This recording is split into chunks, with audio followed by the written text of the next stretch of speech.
Ohio.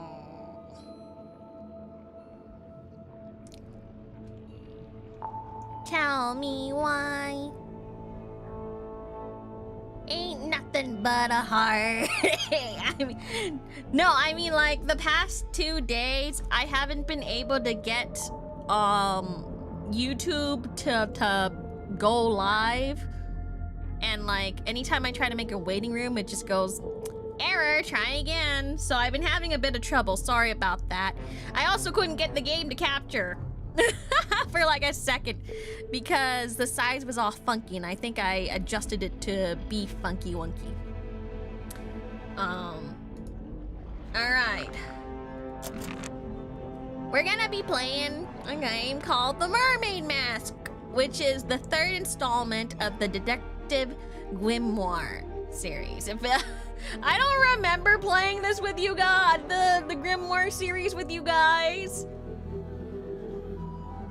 But it's a really fun game. Like they're both fun games. So the first one was Detective Grimoire, and then the second game was Tango Tower, and I really liked both of them. And so I got very, very lucky, and I was gifted a key to the Mermaid Mask in order to show you guys, and you guys better get it, okay? You guys better get it, or else I'll be like kind of a little stinker about it. I also haven't played a detective game in a while. I say that. Eavesdrops what the stars are saying. Earthly tether, slowly fraying, floating helpless from the worst of jealous hunger, selfish thirst. Thirst. Take a moment, kneel and meet the flowers growing at your feet. I'm on a chair, ma'am. I say that playing a visual novel detective series not too long ago. Mostly just the story now. There wasn't that much gameplay. The Stone Top Inn. Alright. Barstools. Barstools? The wood is rotting, so I've strategically chosen not to sit on them. But you should. The rotting wood makes it soft, and therefore if you sit on it, it's extra cushiony, right? It's some book Sally's been reading. Some book? She insisted that we bring it with us, although I'm not sure why. Let's take a look at it. J.D. Werman, Hex of the Helmsman. Ooh. Something terrible awaits you in the depths. Will you face it? Let's open it. Ooh. Who's this? An author. Who, can we read it? Christian Kale Publishing. J.D. Werman, Hex of the Helmsman. Something terrible awaits you in the depths. Will you face it? He sees it in his dreams. He sees it when he closes his eyes. He cannot escape it. But what is it? Renowned helmsman Marcus Mordoom is a man with a singular purpose. He will not rest until he uncovers the truth of what's really hiding beneath the waves. Hailing from a small fishing town named Silkworm-on-Sea. What a name! J.D. Werman moved to the big city to write his first novel, and it's a novel that's already carving him a place in the annals of history, as Werman's mastery over the typewriter shines through in every beautifully crafted sentence. The only question I have is this: how can he possibly follow this up? Kirsten Kale, publisher. Thank you. Thank you for the 420 Anonymous. Would you kindly shrink your beautiful head ever so slightly? No.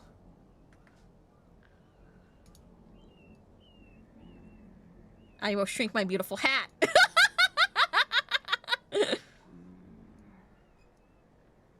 Be tinier. Oh my gosh, cute hat. Oh my gosh, Lavi, hi. If you guys don't remember, Lavi is the artist who made Midnight Tea Time art. Was this better? Oh, anonymous person. I should probably give you like the wrench. It's not a wrench anymore. What is it now? Oh my gosh, what is it now, guys?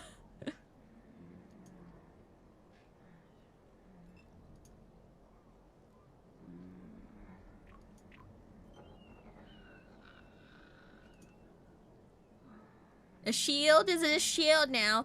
I bestow upon thee the shield. Hex of the Helmsman. J.D. Werman. For T.W. Ibis. Ibis? Ibis? Ibis? Ibis Ibis? Ibis Ibis Ibis Ibis Ibis? For imparting upon me what it is to love the art of writing. Chapter 1, Lost at Sea. Marcus Mordum tightened his grip on the wheel and stared out across the bleak horizon. On this morning, the familiar... I can't read. The familiar frigid air of the South Sea carried something more than salt spray as it swept around his weathered face. On this morning, the familiar howling voice of the wind seemed to be in duet with a much grander voice.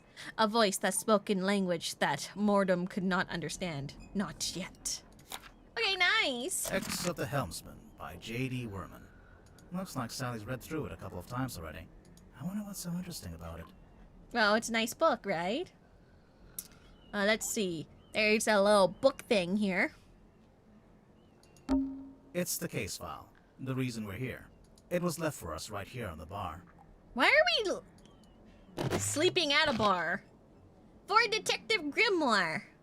Alright, a rugged leather-bound folder. It was left on the bar of the Stone Top Inn. This is a terrible inn.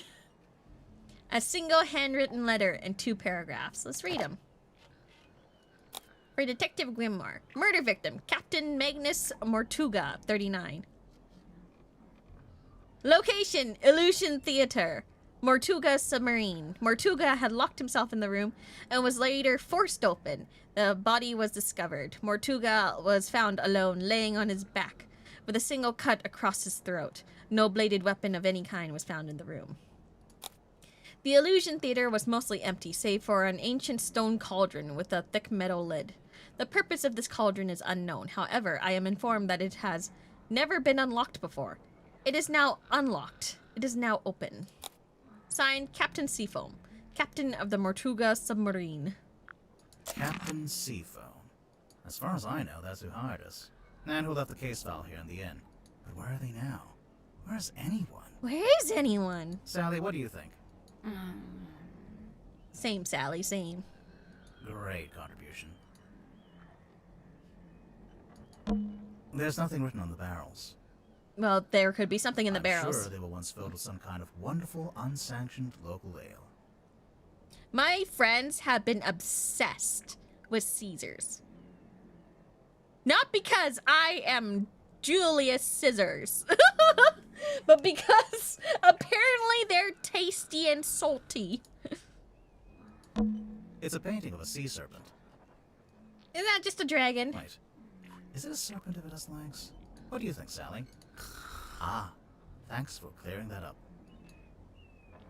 Anyways, I asked what a Caesar was like, and they were like, savory. And I was like, I don't know, the last time I had a Caesar was, you know, a V8. In which I thought, do you guys know Mad Max?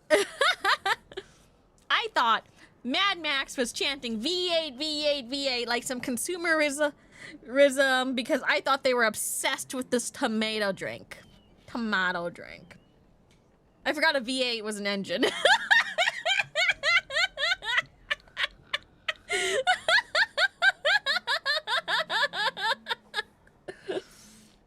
I forgot it was an engine, okay? I just remembered. Ah, yes, a V8. One of those vegetable juice. Fishing trips on board the Dearest Selena. I'm guessing that's the name of the ship. Enquire with Felicia Stonetop at the bar, or with Sylvia Seafoam at the harbor. I'm gonna touch everything. It's what remains of the Stonetop Inn.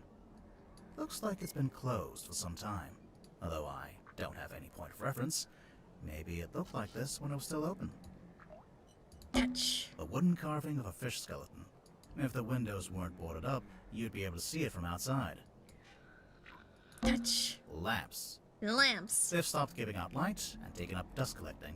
That's also what I plan to do when I retire.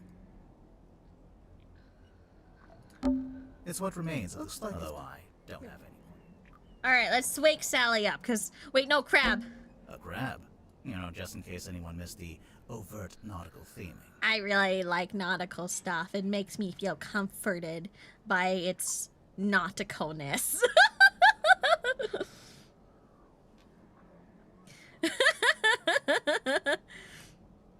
Look, they really needed ad deal money. I thought, like, you know, like in a post-apocalyptic world in which, you know, everything is like an alternate and strange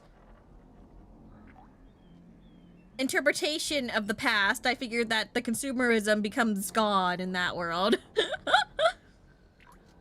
Do you like Red Lobster, Mercy? I think they're fine. But the last time I went to Red Lobster, I found out I really hate eating crabs.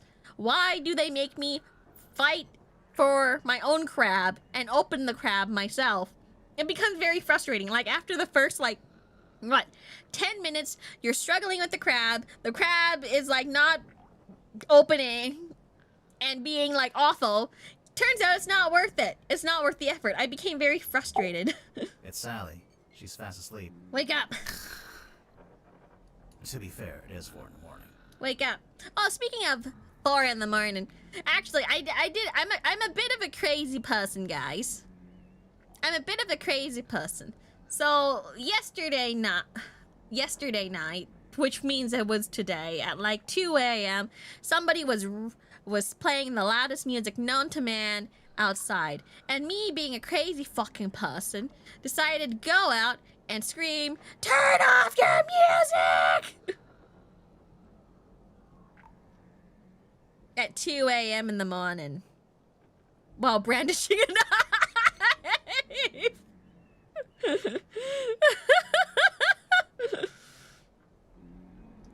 Well, did it work? Actually, yes, it did.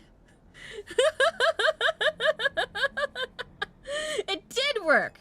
I also heard them, like, lock their doors. If we're in the same neighborhood, shut up. If you heard me, shut up. Don't say anything. Hope they learn their lesson. I mean, like, last time I confronted a guy playing very loud music in his car. I, like, walked up to the car and, like, knocked on the window and scared the guy a bit. He looked like he was spooked. And I was like, I can hear your music like you're right next to me on the other side of my house. Turn it down. And I haven't heard anything since. Until yesterday, in which I was in the middle of trying to fall asleep. I was watching The Watcher. You know, like ghost file stuff, right?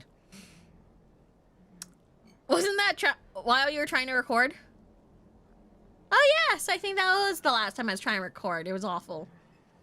I think it was when I was like falling asleep. This time was I was trying to fall asleep to ghost files. And then I was really angry, and then I like walked out and then just started screaming.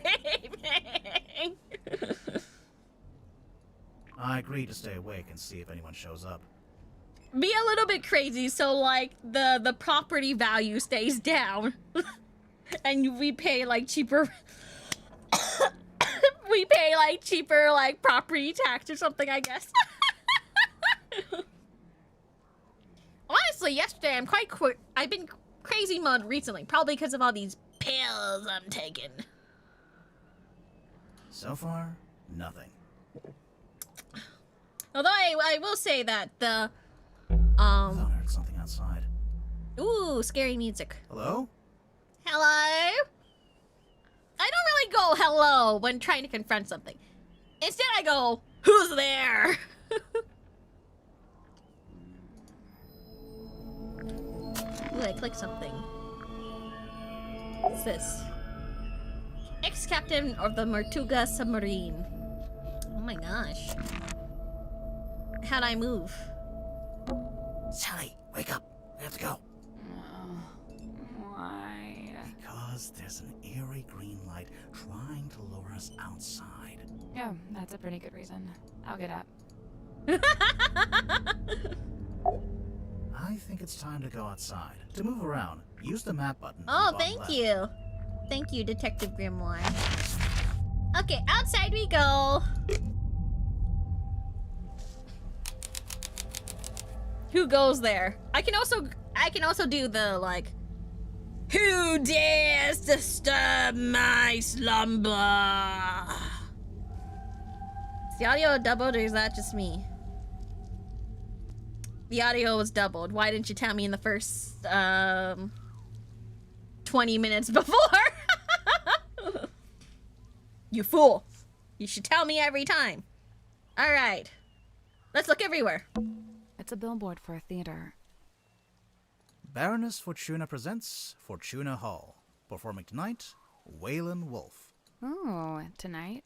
Yeah, we didn't come all this way to go to the theater. But I want to go to the theater. Also, the sign is several years old. The Stone Top Inn. The best inn in Silkworm-on-Sea. I thought he just sounded like he was underwater or something. Does this look like underwater? This looks like it's land whole right now. Honestly, I've been up for 28 hours. I wasn't sure if I was crazy. Why are you up for 28 hours? Go to sleep.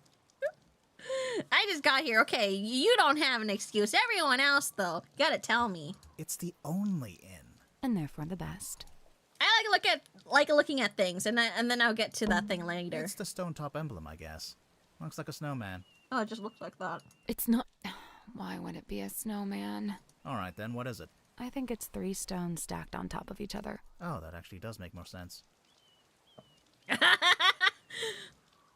I see the snowman, no, but then there's one stone that's not stacked on top of each other. The Stone Top Inn. The best inn in Silkworm-on-Sea. It's the only inn. And therefore the best. Another abandoned building. Mr. Grip's Emporium. He grips, huh? What do you think they sell? Currently, nothing. A large stone statue on top of a fountain. It looks like a fisherman wrestling with some kind of dragon. Allegedly a sea serpent, ma'am. It says right here, the silkworm serpent. It can't be a serpent. It has legs. Right? There's an old lighthouse up on the rock. Can we go up to the top? Do you have permission from the lighthouse keeper? No. Then no. But we don't have to ask permission if we break in. Are you awake? I thought I was, but maybe not. Maybe this is my dream. It's not a dream. That's exactly what Dream Grimoire would say. Pinch yourself. There's something in the water. What is it? I don't know, but whatever it is the source of the green light. Oh, something came out of the water. I was on the night shift for last month, and for the last month, and the potential for Kingdom Hearts 4 news got me up to stay up late and fix my sleep schedule. There was news. I won so hard. Yay. Let's go. Yay, I don't know anything about Kingdom Hearts. 4 deck. What is this? An old wooden boy. I'm a real boy!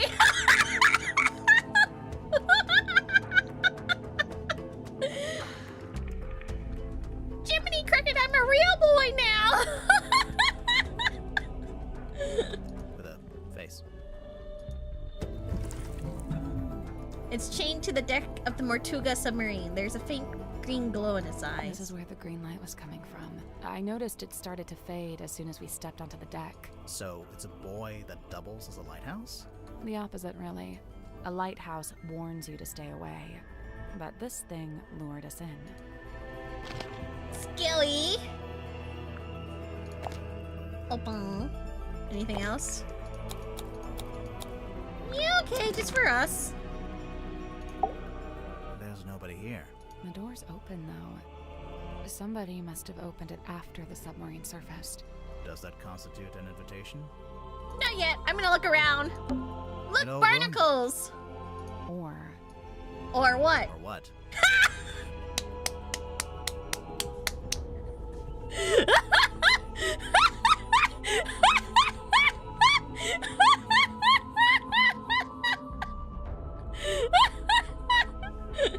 Ah, yes! We are same braining here today. or it only has one oar. Oh! Looks like it initially said seafoam, but that got crossed out, and now it says Mortuga. I'm getting mutiny vibes from this. I don't know about you. A mutiny?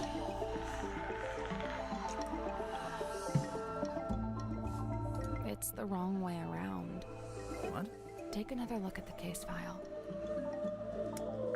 Looking at the case file again.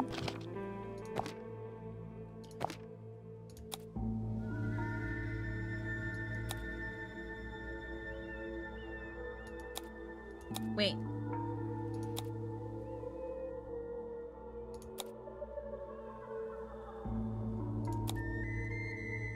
Captain Seafoam, captain of the Mortuga submarine. Alright, so Captain Seafoam's here. Hold on, I'm gonna look at the wooden wheel again. I wanna touch it inside its strange mouth. Maybe it has something like a key inside. It's dawn. Looks like the sun is trying to come out. I needn't have bothered. You can Alright, see ya. roll an oar with one. I remember reading about that after I put myself in mortal danger on a raft, a floaty raft thing. Oh no! How come? Because we're going inside the submarine. Oh yeah. You have anything else? So this is the Mortuga submarine, According to the case file, yeah. and Mortuga is... Dead! He was the captain. Now he's the murder victim. Okay, so where's the new captain? Good question. He's probably inside. I'm just looking So everywhere. This is the According Mortuga, to and he was. okay, Good so question. Just remember, or. An old rowing boat. or what? or Oh! We're There's nobody here. the door's open. Somebody Does must... that constitute an going invitation? inside. Ready, Sally?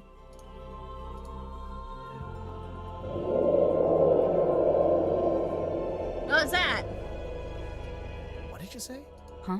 I didn't understand what you said. I didn't say anything. Oh. Weird. Are you okay? Yeah. Yippee! Parlor. Did we even have flashlights? What's at the bottom of the ladder? I can't see.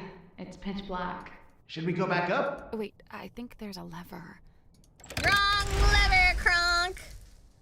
Oh, no, it's fine. What's that say? I think this door leads into the control room. I want to go into the control room. Well, you can't. It's locked. Look through the window. What's that note It's say? taped up on the other side of the door. You don't need to come in here. The crime scene is one floor down at the very back of the submarine. Captain Seafoam. Thanks for the directions, I guess. Do you get the sense that the captain is hiding from us? Why would they do that? Is that a seal? Whoa. Whoa. What is that? Actually, that's kind of spooky. Look at that. It's like a mask and there's a face. Like a bird. Some kind of water bird. But like longer. It's her. A large painting of some unknown being. It's set in an ornate wooden frame. The brass plaque displays a single word, her. Unusually, it has been set directly onto the painting. I like the music, it's very moody. What's in the frames? They're just ocean landscapes. Just ocean landscapes, excuse me. There's an old-fashioned speaker mounted on the wall. It's playing spooky music. Ooh, diegetic. The kind of music you'd hear at a fancy party for vampires. I hear it. But the vampires are all wearing masks, and there's one guy who's secretly not a vampire, and... Sally. She's a BL fanfic writer. I feel it in my bones. There's an old-fashioned speaker mounted. I hear it. But the vampires... Sally. I guess this is what lights up the room when you pull the switch. I wonder what they burn to make it pink. It's pink? Does anyone know any pyrotechnics? How does it burn pink? It's like an old-fashioned drawing room. I don't see any drawings. It's short for withdrawing. As in, you withdraw there after dinner. Me, though. Actually never knew that. I never knew that, too.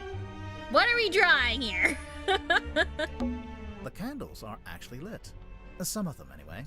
I'm guessing this place hasn't booked its quarterly fire safety inspection. Couch. I cleaned the couch. What?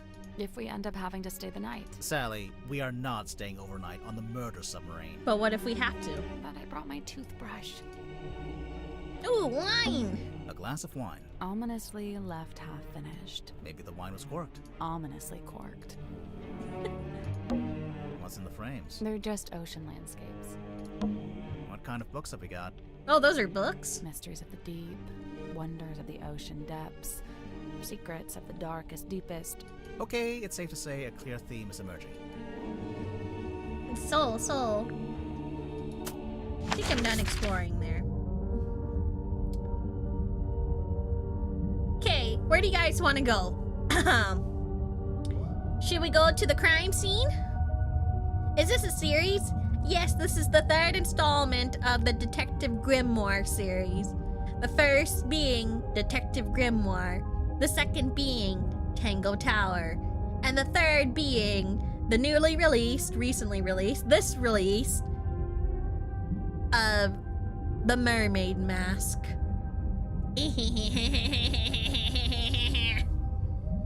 Okay, anyways, do we go to crime? Crime!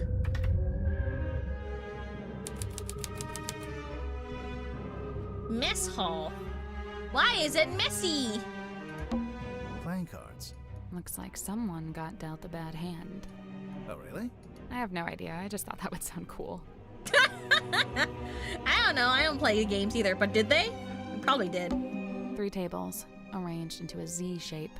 It's actually more like an S from this angle. More like a Sephora S, really. Oh, maybe they were trying to write my name, but they ran out of tables. I love how they're all stupid. Pufferfish lamp. That's cute. A timeless classic. Crayons! A little pot with a red crayon and a blue crayon. Oh my gosh. The red one's the good crayon, right? I'll eat the blue one so you can have the red one. You're not going to pick it up? No? $10 says this turns out to be an important clue. You're on. Coral. This looks like dead coral. Is Coral ever alive? Coral is Are alive. marine animals, dude. What?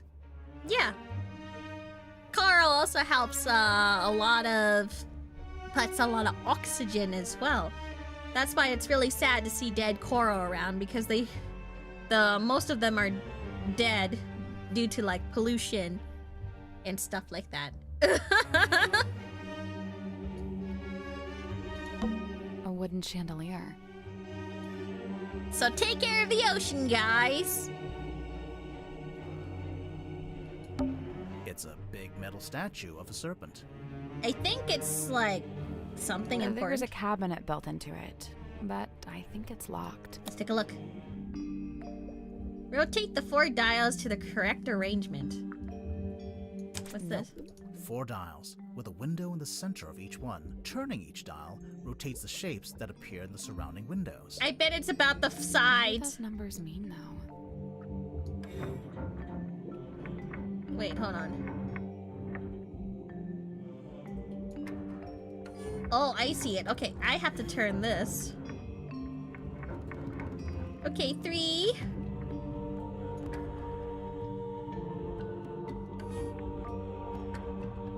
One, 2, 3, 4, 5, 6, 7, 8, 9. Yes, that's correct.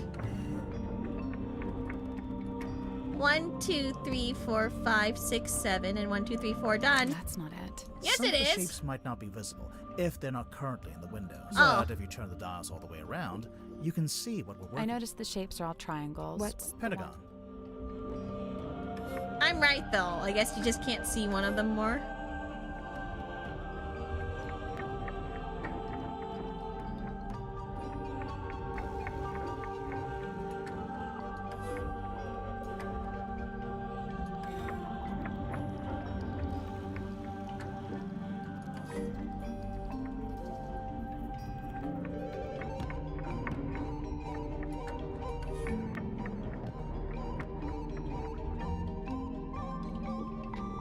Like that? Is that better?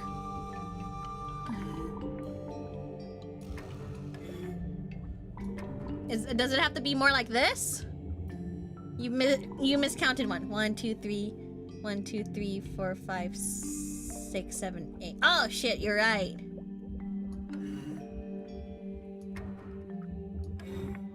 Hold on. I'll get a real shape for it. 1, 2, 3, 4, 5, 6, 7, 8, 9. 1, 2, 3, 4, 5, 6, 7, 8, 9. Yes. 1, 2, 3. 1, 2, 3, 4, 5, 6, 7. 1, 2, 3, 4. 1, 2, 3. Right? I did it. Good Yippee. job. The little cabinet opened. Anything in there? Some kind of pills. Yum yum. Girl dinner. Hey, it's a kitchen. We didn't have one of those last time. What? Nothing. Last game didn't have a kitchen. I guess this is the mess hall. It is kind of a mess, yeah. Pots and pans for cooking. A picture of a fish. Delightful. Pots and pans for cooking. A wooden chandelier. Alright, I think we have to move somewhere This now. looks like Is coral ever... coral art. What? Okay. Oh! That's a lot! Oh, that's a lot! Oh my gosh. Ooh, okay. Let's go over here.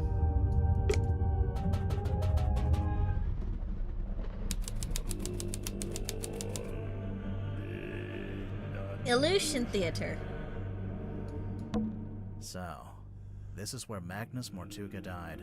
It's just like the case file said. He landed on his back with the cauldron at his feet. He was killed by getting cut across the neck, right? Yeah, you can see that's where the blood came from. But there's no weapon, no knife or anything. Nothing.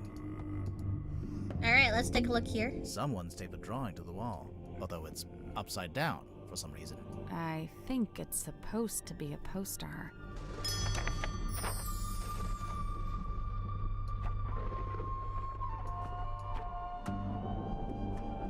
Illusion Theater.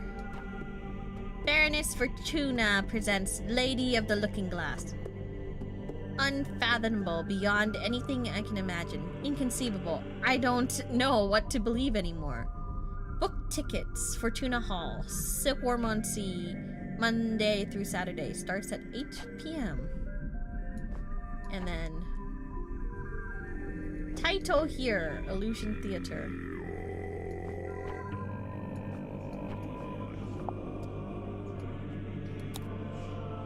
Yay. I read that before I even needed to look at that. There's a little broken bottle on the floor. I'm guessing Mortuga dropped this when he died. Moon Vial, a small glass bottle found smashed on the floor in the Illusion Theater. The spilled purple liquid has a subtle botanical scent. The small paper label is marked with the simple picture of a moon. What if it's not really a moon? A trail of blood. Looks like it came from the wound in Mortuga's neck. Disturbing. It runs straight down the room towards the back of the submarine. No, it doesn't. Not immediately. It pulls out first. then changes its mind. The stool's been knocked over. Doesn't it look familiar to you? Sally, it's a standard wooden stool. I know where it's from. Isn't it from the Stone Top Inn? It looks exactly like the bar stools in Stone Top Inn. There's a cloth hanging up on the wall. Looks like it says something there. Ragged square of thick sailcloth found hanging up in the wall of the Illusion Theater. It's the Stargazing Girl. So what's that? A who? someone's hung up a banner with the words Illusion Theater painted on it. What's the illusion, I wonder? You know, I think this room's had some kind of rebranding. Rebranding from what? What was it before? Possibly nothing. A small room like this wouldn't normally have a name at all. What's this? It's a hole. There's a wooden panel on the wall here. Can you see anything through that little hole? No, it's too dark. This is the cauldron? Not quite what I was expecting. Whoa, let's look at the cauldron. Oh, cauldron-y. Barnacles. It looks like some kind of like Pokemon. Whee! Shut. Oh, it's got like some gear there. Open, shut, open, shut, open, shut, open, shut. An ancient-looking stone cauldron. It was found in the Illusion Theater in front of Mortuga's body. The glittering interior of the cauldron is marked with several deep scratches. The interior is spotted with algae and barnacles. The case file said it had never been unlocked before. This place gives me the creeps. That cauldron especially. I keep staring into it like I'm going to see something, but it really does seem to be empty. To quote from the case file, Mortuga had locked Animated. himself in the room. It was later forced open, and the body was discovered. So Mortuga was alone in a locked room. A very small locked room. There really isn't anywhere for a murderer to hide. Unless I'm it's not so inside the sure. cauldron. I think there is a hiding place. Yeah, it's the cauldron! Or the wall. Okay. What happened to Magnus Mortuga? Magnus Mortuga was killed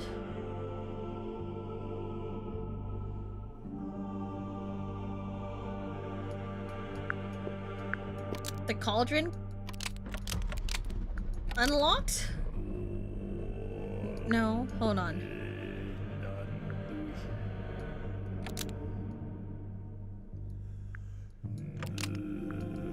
Okay.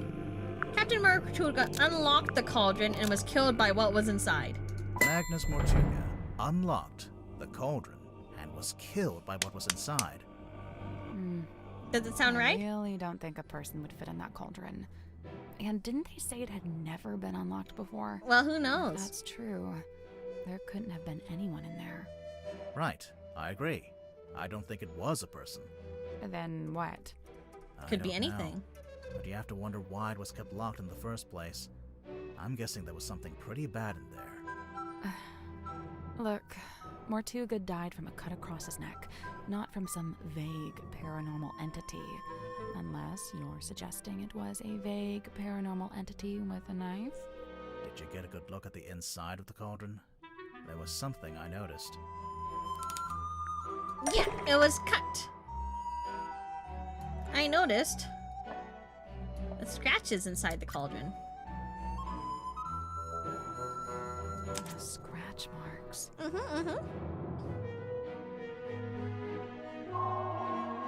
Chapter 1. The Curse in the Cauldron. Continue. Look at me, I'm so smart. It's a little window.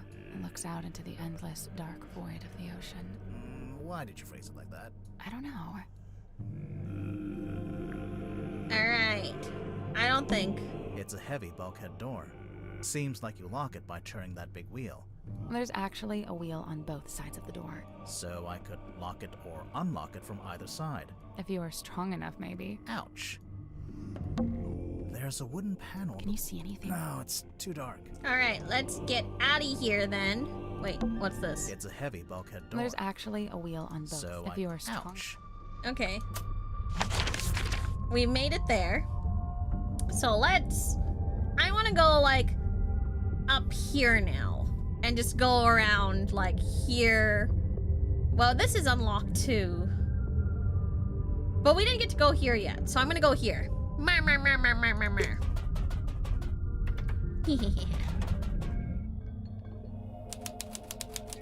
Dream chamber. Oh my gosh. Eyeballs! Let's look at everything before we talk to the person. That guy is staring at us. Never He mind. sure is. I think we'd better talk to him before we touch any of his stuff. But I wanted to touch his stuff before talking to him. Fine. Hello? Hello? Sir? Two strangers, emissaries from the world above. Yeah, hi. Hi. I'm Detective Grimoire, and this is Sally. State your business, and speak only the truth. Well, we're here on the request of the captain. Impossible. The captain is dead. Unless you received a missive from beyond the veil. I should have foreseen this, but now that I'm faced with it, it seems inevitable. No, sorry, she meant the new captain. Captain Sifo. Cynthia. She's asked us to investigate the murder of Magnus Mortuga. We have to talk to all the suspects. Speaking of, can I ask your name? Zacharias Zephyr, the dream Hold on. doctor. A Dream doctor. I don't think I've met one of those before. That is correct. You have not. I alone hold the title. Because you made it up? That is correct. What? You did make it up! Okay. Talk about yourself. So, Dr. Zephyr, what does a dream doctor do exactly? He studies the parapsychological qualities of dreams. Parapsychological? That's like psychics and telepathy and stuff, isn't it? How does that relate to dreams? Dreams are transmissions comprised of spirit energy from another dimension. Oh, sure.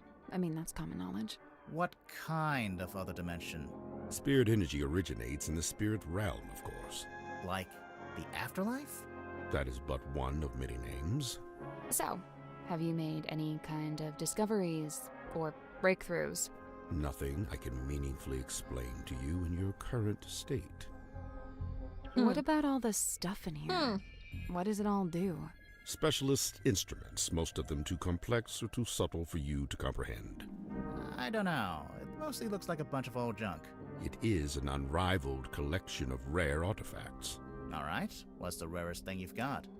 Yeah. My rarest items are not for the viewing public. Why Okay, not? now I have to see what they are.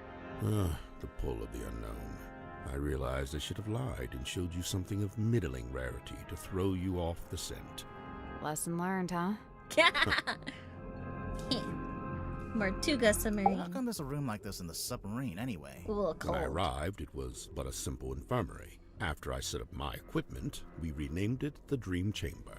And how long have you been here? I was the first person to be invited on board. I joined Why? Magnus here shortly before the submarine's maiden voyage. Why? So, presumably, you know why Mortuga became a submarine captain? Why? Yeah, like, Yeah, like why? where was he going? What was he doing? He simply told me he'd acquired a submarine and would be living in it for an undisclosed amount of time. It's getting cold That's now. all he Yeah. told you? Yet surely there was more to it. I don't doubt it. He was a man of secrets, every bit as much as I. So when you started Why off, are they it all was just full the of two of secrets? you. But now it's, what, 8 people? We were 9 souls, now 8. I'm not counting either of you. Yeah, I figured. Why did Mortuga want so many people on the submarine? Only a few of them were invited on board by Magnus like I was. The others crossed paths with him merely by the winds of fortune. Okay. Where were you at the night of the murder? Last dream before waking. A single phase. Non-lucid. Focus is soft but heavy. All is dark. The endless void. A low voice speaking a forbidden language. Why is he Emerging from the tiny? shroud of the night black sea. A face. Larger than I had So known a face tiny. could be. I wake. The room is bathed in green light. A From the green boy. light? Like from the wooden boy? Not dissimilar, but 1,000 times more potent. I leave my chambers, heading for the airlock in which I have some business. I meet Cynthia in the parlor as she emerges from the control room. I notice she is clutching the ship's compass. Just like our she girl. also appears visibly upset. Like me, Cynthia's on her way to the lowest deck. She departs and I follow behind. I wait as Cynthia converses with Madame Tadpole at the base of the second ladder. I don't know these Madame people. Tadpole ascends the ladder. She is moving with haste and purpose. She requests that I go immediately to the storeroom at the end of the corridor. Did you go? As soon as I concluded my business. Which was. Nothing of great import, merely something I needed to collect from the airlock. Which was. So you went to the airlock, and then you went to the storeroom? I did, right after I stopped off at my chambers. You understand I first needed to return certain items to their designated storage locations, after which I truly did do as Madame Tadpole had requested. I did ultimately regret my dallying. As it transpired, she had wished to inform me of Magnus Mortuga's death, and there his body lay, in the shadow of his stone cauldron, his blood pooling beneath him. A potent unease was already germinating amongst the group. Doubts were beginning to be sown, and fingers were beginning to point. Magnus Mortuga was a man of great will and great strength. It is hard, still, to accept that he has left us. Alright, okay. I guess I'll just ask him about anything. How Tell did you me meet about- Mortuga? It was on my first visit to Yeah, Silkworm Mortuga. many years ago. I was merely passing through, so I stayed at the inn where Magnus was working at the time. So Mortuga was just an innkeeper at this point. Not even. The innkeeper was a woman named Felicia Stonetop. Magnus merely worked under her charge. The two of them split their time between running the inn and running a small sailing ship. Sounds like quite a nice life. Oof. What about yourself? So, Dr. Zephyr, I'm guessing you don't have an actual doctorate. Correct. I walk not the path of formal academic recognition, not for lack of trying, you understand.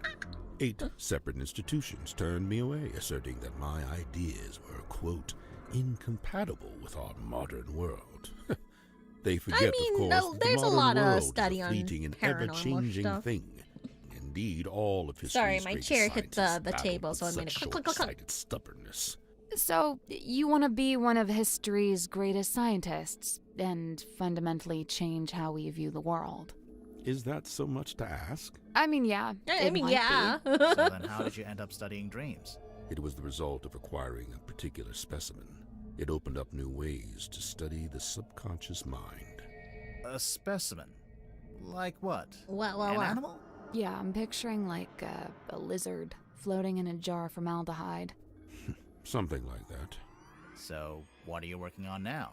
Here in your dream chamber? I'm studying subconscious spirit transmissions, analyzing their meaning, their intention. Do you need to be in a submarine to do that? Of course not. However, positioning myself here affords me other opportunities. Like what? The possibility of studying the most important specimen of all.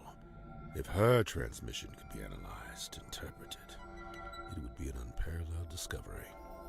Her? She is all that stirs in the minds of men that they shall never know. Being known only as the Mermaid. Oh. Person? I've told you all I know. Then apparently you don't know much at all. Correct. Okay, very, very, very helpful. Wasn't that helpful at all? Damn, Magnus kind of a baddie. I mean, yeah, I guess. Kind of has that, like, Sinbad vibe, you know? Or should we say Sinbaddie?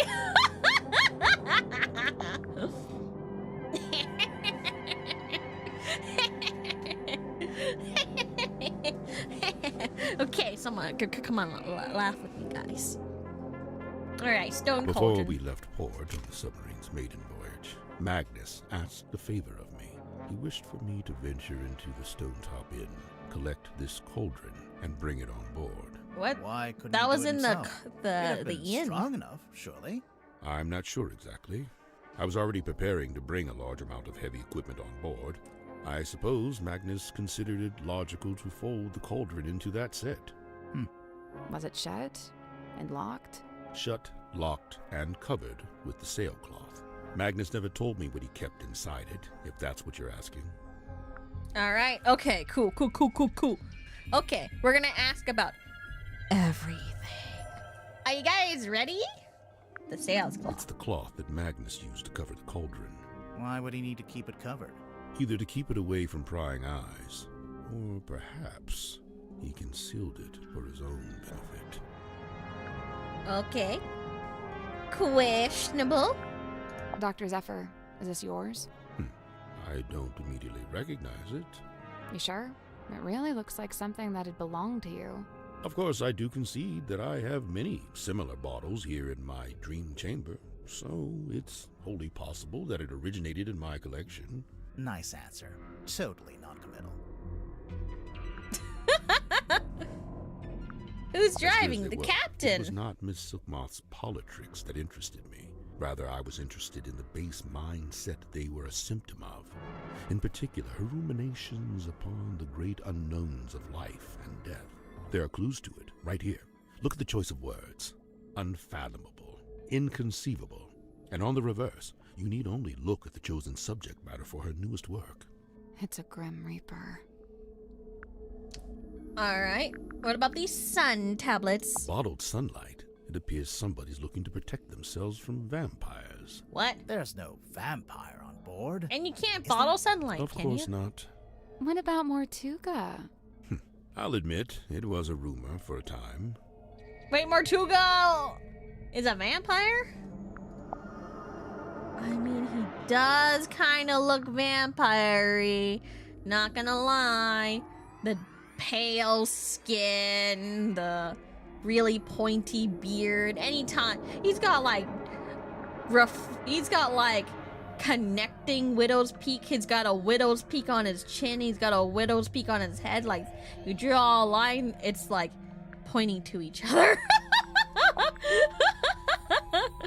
I believe this to be a depiction of a being known as the Mermaid. However, I've nothing to compare it with, as it's the only depiction I know of. It doesn't look much like a mermaid. It doesn't look much like anything, really. Except for the fact it's got a face. At least, I think that's a face. Stories alluding to such a being were the reason I traveled to Silkworm in the first place. However, I was disappointed to discover that nobody in town seemed to know what I was talking about. It seems to be a secret held by only a very select few. All right. A submarine would be a great vampire lair, too. No sun. I mean, I guess they'd have to... What's the word? When they pop out of the ocean like a zit. At night. I guess that would work. And then they'll just like all like scurry in. And then they'll sink back into the water. And then swim off, I guess. Swim? Sail? Yeah. Yeah, just pop back out to eat, then come back in. I mean, I guess it would work. Somebody write something like, the vampires in the submarine. How long has this been chained to the foredeck? Do you know? Since the conception of the submarine, as far as I know. The conception of its current incarnation, I should say. The wider history of the vessel reaches back a good deal further, of course. It looks like a rather new submarine, excuse me. It seems our collective fate hangs on the outcome of your investigation. I guess. Guess. This is a good thing. It is high time for a shifting of the tides. What do you mean? There are too many souls aboard this ship, many of them seeking things they shall not find.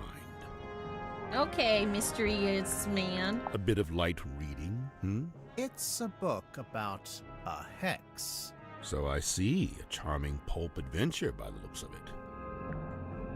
Yeah, I guess. Okay, well, we'll talk to you later. Can I touch your stuff? And it's a weird metal helmet. It is the dream helmet. Dream helmet. Of course it is. A particular... No, not particular. Sorry, can't read. A peculiar piece of equipment found in Dr. Zephyr's dream chamber. A large brass funnel is attached to the top of a pair of leather goggles. Curiously, the goggles are fully opaque. You can't see anything while you're wearing it. Alright, okay, I guess we can talk to him about this. There's A set of balls. small glass bottles. Poison? Might just be perfume. I'll meet you in the middle at poisoned perfume. Look closer. Drag the bottle caps and swap them onto the correct droppers. A crimson hue upon the label. This one? Areas with effervescence. Effervescence. So it's all these. Exhales a curious vapor. How do you know if they exhale a curious vapor?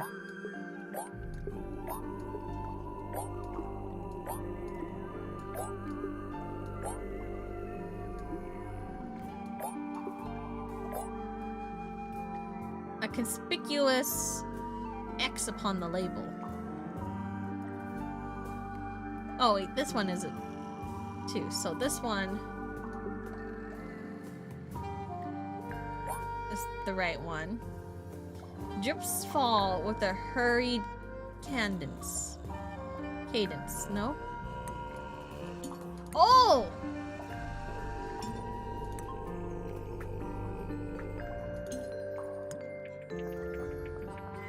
That's pretty fast. It can't even come out. That one's a vapor. Okay. Hold on. Vapor. This one is pretty fast. A glutinous viscosity. Glutinous viscosity. Sorry.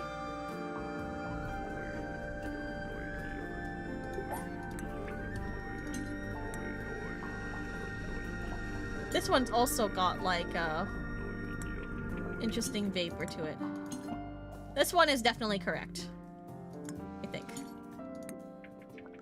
This one's also fast.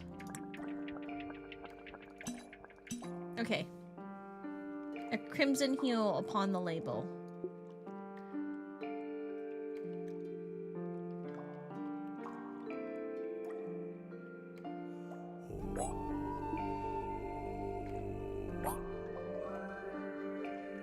Effervescence. Yep, correct. A crimson hue upon the label. Correct. Areath with effervescence. Yes. Exhales a curious vapor. Yes. Drips fall with a hurried cadence. Yes. Glutinous viscosity. Check. A conspicuous X upon the label. Yes, I think this is correct. There we go. Nice. Is anything going to happen? It locked? The glass moved. Let's take a closer look at that bookshelf. What is that?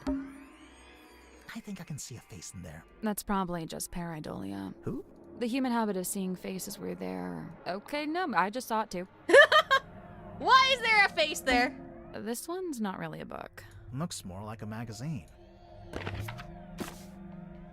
Caretakers Collective Quarterly Journal Listing and Inquiries. What's that? Open.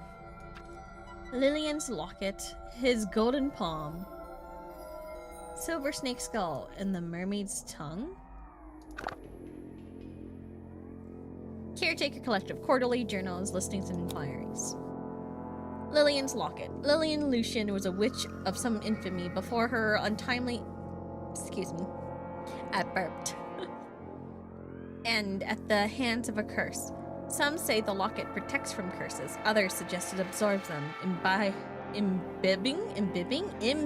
Is it imbibing, guys? Or imbibing? Imbib or bibe?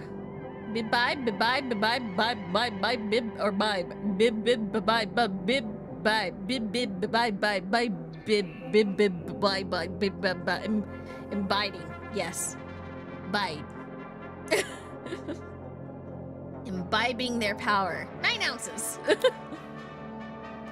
silver snake skull, the disembodied skull of the mysterious silkworm serpent. Notably, it has no eye socket. Use discretion, as several high-quality fakes are in circulation. His golden palm, made from an unknown material 90% similar to gold. Like, fake gold? The hand is said to be able to touch ghosts. 23 ounces. The mermaid's tongue, said to facilitate communication with she who lies beyond the veil. Requires a special key to operate. Both the key and the mermaid's tongue itself are rumored to be lost at sea. Name your price! Okay, so... Isn't that the mermaid's I tongue? think I can see a That's face. probably Who? the human habit. Okay, no, I just saw it too. I'm pretty sure that's... Divine Exolinguistics by Mary Morala. It's kind of creepy.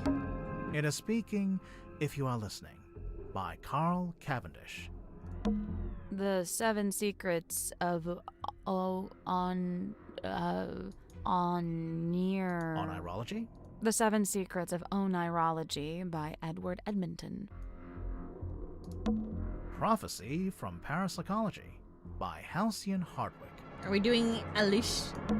A Ghost Rises Before Me, by Joseph Jenkins. What's alliteration? Are these all alliteration names? The Magician of the Soul by Annabelle August. A Dusty Old Cloth. Can we grab it? That's probably the human habit of saying. Okay, no, I just saw it too. Can we grab it? Why can't I just grab it?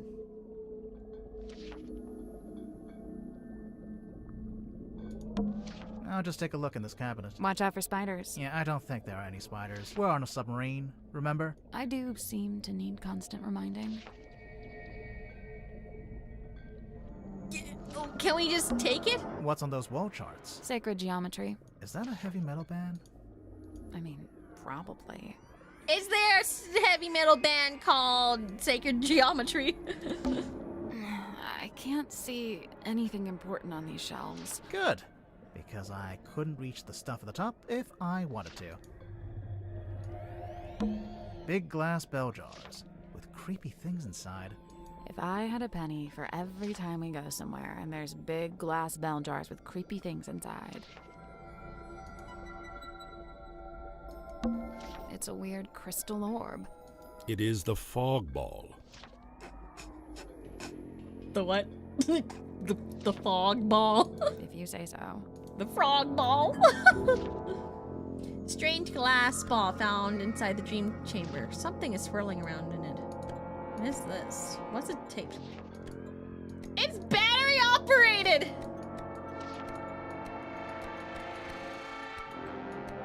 Look, it's battery operated! I want this key though. Give me this like taped up thing.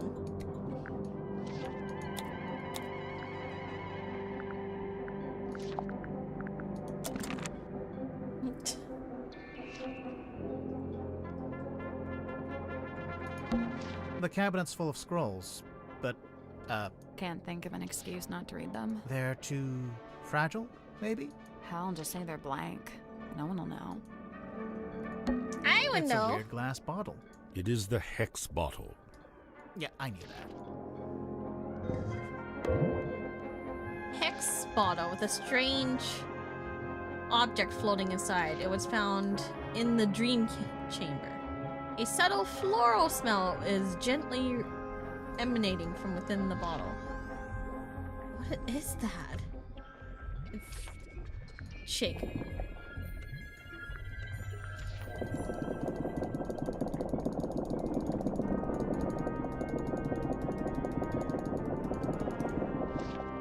Is it doing anything? What if I turn it upside down like this?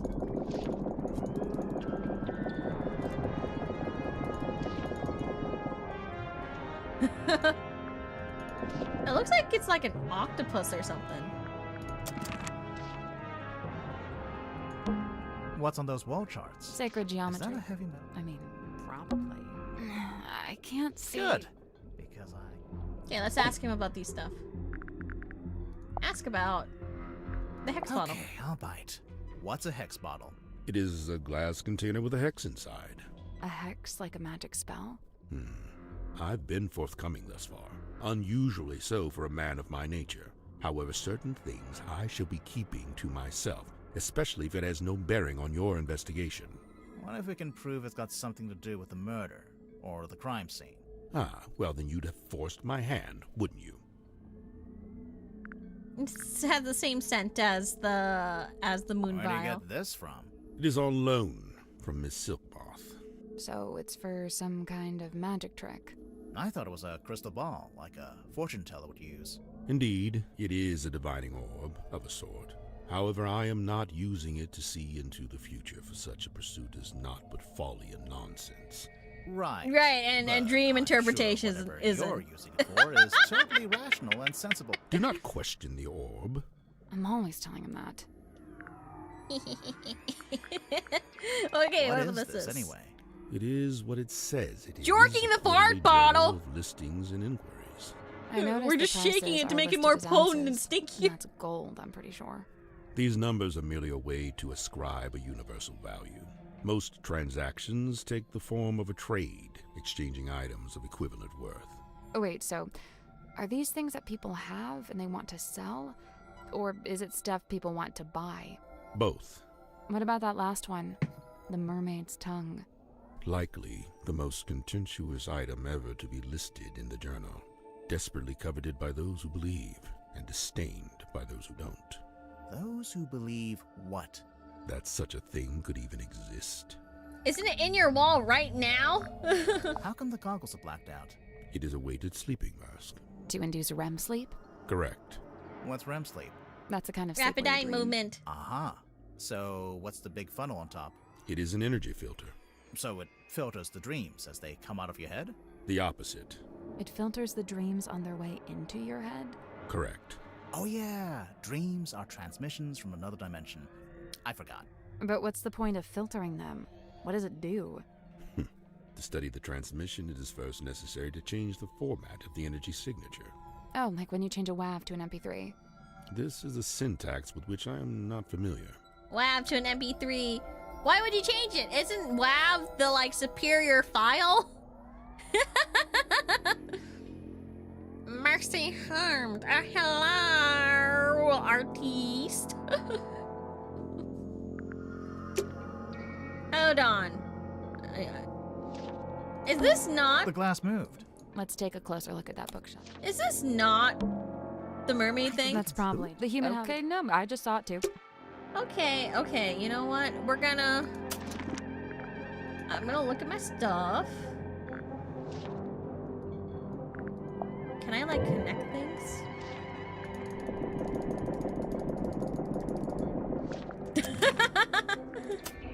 I wanted to shake it again. All right. Okay. He's there. Where else are we? Left or right, everyone? I'm gonna go this way.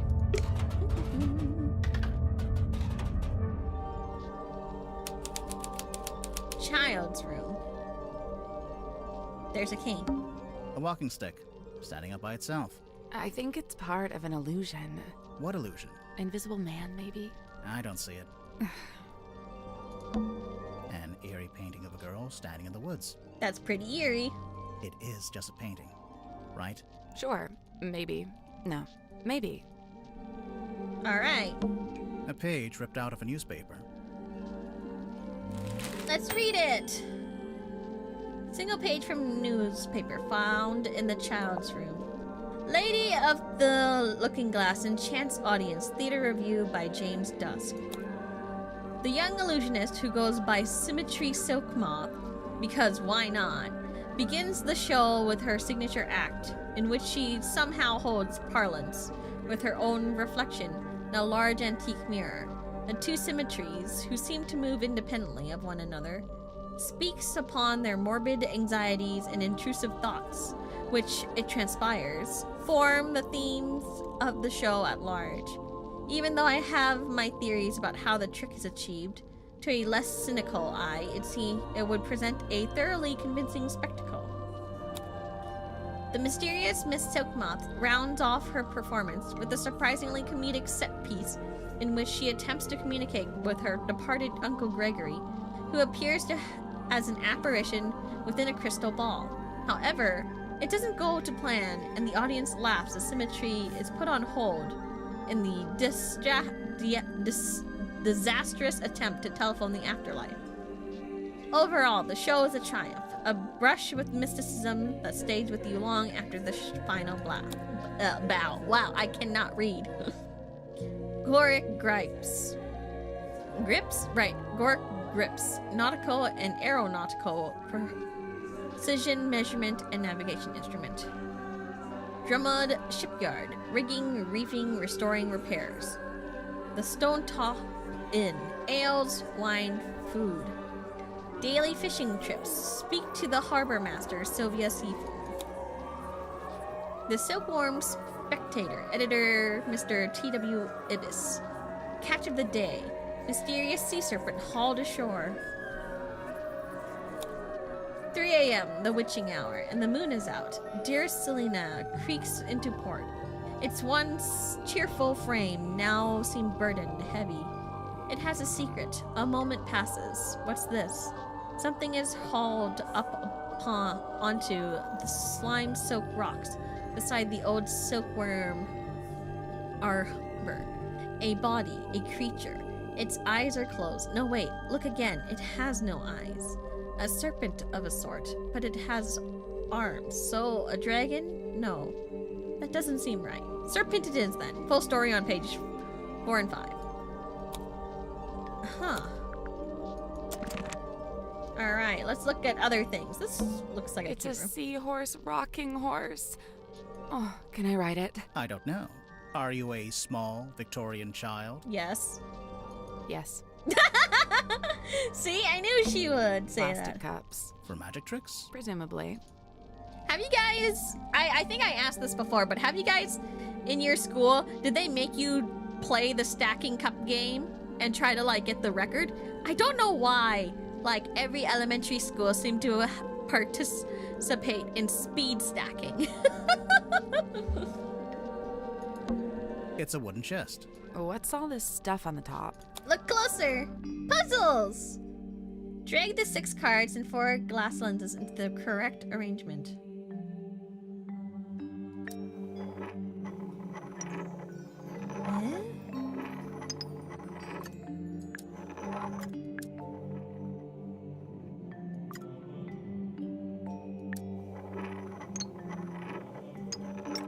Oh, I dragged the cards too? Oh, hey.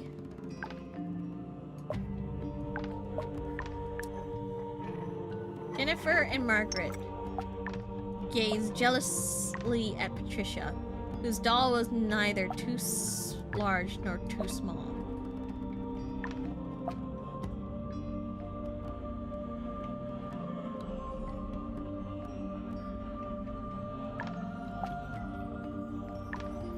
So I arrange it like this.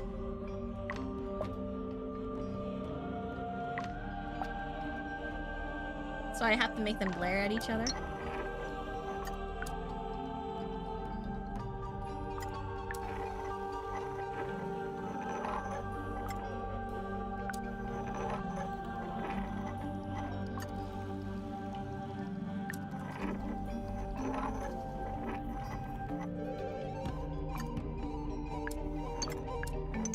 Oops.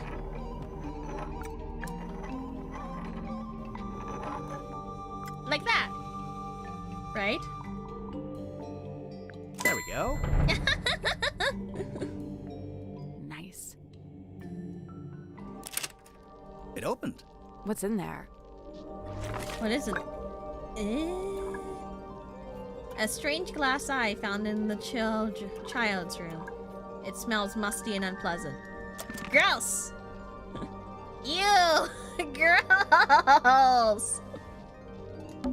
Hey, look, Sally. It's a giant dice. Die. What did I do?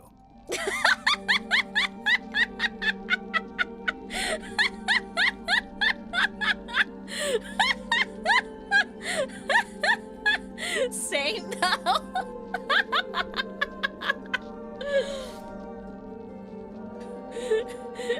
Kids love grossed out stuff. Kids love horror. I don't understand. It could be like this terrible, horrible thing, and they're like, I love it. And I'm like, damn. Anyone important in those photos? I don't think so. Good. It's a model submarine. I think it's a doll's house. The lamp fell over. Wow, you really are a detective. Now, I heard if you cut a starfish in half, both halves regenerate into a new starfish. Isn't that just a... Yeah, I can do that too. Also, they have no brain and no blood. Yep, ditto. It's a magic vanishing cabinet. I think it's just a wardrobe. Let's take a look inside. Oh, it's empty. Vanished. She is blinking! An eerie painting. It is just a Sure, maybe. No, maybe. She is blinking! You see that, right? She is blinking! Hey, look, Sal. Die. What did I do? Magician boxes. A set of wooden drawers. It's a magic vanishing. I think it's just Vanished. Anything else in an here? old-fashioned shelf. Currently being used as a magician's. Okay. Well, we were there. Now we're gonna go over here.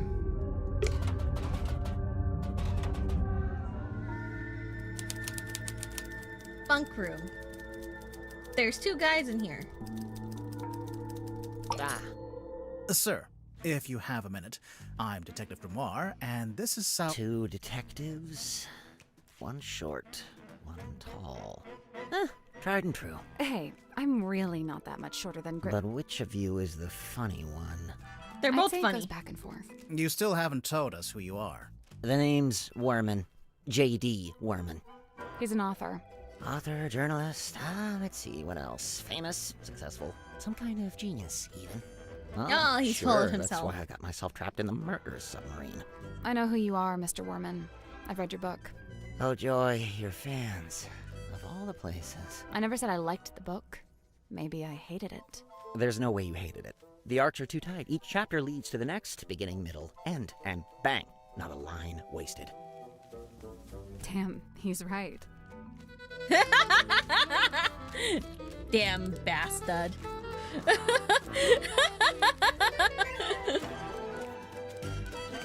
Okay, I admire the fact that it's like not a line wasted. It's very rare nowadays. He looks like a blah blah blah this meme. I know, he just looks like a guy, okay? So, Mr. Werman, you're a famous author. That's what they tell me. They, How did you who's end up on they? a submarine? I came of my own volition. Why? Why? I Yeah. wanted somewhere quiet to work on my next novel. Minimal distractions. Not saying it's worked, but You're writing a sequel? trying to. Trying to. Hang on. A sequel to what? Grimoire, are you not paying attention? Yeah. It's this Hex of the Helmsman. Ah, there she is. Benefactor and burden both. Sally, how did you know to bring the book with you? Because Mr. Worman's local to the area. It says so right here. Hailing from a small fishing town named Silkworm-on-Sea, J.D. There you Worman go. moved to the big city to write his first novel. My publisher wrote that. It's quite true, but she made it sound so saccharine. So you're from the town, you moved away, and then you came back. Now, see, you've gone too far in the other direction. That's too utilitarian. I get going back to your hometown for peace and quiet, but then to end up on the submarine? How did you even find out about it? Did you already know Mortuga? Oh, I knew of him. He's a figure of some infamy, submarine included. In fact, it was good to finally put a face to the name after all those years. Years? Okay. The Mortuga submarine. So, how'd you like living on the Mortuga submarine? I will say, as a writer, it's a boon to be aboard this thing. The whole place is dripping with human narrative, stories practically leaking out of the walls. It's also a lot noisier than I thought it'd be. I couldn't have guessed Mortuga would basically be running a bed and breakfast down here. It was already busy when you arrived? Before the arrival of Mary on the Moon, Dirk and I were the last 2 to join the game. It's kind of surprising there was still a bunk room free at that point. Well, I wouldn't look a gift horse in the mouth. What's it like sharing a room with Dirk? Good, We you count should. House on fire, 2 peas in a pod, that's us. And what about everyone else? It's a fascinating little microcosm, utterly discordant and yet somehow harmonious. At least that's how it felt before the captain was murdered. Why is he saying it with such disdain? Anyways, I think you should look a gift horse in the mouth. I mean, like, they actually looked inside the horse. Night rolls around Maybe and I can't sleep. they wouldn't have lost, right? I say night. Troy I'm wouldn't have referring to the lost. indistinctive block of time we on the submarine have agreed to collectively refer to as night. Anyway, I'm wide awake, so I stay up to get some writing done. I don't want to deprive Dirk of his beauty sleep, so I took my typewriter out into the mess hall. Was anyone else in there? Godric came up a few minutes later, brought some kind of busy work with him. So there we were, whiling away until I look up and see this woman, Mariana Moon, apparently. Good name. Probably fake, but good. She got straight to work trying to extract my entire life story, but then Mortuga shows up and we all go quiet. The guy looked miserable, and he passed straight through the room like a ghost. But before he leaves, he asks us to show Mariana around the submarine. I really didn't have the energy, so I made an excuse and left. I slept for barely an hour before a big jerk wakes me up. I'm not talking about Dirk. I mean, the submarine, it moved, tilted. Like, Anyway, I jerk, tried to got get it. back to sleep, but no. Now there's a scream. Dirk and I follow the sound all the way down the corridor. Symmetry's frozen in place in the doorway at the end. And behind her, Mortuga, dead, laying in front of some ancient stone cauldron. The lid of the thing flung open, like something had just burst out of it. The whole scene was otherworldly, like a painting. Then Madame Tadpole arrived, with just about everyone else trailing behind her. Tadpole brought everyone with her. So, she already knew about the murder. From what I gather, she discovered the body and then left to go get everybody else. And you know, I really didn't want to get in her way, so I returned to my room to await further instruction. Did you go back to sleep? No, I couldn't. I went Aw. back to work. Figured I'd be better off keeping busy, you know. You squeamish! Okay, let's talk about Magnus Mortuga. The baddie with the south side Widow's Peak and the up north Widow's Peak never to meet. He's quite a figure, doesn't he? Like something from myth. He was real, of course. Flesh and blood. I imagine you must have been curious to meet him. As anyone would be. Did you get to know him at all? It's funny. Going in, I heard he was, you know, the strong and silent type. But I didn't find that to be the case. So he was friendly with you. In his own way. The day I first arrived, he invited me into his cabin. Just to talk, apparently. What did you talk about? He asked me about my home life, my family, my father. Not to be rude, but why would Mortuga care about any of that? To this day, I'm not quite sure. I think maybe he was after some kind of information about the outside world and thought I might be a good source. Okay. Talk to me about Dr. Zephyr. I don't understand what his deal is, but I already have a headache, so I'm just not gonna worry about it. What did he say he was? A dream Anxious doctor? man. Great, good for him. He's researching spirit energy, I think. Lovely, more power to him. And he was the first person to join Mortuga's submarine, because they knew each other from before. Wonderful, I don't... Wait, really? Huh. Zephyr's not from Silkworm, though, is he? I don't think so. Interesting. Well, thanks a lot. Now I have yet another thing to think about. Have fun. Is he solving this too? So what made you want to become a writer? That's all I've ever done. I was given a job writing for a newspaper when I was pretty young. Given a job? Yeah, friends in high places, you know. Like who? My father was the mayor. Oh, of I'll do course. it. Did you enjoy writing for the newspaper? Sometimes. Other times it was painfully dull. I've got a tendency to lean towards hyperbole, and the everyday goings-on in Silkworm weren't always enough to satiate me.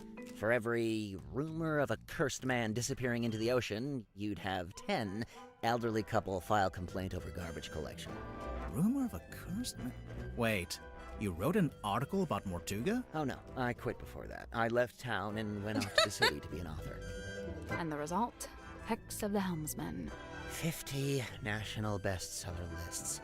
As we speak, it's being translated into 5, 6, 7, 8 more languages. Must be nice.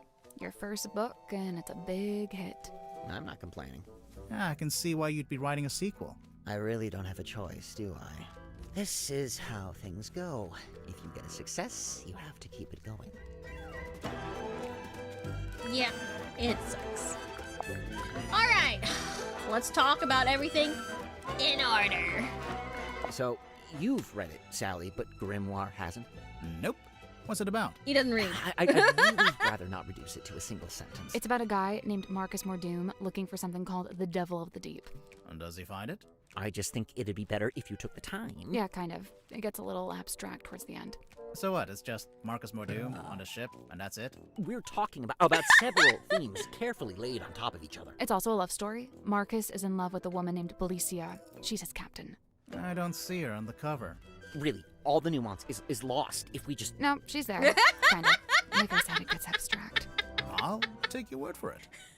If you'd like to read it, I have a spare copy you can... Nah, that's okay. No time. I think you should read it.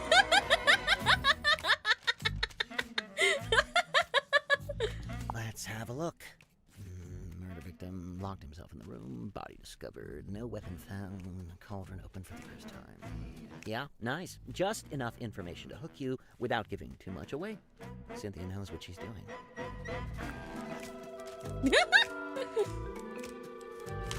Grim is like me. I like reading, so I'm the type of person who will read anything if it piques my curiosity. That's why I really like visual novels. I just like reading, guys.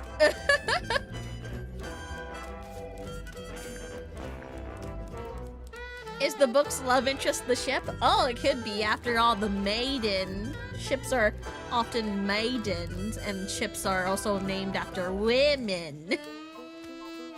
There she blows. I tried asking Mortuga what this was.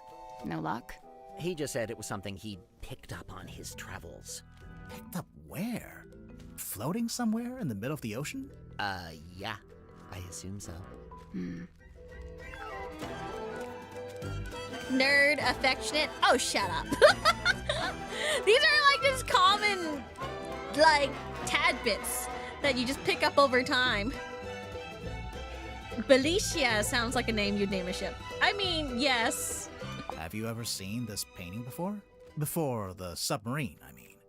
Yeah, it used to hang in the Stone Top Inn for a little while, at least. Really? Seems like it would scare away all the customers.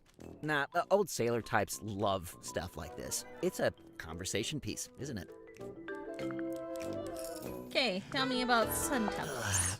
How I wish I'd remembered to bring painkillers. Are any of these painkillers? Unfortunately, no. They're just supplements. And nice, harmless, organic ones, too. They wouldn't even take the edge off a headache. Sorry, we don't have ibuprofen. Great pull quotes. That's some strong marketing for a small-town theater. Did you ever see the show? Yeah, I did, as part of my old newspaper job. Why is it called Lady of the Looking Glass? The central trick was Symmetry talking to herself in a mirror, only sometimes the reflection didn't move with her. How did she do it? My guess is the mirror can switch between being reflective and being see-through glass. You know, looking through to a second Symmetry on the other side. An identical twin, maybe? Probably just a very good dummy. What's in Picture of a here? moon. Tried asking Mariana Moon? Wow. Oh. Never would have thought of that. Occam's razor, my dear. Who? I don't think we've met him yet. I don't even know what he's referencing, but I was... Stargazing Girl. Sounds like a good title for something. Like a book? Or a film? A one-woman play, surely. Teehee. It's a strong image. The ancient cauldron opened for the very first time. It can't be the very first time. Someone must have opened it before. Semantics. So, what do you think was inside? Does it matter? I'm pretty sure it does. Actually, it yeah, might it explain does. How or why Mortuga died. True. The murder weapon, maybe? Like a knife? Sure, why not? It would explain the scratches on the inside, after all. I guess. He's thinking about it. Dr. Zephyr's got quite the imagination, doesn't he? Fascinating piece of ephemera, this. Do you Ephemera, recognize any of the huh? objects? Yeah, the golden hand. I've seen it, and so have you. What? What? Where? It's attached to Dr. Zephyr's left wrist. What? Zephyr's prosthetic hand is solid gold? Not quite. It's It says here 99%. It's made of an unknown material 90% similar to gold. So it's Now, gold. It also says it's able to touch ghosts, so best take it with a grain of salt. Fog What's ball. this dime store trinket? It's called a fog ball. Is it now? It's mostly It was in gold. Zephyr's lab. And could be a priceless curiosity. Oh, yeah? A priceless curiosity that takes AA batteries.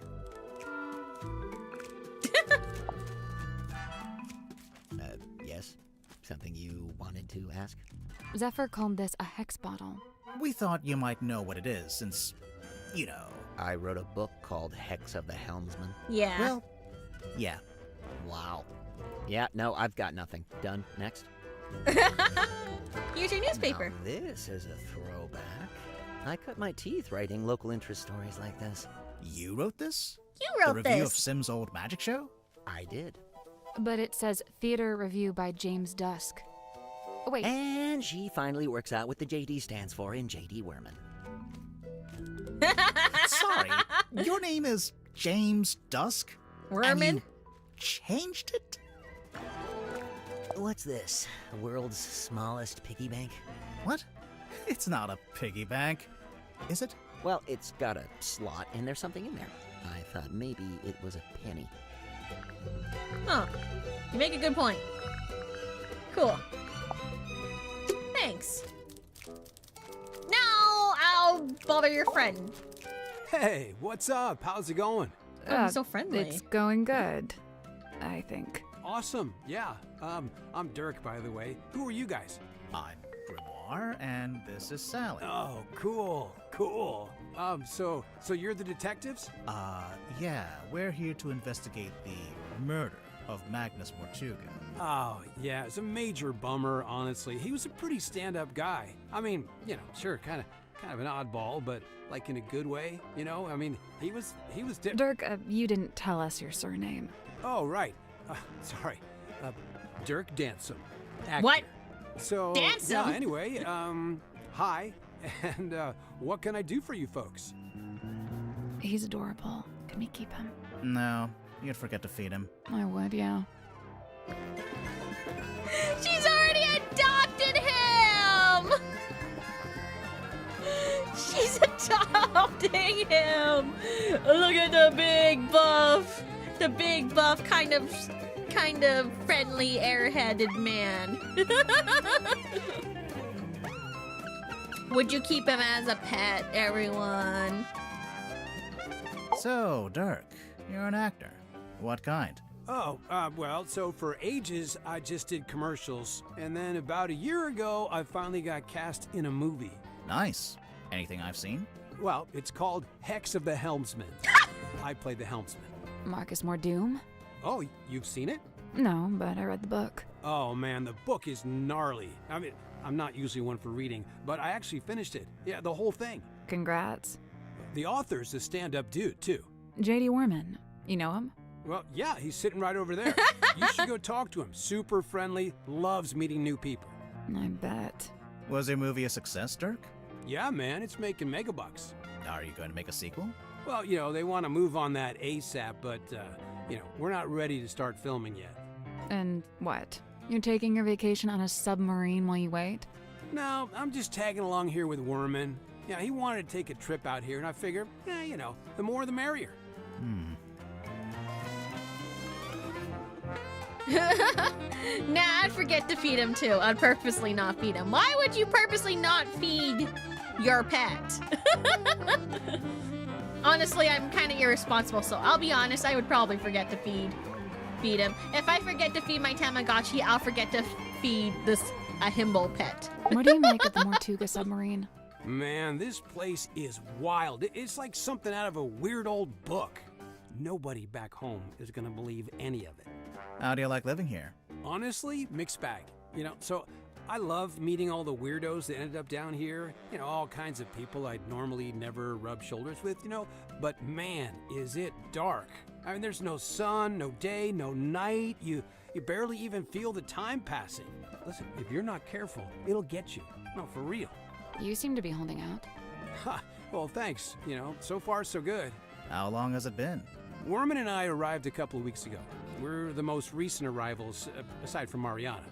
It's lucky they still had this room free.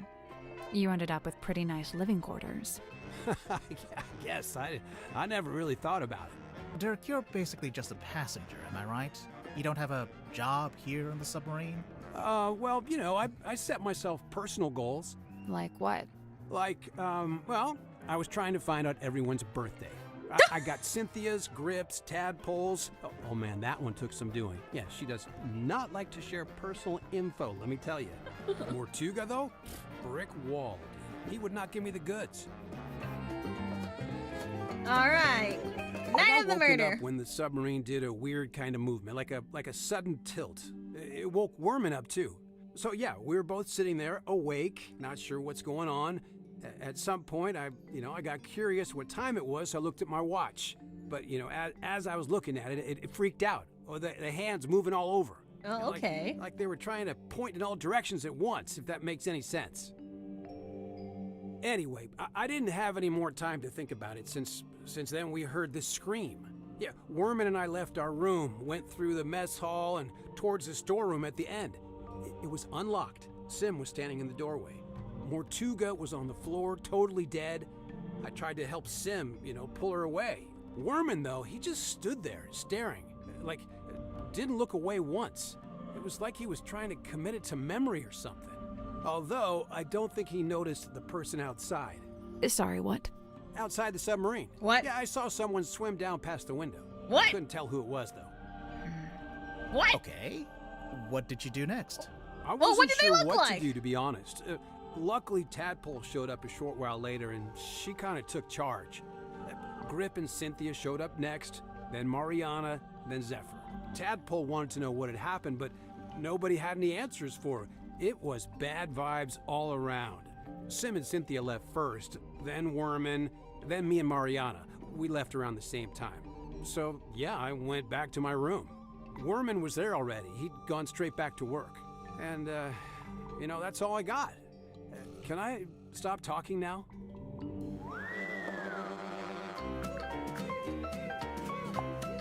All right. Why are we having happy music now? Worman's my good buddy. Yeah, he's like the cranky older brother I never had. How did you become friends? Oh, it was mandated by the film studio. What? What? Well, I played the lead in the movie version of Worman's book, so the studio figured we needed to be friends. And now he's writing his next book, a sequel. Yeah, dude, Hex of the Helmsman 2, The Revenge Unleashed. Or whatever, I don't think he actually has a title for it yet, or a story outline, or actually anything. I kind of feel bad for him, honestly. It's a lot of pressure, Dirk, your work and Worman's work, they're kind of intertwined, aren't they? How do you mean? You can't make your next movie until Worman's written his next book. Oh, sure. I mean, that's true, I guess. Interesting. Listen, I heard the dude died because of a curse. Is that true? We don't know. There's no evidence of a curse. Oh, still. Did you get to know Mortuga before he died? Man, I tried. Dude was not much for conversation. I tried explaining how I'm an actor playing a character that's kind of similar to him. Figured he'd be stoked. Let me guess. He was not, in fact, stoked. Actually, I tell a lie. There was one thing Mortuga wanted to talk to me about. Oh, yeah? He was super curious about contracts. Like illegal documents. Yeah, he wanted to know how they work. Like how they can be used to make people do stuff or not do stuff. Weird. Okay. Sure. Dr. Z. Oh man, love this guy. Hey, did he show you his curiosity collection? I don't think so. Dude has some seriously rad stuff in there. Plus, like, it's all real, you know? Worth a lot of money, you think? Oh, totally. The guy's sitting on a gold mine. There was this one thing. It was behind glass, like this spooky mask kind of thing. I wish I could remember what it was called. Anyway, Dr. Z said it was priceless. So, obviously, I asked what that meant, and get this. It means it's worth a lot of money. You know what? He's got a point. It's priceless, but it also does mean that it's worth a lot of Dirk money. Dancing, 6'2", blonde, 2? athletic, passionate, adaptable, amenable. Okay, you're hired. Please stop. And how long have you been an actor? Oh man, I've been trying to break into it for like forever, but I was getting nowhere until Mr. Vanderpeer said he wanted to hire an unknown for his new project, Hex of the Helmsman. It's kind of a fantasy horror adventure. I play mysterious anti-hero Marcus Mordoon. He's pretty much the main guy. So you went from getting no work to getting the lead in a big movie. Crazy, right? So you're rich and famous now? Well, I mean, yeah, right? I mean, hello? Hello? Hey, what's up?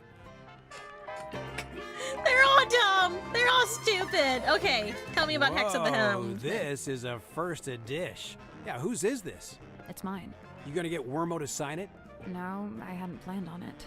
He'd do it if you asked. I bet he'd even do a little doodle on the inside cover. Okay, maybe I do want that. I assume you've read it, Dirk? Of course, dude. First thing I did when I landed the part in the movie. What did you think? Loved it. I never thought about the sea so much in my whole life. It's almost like the ocean in the book. It represents something bigger, you know? An apt description, sir. Bigger than oneself, bigger than the world, beyond the unknown, mayhaps. So, Cynthia hired we you to do solve want the to murder, doodle, huh? though. Pretty much. How much do you charge? Is it like a day rate or what? Oh, it depends. Do you even Just charge? ballpark it. How much did you make from the last case you solved? Not Good nothing. question. Grimoire, how much did we make from the Tangle Tower case? Well, Nothing. you know, extenuating circumstances, being what they were. You never secured the payment, huh? Oh, you look so ashamed. Hello. I've seen this chained up on the foredeck. It's kind of intimidating, huh? It's a boy. For real? Huh. It has long hair, so I always figured it was a girl.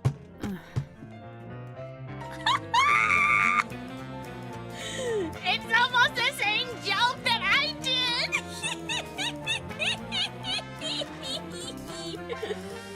Man. Her. Deliberately vague title. Love it. Girl.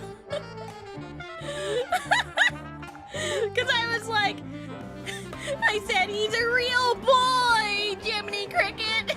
Oh, you found my tablets. What? Okay. Vitamin D, all 3 types.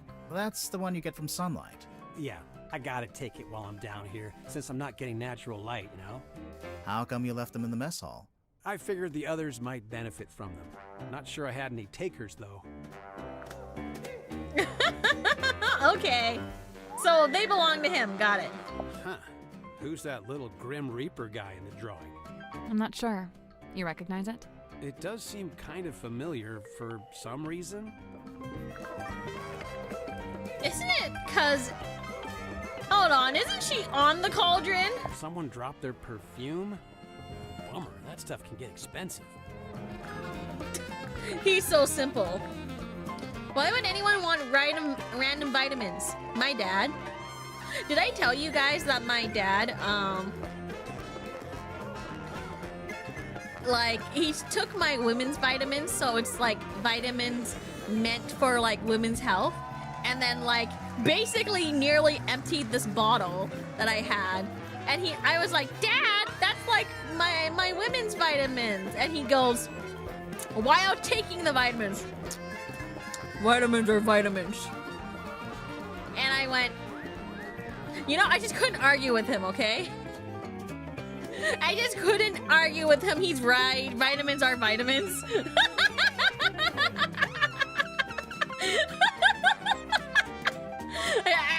I had no argument. What's the deal with those holes along the sides? They're from when it was a sail.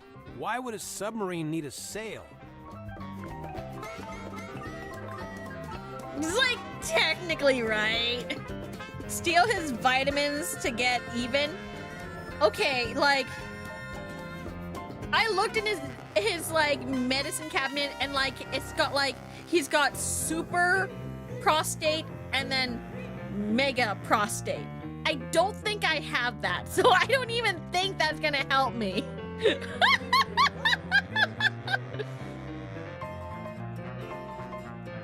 Man, Mortuga really was an odd duck, wasn't he? I mean, who owns something like this? What's it even for? It used to be locked, so I think he kept something inside it. Oh, what? And it got stolen? The thing? Whatever it was? Maybe, yeah. Whoa, I wonder where it is now. Hard to say, since we don't know what we're looking for. But somewhere on the submarine, I guess. Not necessarily. Someone could have thrown it into the ocean. Oh, great. Although he does have like, I do steal his like vitamin C tablets, like a lot. I steal the vitamin C tablets. I also have the like, the fiber gummies. I was hoping that it would help regularity from my IBS. I'll be honest, this hasn't done anything but, it hasn't done anything but Dr. Z told me this is a dream helmet. Have you tried it out? Nope, I don't dream. What? Yes, you do. No time, bro. Gotta optimize that sleep cycle, you know? If you're dreaming, you're not resting. You're insane. A little bit. What, does he only like sleep for every 15 minutes or something? Where does Zephyr find this stuff? I'm pretty sure they don't sell this magazine at my local newsstand. Maybe on mail order. I think it's more of a black market thing. Huh. Some of the listings in here, the prices are in ounces, and there's a symbol. It's the alchemical symbol for gold. For real? Man, is Zephyr like secretly super rich? I think so. Stays consistently on REM because slowing down is for losers. He just doesn't dream. Like, isn't it like kind of impossible not to dream? Like, once you get into REM, because you know you're always thinking, and when your like rapid eye movement happens, it starts to create like visions and stuff, right? Is that a crystal ball? Yeah, I think it's made of glass. Right, but a crystal ball in the sense that it's a magic ball you look into and you see your future or whatever. Oh, yeah, I guess. Why don't you look into it? You'll see yourself solving the murder, and then you'll know who did it. It's genius. Hey, so remind me what a hex is again? Didn't you just Didn't make you a just movie make called a Hex movie? and the Yeah. Helmsman? Right, but look, I'm bad with learning what the made-up words mean. It's not a made-up word. A hex is a magic spell. Kinda like a curse. Or it can mean 6, as in hexagon. Oh, gotcha. Okay, yeah. I was hoping that would clear up what a hex bottle was, but no dice. Hey, the guy who wrote this review has the same name as As who? I'm not sure if I'm allowed to say. Someone lose an eye? It's not real. Oh. It's got a weird smell. So? So maybe try asking Mariana about it. She's got a wicked sense of smell, like a dog. Like a dog. I'm serious. She did not like that. All right, wait, what are these? It's some kind of doll. Sally, no. It's a collectible action figure. They're dolls. Same thing. So inky. Hex of the Helmsman. Aww. No, wait, person!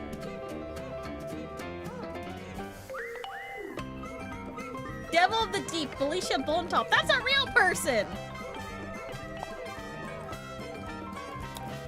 He sees it in his nightmares. He sees it when he shuts his eyes.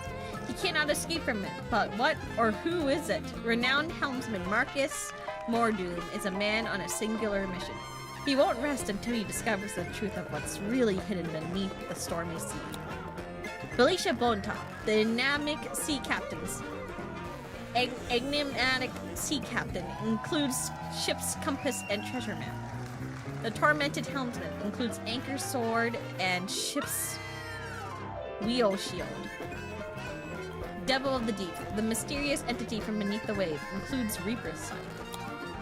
Series 2 coming soon. Look out for Hex of the Helmsman 2, only in theaters. Interesting. iPhone! Is that a tuxedo? You never know when you might have to go to a fancy party. What's this in the front pocket? It's a cell phone. That's locked. What do you mean it's locked? How can a phone be locked? Yeah, what's this?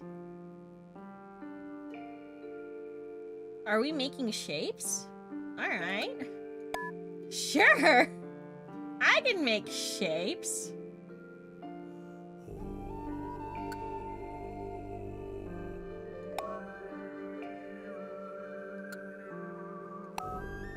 And then need like a point here, I think.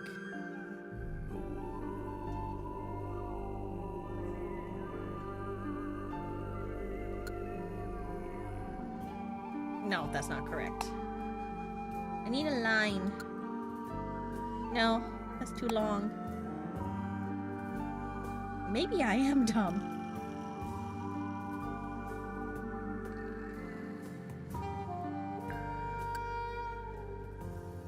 No, I definitely need just like one line here. Is there a diagonal line anywhere, guys? Oh.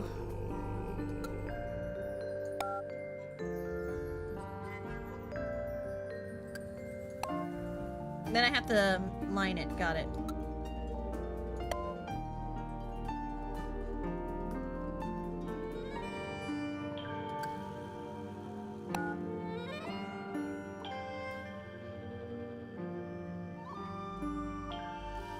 Then there's like a circle underneath.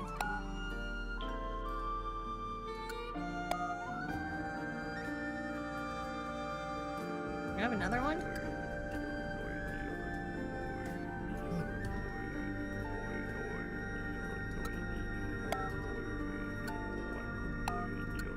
It could.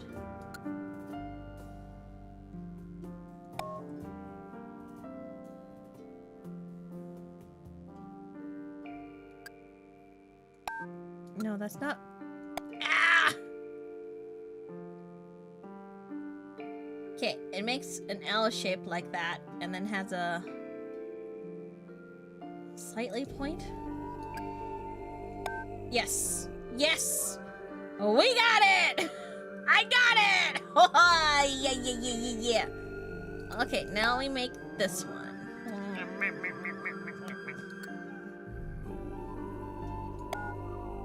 That's too long. Awa-wa. Awa-wa. Awa-wa-wa. No. There are more shapes. Is this it? Isn't this also too long? Yes. Where's the other one?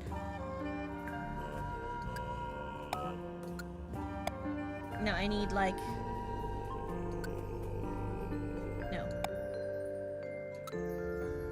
That's too big. Is there more shapes, guys? Am I crazy?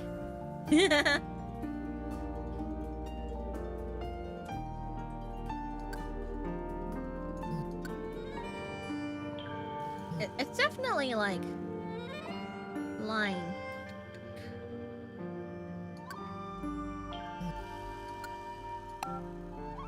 But that's not right.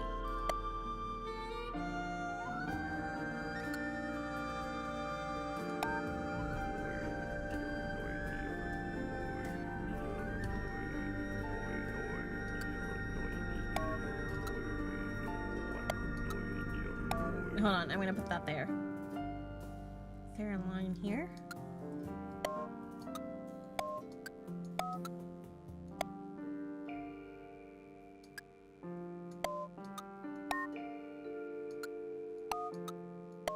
Nope, definitely right.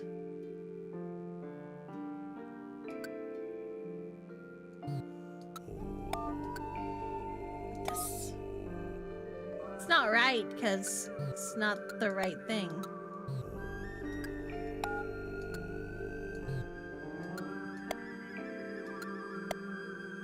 No, it's definitely the big over circle here. They move the horizontal one over? Oh yeah, I technically can. You're right. Ha ha ha ha! Yeah, we got that. Yes, you're right. Wow, I'm kind of stupid, huh? Then I guess you can go here? Yeah. Does the shape match? It looks like it matches, right?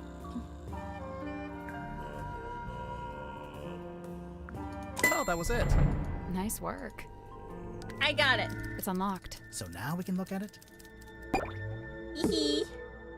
A cell phone with its lid that flips open was found in the pocket of a tuxedo in the ball. This does not look like the phone that I saw. Use. Welcome, Dirk. Accountant Polly, Agent Marsha, Big Real Steve, Lawyer Woolwood, Worm Office, Van de Pure. 25%. The offer's still on the table. 500,000 with no multi-picture deal. Sci-fi, lasers, explosions. Gonna be big. Call me Steve. Hi Dirk, my name is Jimmy. I'm a big fan. I have lots of ideas for movies you could do, and you can use them for free, but please put me in the credits. Okay, thanks. Please write back. Hey Dansome, where'd you run off to? They said you went on a work trip. What the fuck? Thanks for inviting me. Steve admitted he'd email again. This is a reminder that you are not free to take his offer. All in good time.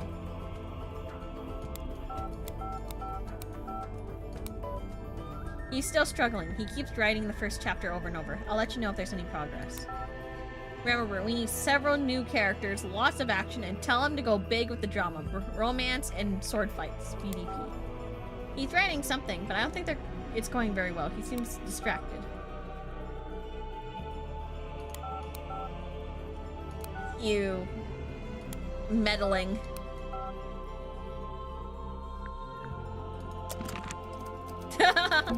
It's a suitcase.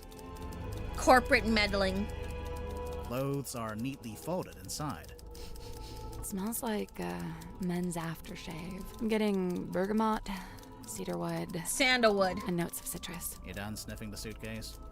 It's a huge iron dumbbell, made from nuts and bolts. So, you gonna pick it up?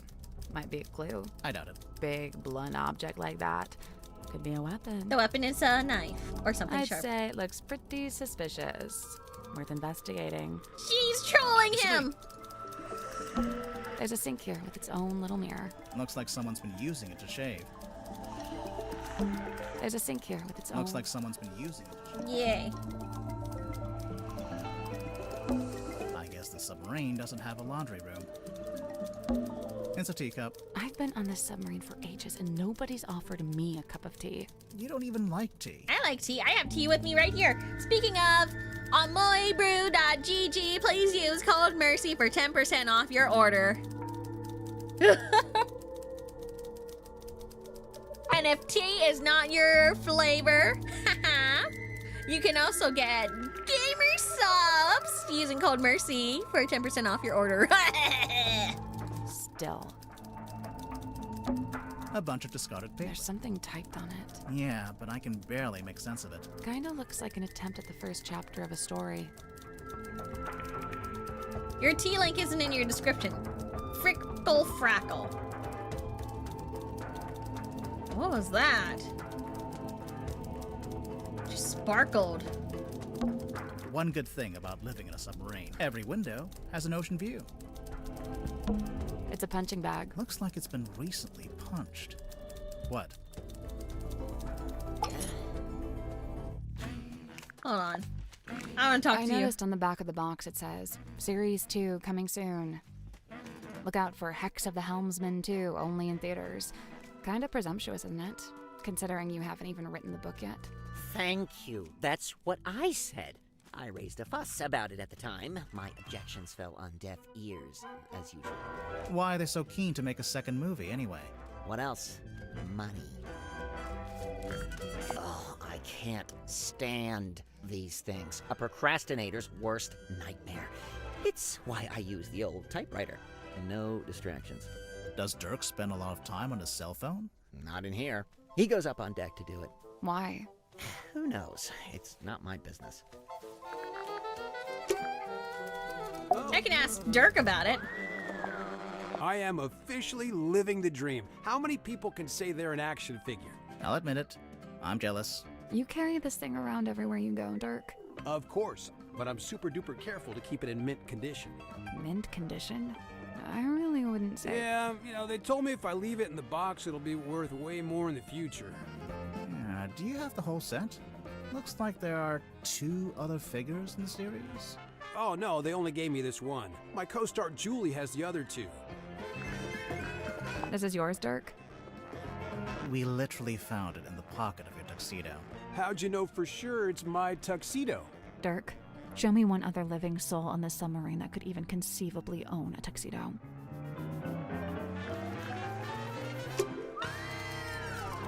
Alright. We like dumb people. Okay, there's...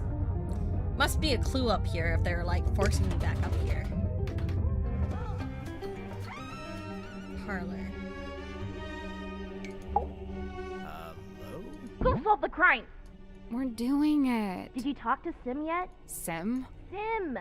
Symmetry! Where is she? She'll be in the room nearest the illusion theater. The child's room? The one with that weird painting? We checked in there. Yeah, no, there's no weird painting in that room. Just a weird girl.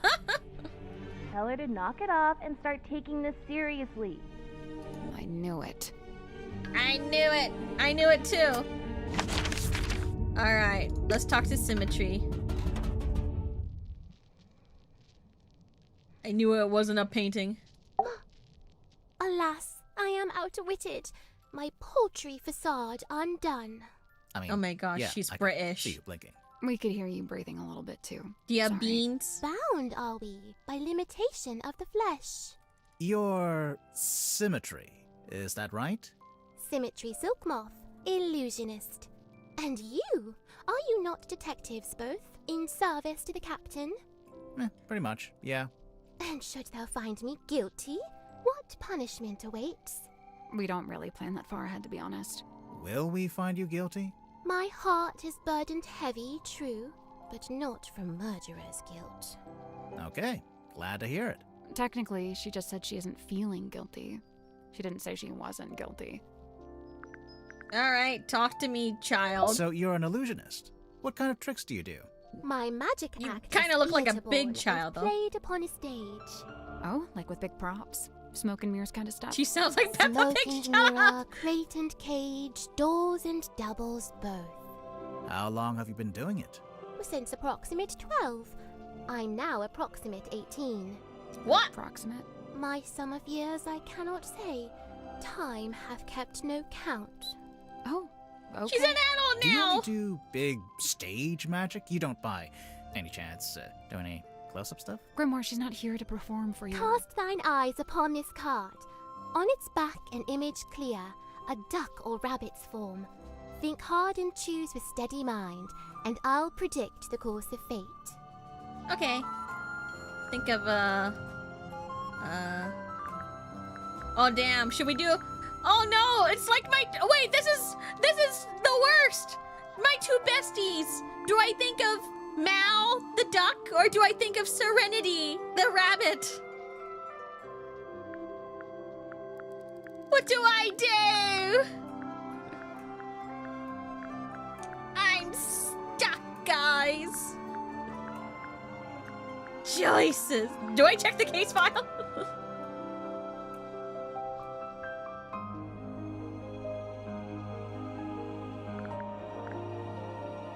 go duck, but now we're like stuck in the duck. Think hard and choose with steady mind, and I'll predict the course of fate. Okay. What if I get a bad ending, though?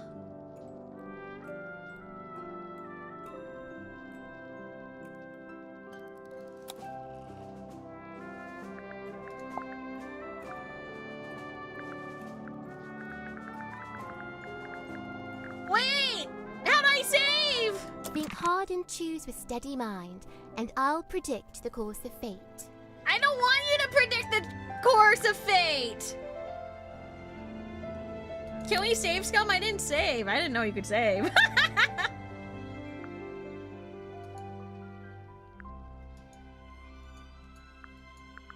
We make decisions with our lives on it. You're right.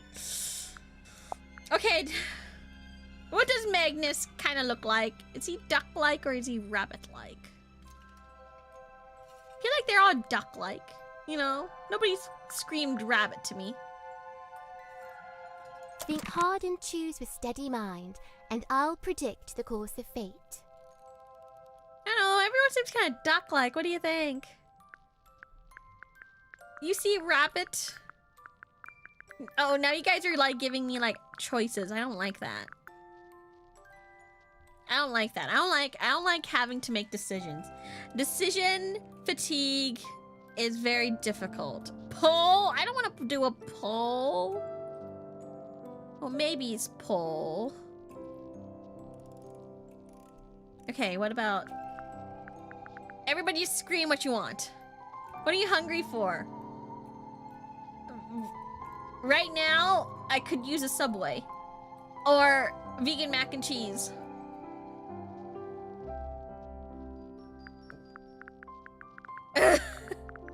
Okay, I saw more rabbits. Let's think of a rabbit. Okay, I'm thinking about it. That's the trick. Sorry, but this is like the most basic optical illusion.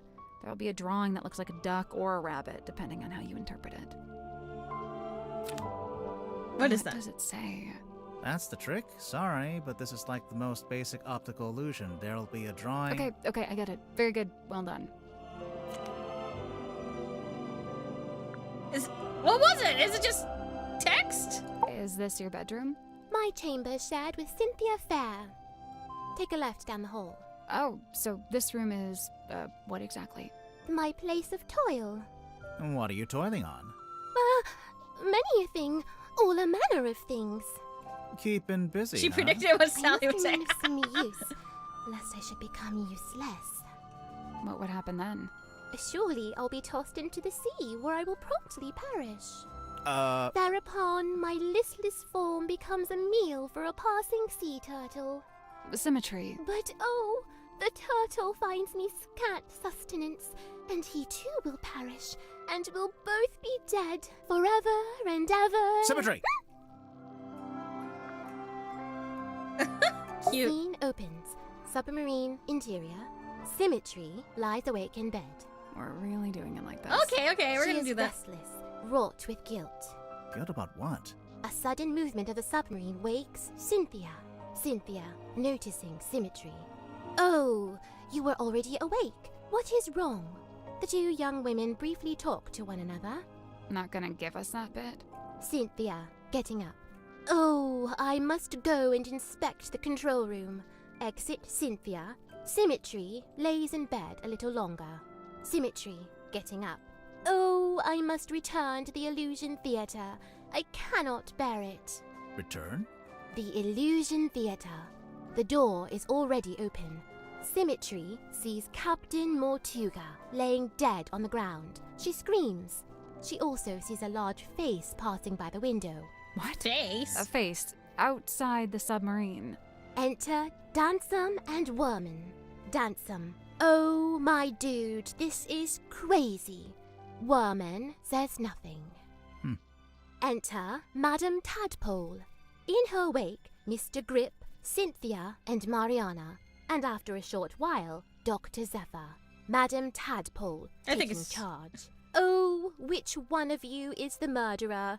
Tell me now so that ye may be punished appropriately. I'm sure that's exactly what she said. Exit Cynthia and Symmetry. Cynthia, visibly nervous. Oh, but who will become captain now? Symmetry, pondering. Oh, do you think Mortuga wrote a will?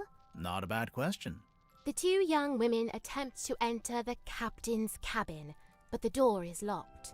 They decide to visit the control room instead. Cynthia is now moving with urgency, and Symmetry is lagging behind. Cynthia emerges from the control room.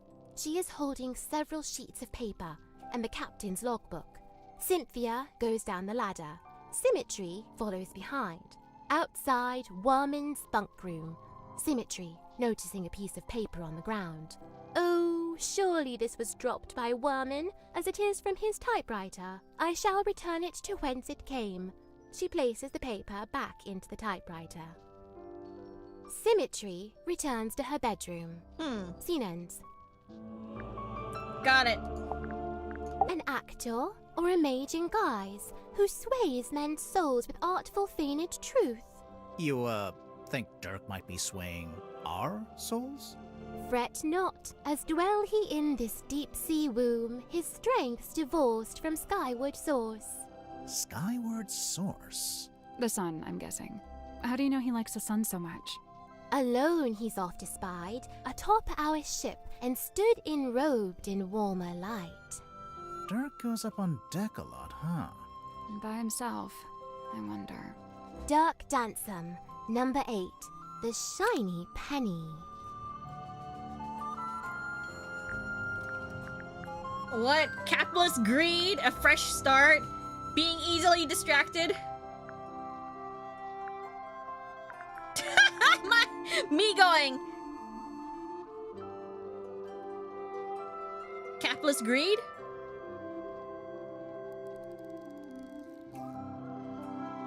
Ooh, shiny. The third one? Being easily distracted? I mean, shiny pennies do grab my attention. He does talk to his manager, yes. Me looking at his cell phone.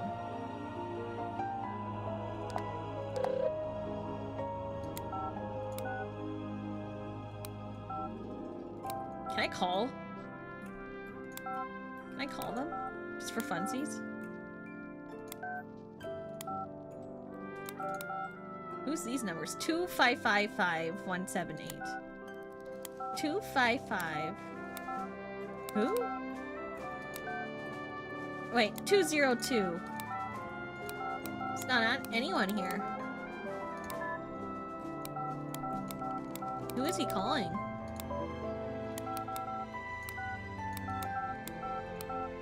No, wait, 202. Lawyer Woodrow. 555. Lawyer. Why is he calling his lawyer?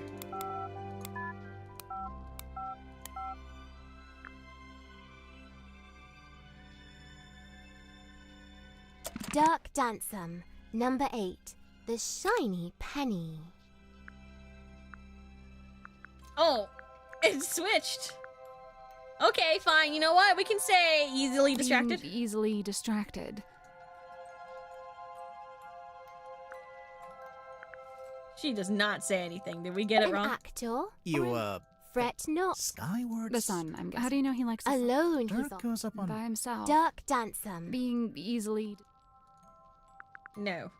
His life's long hope to pierce the veil and breach. Solitary once, no more, for help is found in frightened form of fair and freckled face. She means herself. I'm following. A time bespent in chamber dream and chained to lofty quest.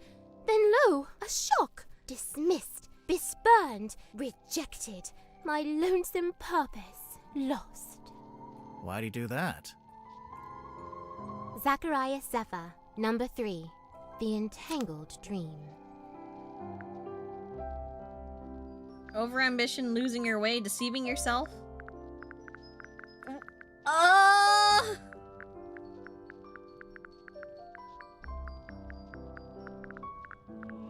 Entangled dream? Do all theater kids talk like this? No, only the British ones. The British kid, not the British kids, sorry, the theater kids at my school, they hissed at me and meowed because they watched cats and they became obsessed with cats. So they started acting like cats. You'd go with overambition, I'll take ya. Overambition? 2 people said overambition. Did you not like that? You know what? Screw it. I'm tired of like trying to figure her out. Oh. You look kind of pale. Are you getting enough to eat?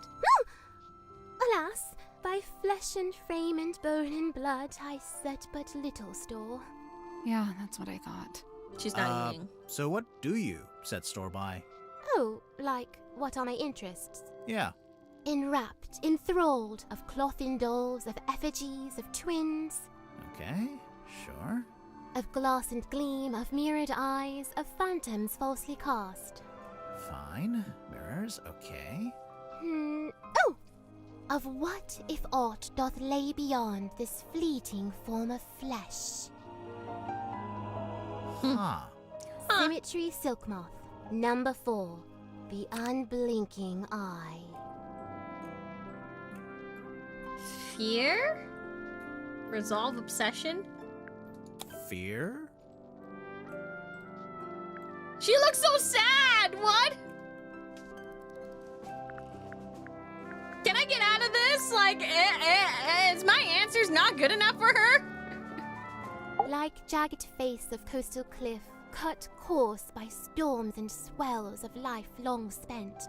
Sleep a scant solace, bedeviled by a dream dug deep in folds of ever-furrowed brow. His broad form stood, once ox-strong and stout, now more malediction than man. Doomed to dwell down in the dark, the once light of a life once lived, now too luminous to look upon. Magnus Mortuga, number 1, the turning wheel. Change of fate? A change of fate? She doesn't. I don't know if she likes my answers. He'd dreamt our ship some boisterous boat, where tensions flowed and tempers boil. Alas, upon inspection showed, our home fell plenty short. Still he yearned for storm to swell, for keel to list, for sail to sway. He was waiting for something to happen. Something did happen. The captain was murdered. And crime dark scene, but consequently came the freshest focus for his ever ponderous gaze. James Werman, number 7, the empty inkwell. Amorality, apathy. I don't know. I just thought he was squeamish because he ran away.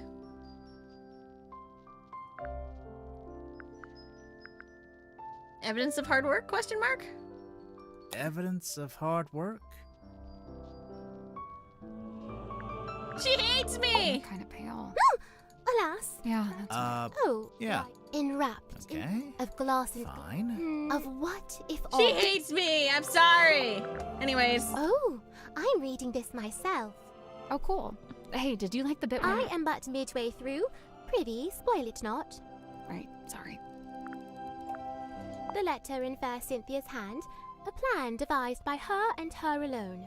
The plan being... Why, to hire a sleuth to seek the truth. That's us. Couple of sleuths seeking the truth.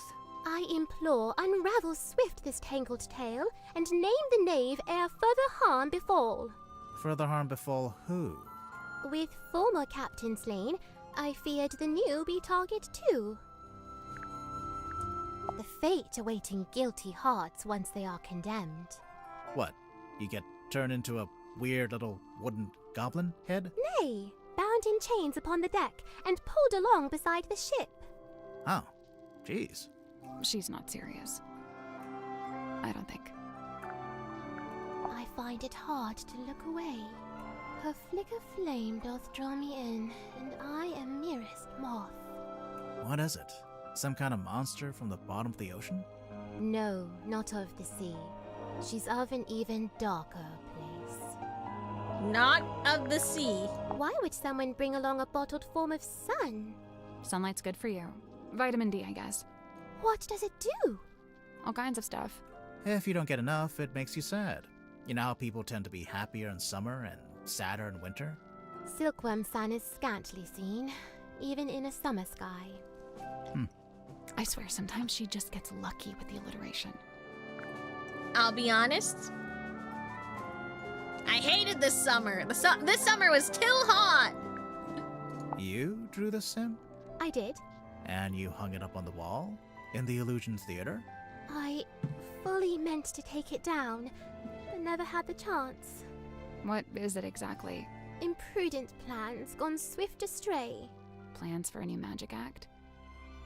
Why'd you hang it upside down? Upside down? Yeah, I thought maybe it was part of some kind of trick or an illusion. I didn't hang it upside down. I hung it right side up. Really? Yeah, almost every day was like 90 degrees. I hated it. I hate the heat. Everything sucks with the heat. I am the opposite. I love summer. Then you suffer with this boiling ball in the sky called the sun. Oh, you annoyed her. I annoyed her? What? What It is was it? too hot. It was I actually do cold not know today. and dare not guess. Ah, come on. One little guess. It's not my place to muse upon the things in Chamber Dream. It's from the Dream Chamber? Okay. What's this? The dream chamber's very How should I suspicious. know? It was hung up on the wall in the Illusion Theater. So, So, we We thought maybe you were the stargazing girl. I am Symmetry Silkmoth. Yeah, I know. I'm not contesting that. Never mind. This cauldron to Mortuga held deep worth, it seemed to me. When speaking of its somber form, his words were most severe. what did he say about it?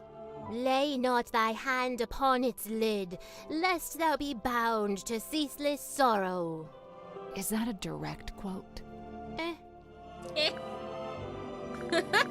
Do you know how Zephyr's dream helmet works? his secrets are his own to keep. Okay, but just for the record, you do know his secrets. I am bound to share them not. Okay. Lillian's locket. Looks familiar, don't you think? I didn't know it had a name. Kindly close the book. I have no desire to look upon it longer. Oh, sure. Here you go. That face! You know what it is? Mine eye but chanced upon it. Nothing more. Oh, my fog ball. Your fog ball? As carved and crafted. You made it. What for? Well, thou mayst use it to speak with Gregory. Sorry, Gregory? We never met a Gregory. You wouldn't have. He lives inside the ball. Oh. And he's my uncle. Oh. She's And way he's too dead. suspicious. Oh. And fictitious. Oh.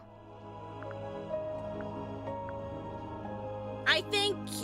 I think she's more like I think Mr. Dr. Zephyr is a bit more suspicious. Hey, Sim. Do you know anything about this? Speaketh soft. Okay? Do you know anything about this? Nay. Sim, look, it's you. Oh, long faded yesteryear. I'm shocked you knew that she was me. Yeah, I'm not sure you're old enough to say yesteryear in any context. From the review, it sounds like your old magic show is pretty good. I filled the house up every night. So why'd you give it up? There were other things I wished to learn. Things not found upon that stage.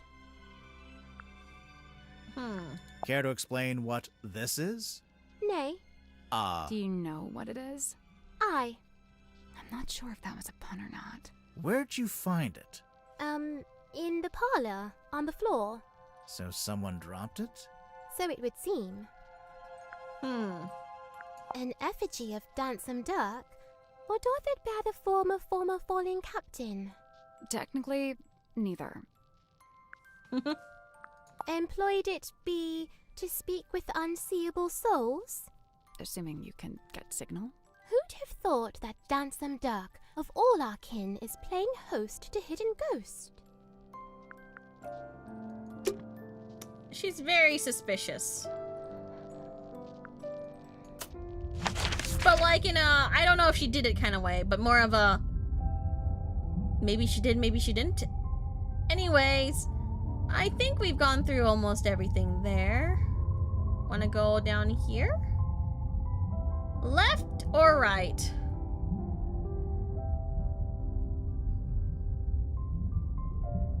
Or middle? This is middle. Left, right. Left. Sim is innocent! Or is she? I don't know, I'm very suspicious of the dream guy. Are you? It's the cargo hold. It's made entirely out of wood. And? And we're in a submarine, aren't we? Alright, let's talk to her and then Oh. look at her stuff. Ah, weary travelers. Take a seat by the fire, shake out your boots. We're not weary travelers. Then why do you both look so haggard and trail-worn? Or just old. There goes my self-esteem for the rest of the day. We're detectives. I'm Grimoire, and this is Sally. We're here investigating the murder of Magnus Mortuga, your previous captain. My captain? Never. My captain is the moonlight as it shimmers across the lake. My captain is the wind as it whispers through the valley. Who is this woman? No idea. I kind of like her, though. My name is Moon.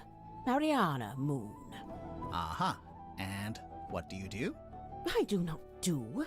I simply am. Okay, she's one of those type of people. I don't trust the purple one with the eye patch.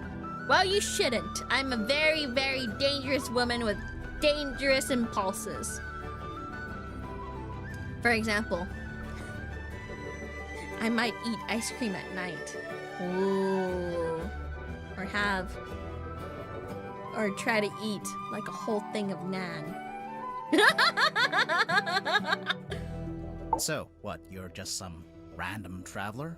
A traveler, yes, but random, never. I'm here because I chose to be. I've been searching for the Mortuga submarine for some time, you know. How come? How come? What flavor? This thing is normal the flavor. motherlode The motherlode of what? of whispered half-truth, of murky rumor, of stories unspoken. Oh, like urban myths and stuff? Right. Urban myths and stuff. So you're a historian. Historian, storyteller, rambler, ambler, fireside gambler. How long have you been here? Well, let's see. I arrived a few hours before the captain was murdered. Oh, dang. Really? Quite the story, isn't it? But you're just on the submarine because you find it interesting. Would that be such a crime? No. Murder's a crime, though, pretty sure. Oh wait, are you asking flavor ice cream or flavor Nan? Hold on. Hold on. Wait, I just got confused because I just said flavored Nan, which is normal flavor. It had a big little thingy in the front that says, no eggs, made with milk and yogurt. If it's ice cream, I just have drumsticks. I just have drumsticks from Costco. So my favorite drumstick from the pack, I really like the caramel one, but you'd think that the caramel one, there's two of them, caramel and chocolate, right? You'd think that the brown wrapping would be the chocolate one, and kind of the green wrapping is caramel. Wrong. The brown one is caramel, and the green wrapping is chocolate. get so confused. I'm like, this is not indicative of what caramel and chocolate should have been. A merciless wind rattles the rotting wood of the old silkworm harbour. The shadow of a vessel lurking low in the night-black water. A mysterious stranger steps onto her foredeck. Cloaked in darkness, she slips inside. Why are they all the theater submarine. kids? You're right. Who is she? What is her dark purpose? It's you. We get it. A mysterious stranger, I said. She descends into an ornate parlour, empty, save for a lone figure standing by the fire. So, not empty.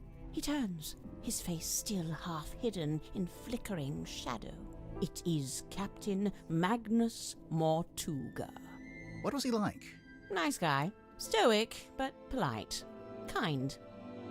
He tells me to wait in the control room and then disappears off towards the back of the ship. After a little while, he comes back. But now, he's a slightly different man. What do you mean? The light is gone from his eyes. He seems sad, angry. He avoids my gaze as he crosses the room to take hold of the wheel. He tells me to head down the ladder towards the mess hall. Doing so, I encounter two gentlemen named Mr. Werman and Mr. Grip. Neither of them look like sailors, so I know they can't be crew. I assume they must be guests like me. And true enough, it transpires that Mr. Werman is a writer and Mr. Grip is, some kind of watch repairman. Captain Mortuga reappears, descending the ladder. He asks the two men to show me around the submarine and introduce me to the others. Then he disappears through the rear corridor. It's the last time I see him alive. Mr. Werman apologizes, explains he's too tired, and leaves through the opposite corridor. Okay, Mr. Grip, matches. unable to come up with such an excuse, agrees to show me around. Now, I wrote this down in my diary, so I may as well let you read it. Oh, thanks for the diary. Hee. Imagine my excitement to finally get a good look around the Mortuga submarine. I was even given a tour by one of Mortuga's subordinates, a Mr. Godric Grip. We began by visiting a bizarre laboratory known as the Dream Chamber. It smelled of dried herbs and What is glass, this? but was devoid of its dream custodian. An early disappointment. The captain's cabin was locked. Mr. Grip explained how Captain Mortuga mostly keeps this room locked when it's not in use. We climbed down into the living quarters where a pair This of is a very bedrooms strange diary. I've never seen a stringboard with tape. The first smelled of crane dust and unwatered flowers. A young woman was laying in her bed, poring over an old document. She hastily hid the document away and introduced herself as Miss Cynthia Seaford, a name to remember, dear reader, as she will shortly become quite important. The second bunk room smelled of aftershave and desperation. The two men within, Mr. James Werman and Mr. Dirk Dansom, both appeared to be asleep, so we decided not to intrude. Next on the tour, a room inhabited, by the looks of things, by a young child who is also a stage magician. Sadly, this mythical child magician is nowhere to be seen. The room at the very end of the hallway was sealed with a heavy bulkhead door. Mr. Grip dismissed it as a storeroom that only Captain Mortuga makes use of. Perhaps you'll agree with me, dear reader, when I suggest the peculiarity of a simple storeroom being sealed off with such a significant door. Mr. Grip took me down to the cargo hold. It smells of damp wood and tarred rope.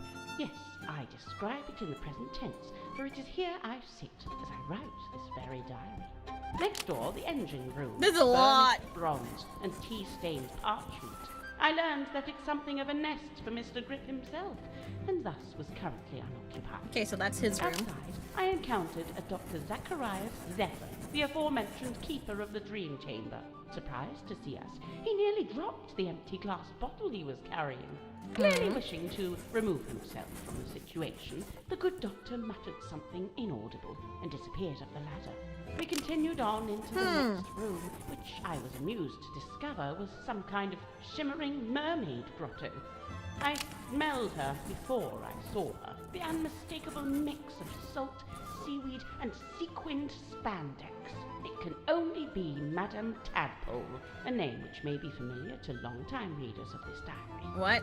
Tadpole and I caught up while Mr. Grip skulked. Wait, in the door, long-time readers? clearly hoping There's this more? would mark the end of Than the us? tour, but it did not, dear reader. It did not.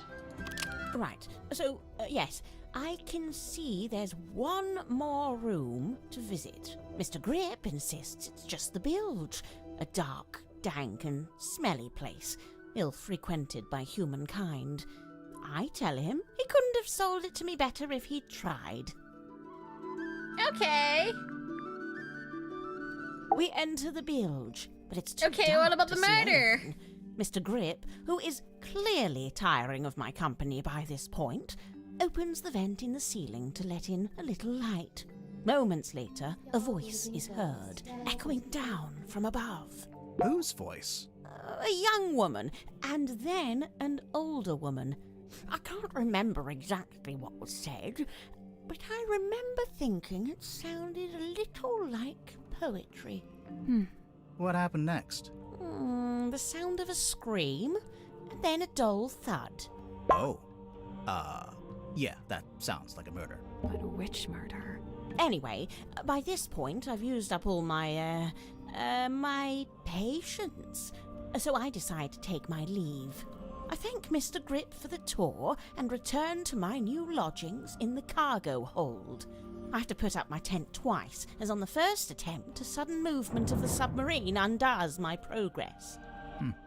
After some time, Mr. Grip and the young Miss Seafoam appear in my doorway. It seems they've come to fetch me for some kind of official submarine business. We head back towards the mess hall, Mr. Grip and Miss Seafoam heading up the ladder before me. I spot Dr. Zephyr emerging from the airlock. He has a glass bottle in one hand and what looks like an old leather bag in the other. I update him with what little information I have and attempt to catch up with the others. Laying on the floor is the body of Captain Magnus Mortuga. Okay. Amongst the living, mutterings are breaking out. Murder and mutiny, cauldrons and curses. But with Zephyr finally in attendance, Tadpole calls for order, demanding justice for her slain captain. But nobody really seems to know what to say. The next morning, it's announced that Miss Seafoam has taken over as captain. And, well, here we are. Okay, cool. Okay, let's talk about people then. I saw Dirk wandering the halls this morning, like he was looking for something. I asked him what it was he'd lost, and he said he couldn't really describe it, but it looked a bit like a gun. What? So, something that looks like a gun, but isn't actually a gun. I can't imagine what he was talking about. Okay. More things to ask. I didn't expect to find a fellow Let's go. herbologist on board. Dr. Zephyr really knows his rosehip from his rosemary. He's a chemist, too. Impressive, don't you think? I don't know. I get the sense his work is more alchemy than chemistry. He does seem rather secretive about it. I tried asking him about his experiments, but he seemed awfully reluctant to divulge any details. Sounds familiar? Yep. Guy wouldn't talk to us at all. Worman, I know he once worked as a newspaper journalist. Oh, that's before he changed his name, of course. Have you read his book, Hex of the Helmsman? I leafed through it. I must say he's got some good research skills. I'd love to know what his sources were. What do you mean? The book is very clearly a loose retelling of the real-life story of one Magnus Mortuga. What? Interesting. Broad shoulders, long arms, good for reaching across a wheel. He had a hard face. He but has a sometimes shoulder. I'd wager he was once a very handsome man. Do you know anything about his life before the submarine? Like if he had a family? I'd never heard mention of his parentage, no. But he lived in Silkworm. Do you know where exactly? The only record I found It looks lists like a him as living fingerprint. at the Stonetop Inn and working on board the Stonetop family sailing ship. As the captain? As a deckhand, and eventually as the helmsman. So how'd he end up as the captain of a submarine? All I could dig up was a rumour that he bought the submarine from the shipyard. He bought it? Or maybe he commissioned to have it built. Accounts vary on that. Either way, how could Mortuga afford to buy a submarine? My guess is that he didn't pay with money, but made some other kind of trade. So, Mariana, where are you from? No fixed address. That's the way it's been for some time. Oh, I see. But What's you came the to word? Silkworm looking for the Mortuga submarine. How come?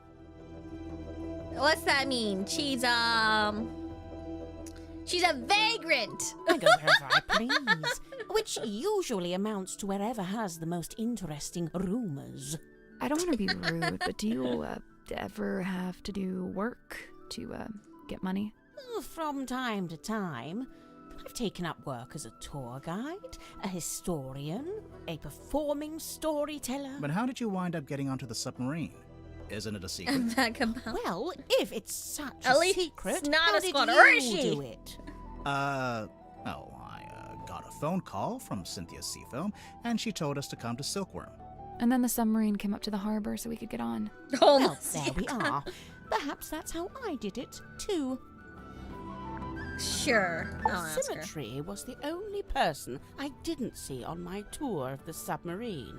I realized later that she'd been with Mortuga at the time. In the Illusion Theater? You know what's funny? Nobody else calls it that. They all just call it the storeroom. I'm led to believe Illusion Theatre is a name Miss Silkmoth came up with herself. Rather like how she came up with the name Symmetry Silkmoth. That's not her real name? It's not her birth name, no. Alright. Talk about clues. Pass it here, I'll show you something amusing.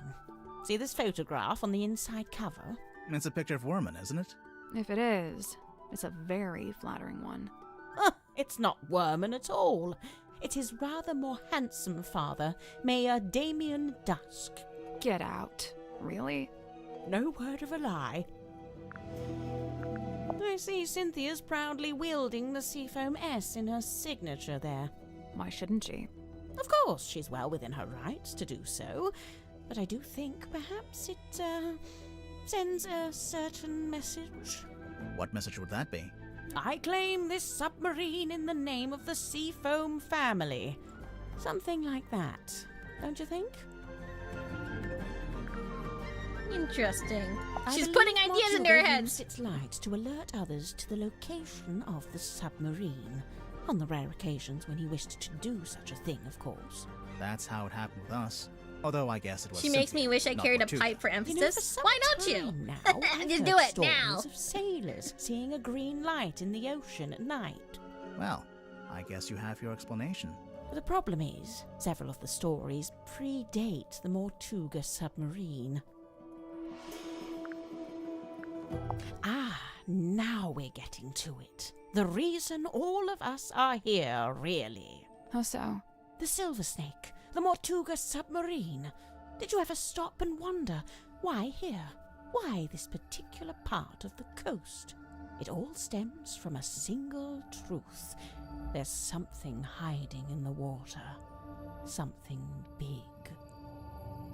Now, it wasn't my intent to cause you any lasting unease. Look, we three, we're merely tourists here, passers-by. Take my advice. Keep your distance from all this, so you can still walk away at the end. Alright. Mariana, can you tell us what these tablets are? It's rather more difficult when it's something synthetic like this.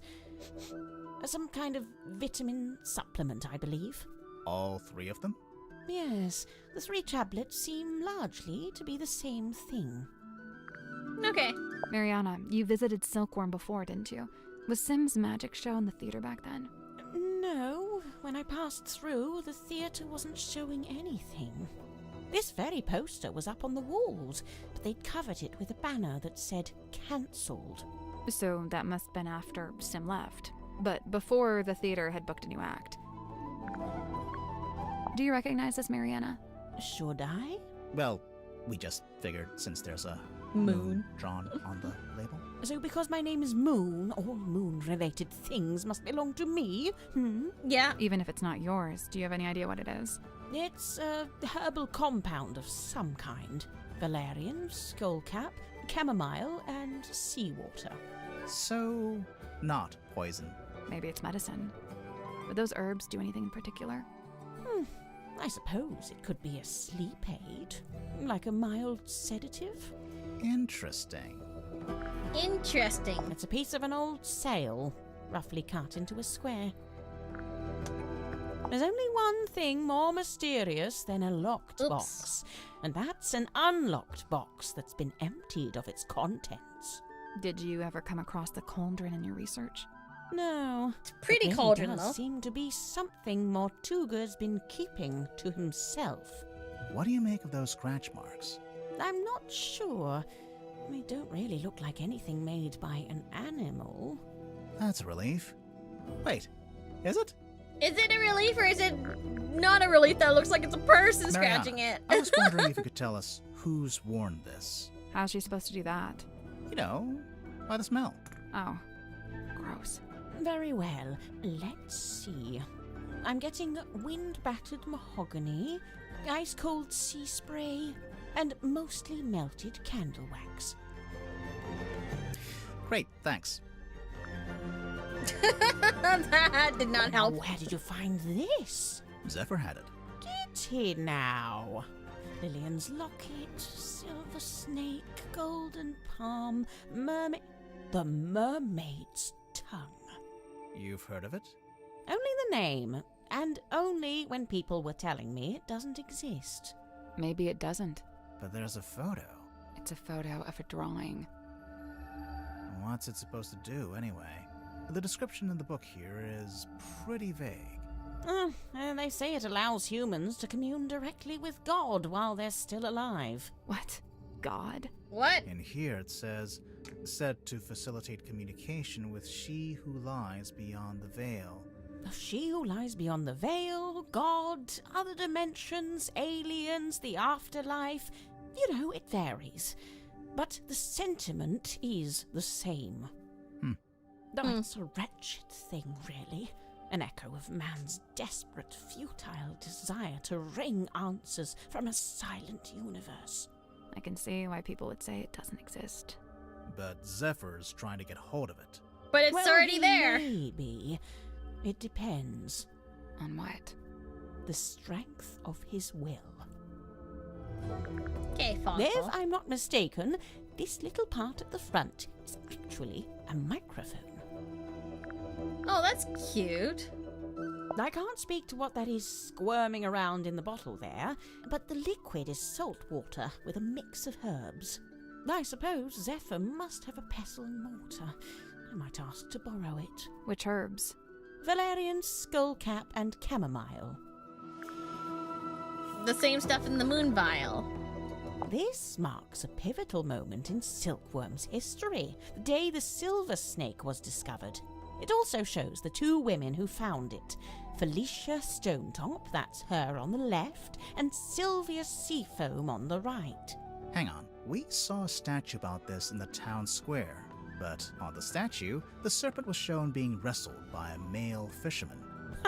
Yes, well, that's history for you. It carries something of the cadaver about it. Might be the smell, rust and stagnant seawater. It's still gross. Perhaps it came from the ocean. Have you asked Madame Tadpole about it? Not yet. Sorry, Belisha Bonetop. Yeah, that's what she's called in the book, too. Marcus Mordoom's captain/love interest. Flying a little close to the sun with that name, aren't they? A ZX5. Nice piece of kit. Polycarbonate shell, tactile interface, unusually good battery life. I mean, it's a cell phone. Whose is it? Dirk Danson. I suppose that makes the most sense. After all, Mortuga really didn't seem like the cell phone type. Interesting. Okay. Let's look around now. It's a pinboard. Look closer. Drag the piece of paper into the correct position. Eh?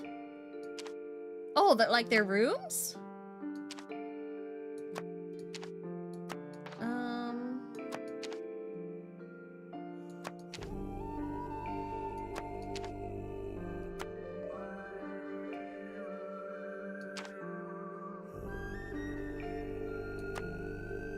Or where they are now? Because if it's where they are now, we are here.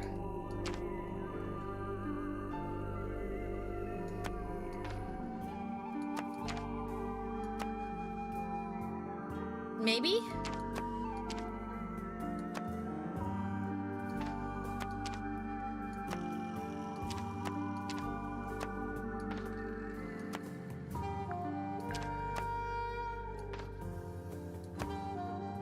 Nope. So, there's a drawing of each of the suspects, one of Mortuga, and one of us too. Each one needs to be moved to the right place on the board. What does this even mean?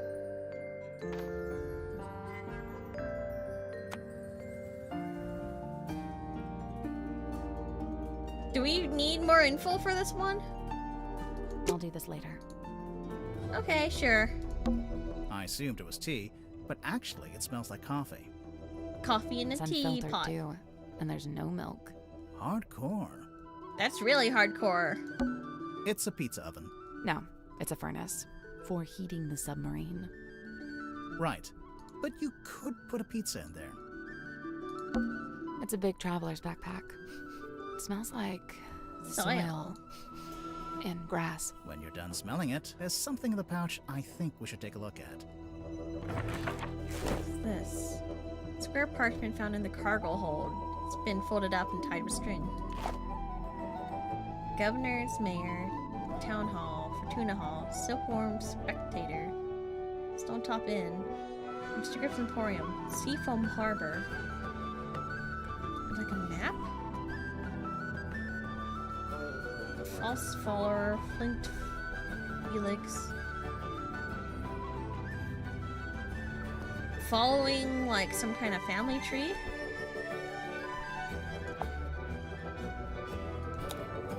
Okay.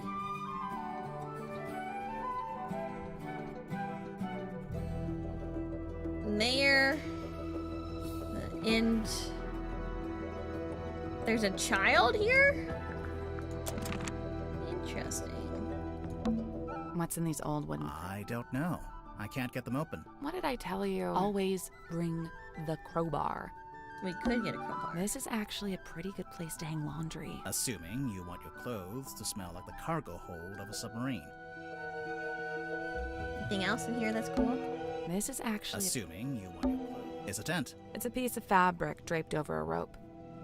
Yeah, a tent.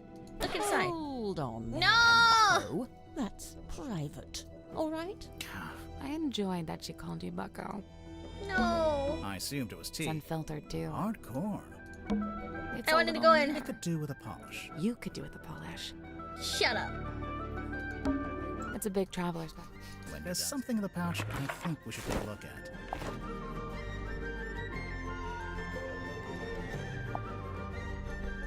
What's this for? Ah,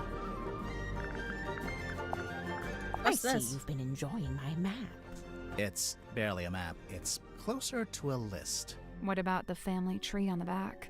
Most of my research into silkworm has been focused on these two family lines, the Fellows and the Stone Tops.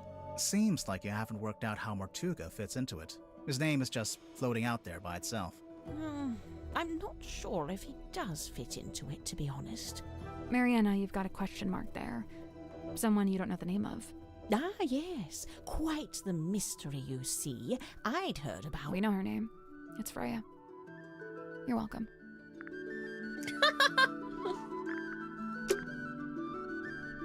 Okay, let's meet everyone else then.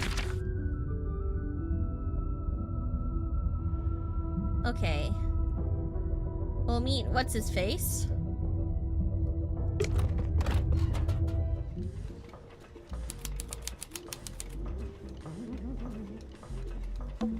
Hello? Is anyone there?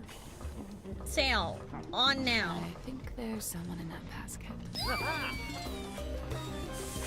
Oh, what a silly little guy. It's a big compass. It's a pretty big compass. Broken compass. I want to fix it. A selection of some of my more unusual compasses.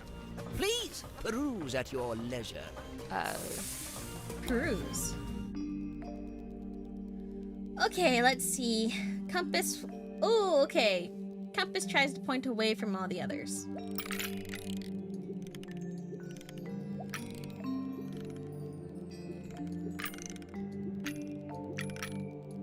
If I move it around.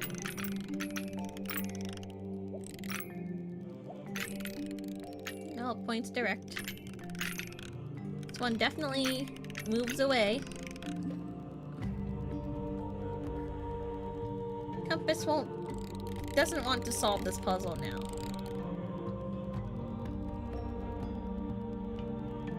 Compass, that's actually a clock in disguise.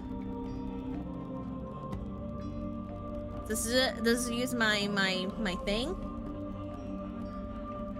Compass that tries to point at all the others.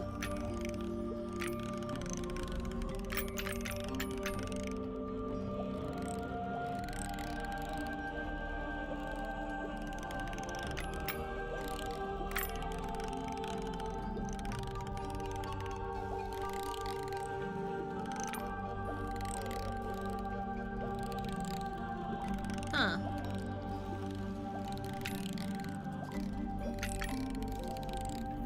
Feels like they're only, like, trying to follow a few of them.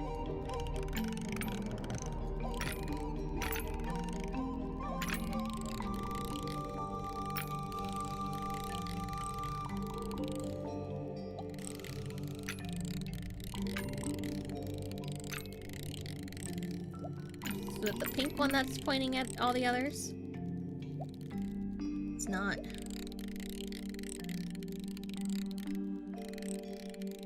I think this one is the one that wants to point at the others. Move.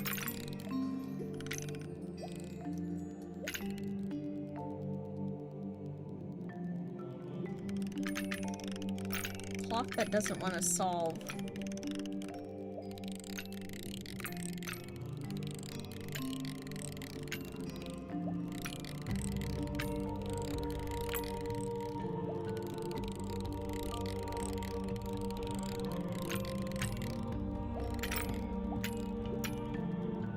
Huh.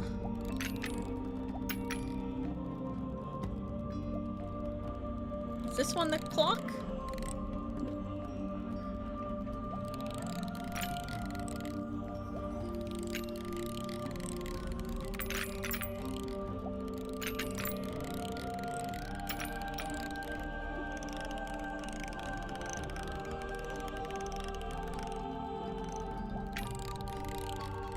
Probably clock. And which one of these doesn't want to solve the puzzle right now? Maybe the pink one? No, it doesn't do much.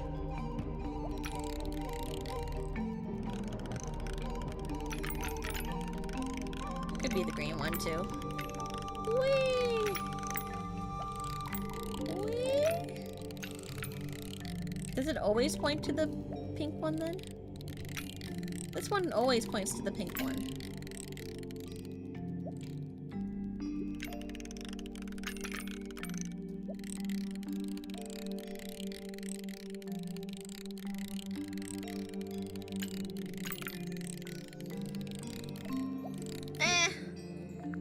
Nope. So there's 4 slots, and each one needs a compass to go in it. The labels are all describing a particular compass, I guess.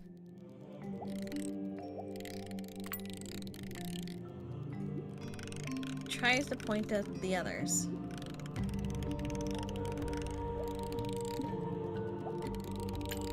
This one's following that one. It also follows that one. It also follows that one. It also follows this one.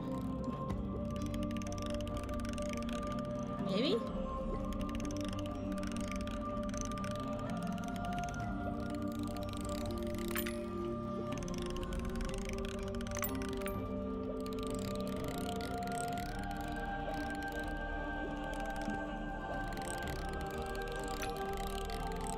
It feels like it wants to point at everyone. This one, a clock in the skies. Yeah, I feel like that one's the clock in the skies. Because it's not doing anything. This one wanted to point away.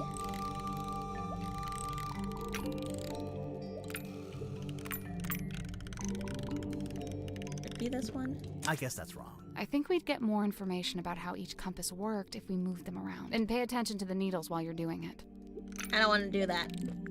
Nothing. It's really... At least one of them doesn't seem to be a compass. Am I not doing it right?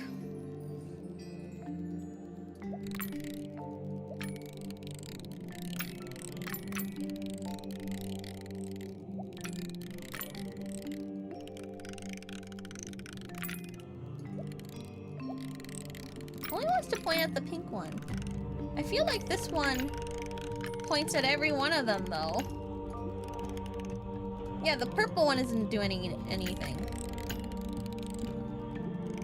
I thought that was the clock one because... you know. Maybe it's the Oh, that was there it. we go. Maybe it's the pink one, because that one also didn't really move. Yippee! Nice work. That's something unlock? Nope. Yeah, it did. I heard it. Sounded like a box opening. Pure conjecture. Where was it? Wait, down there. It's open. What is that? Some Yay! kind of scroll. That is not for sale. Please don't touch it. Too late. Sorry. We're touching it. Old scroll. Open. It's a map. What is this? Service record. Map interpreted by Godric Grip for Mortuga. Cost waves.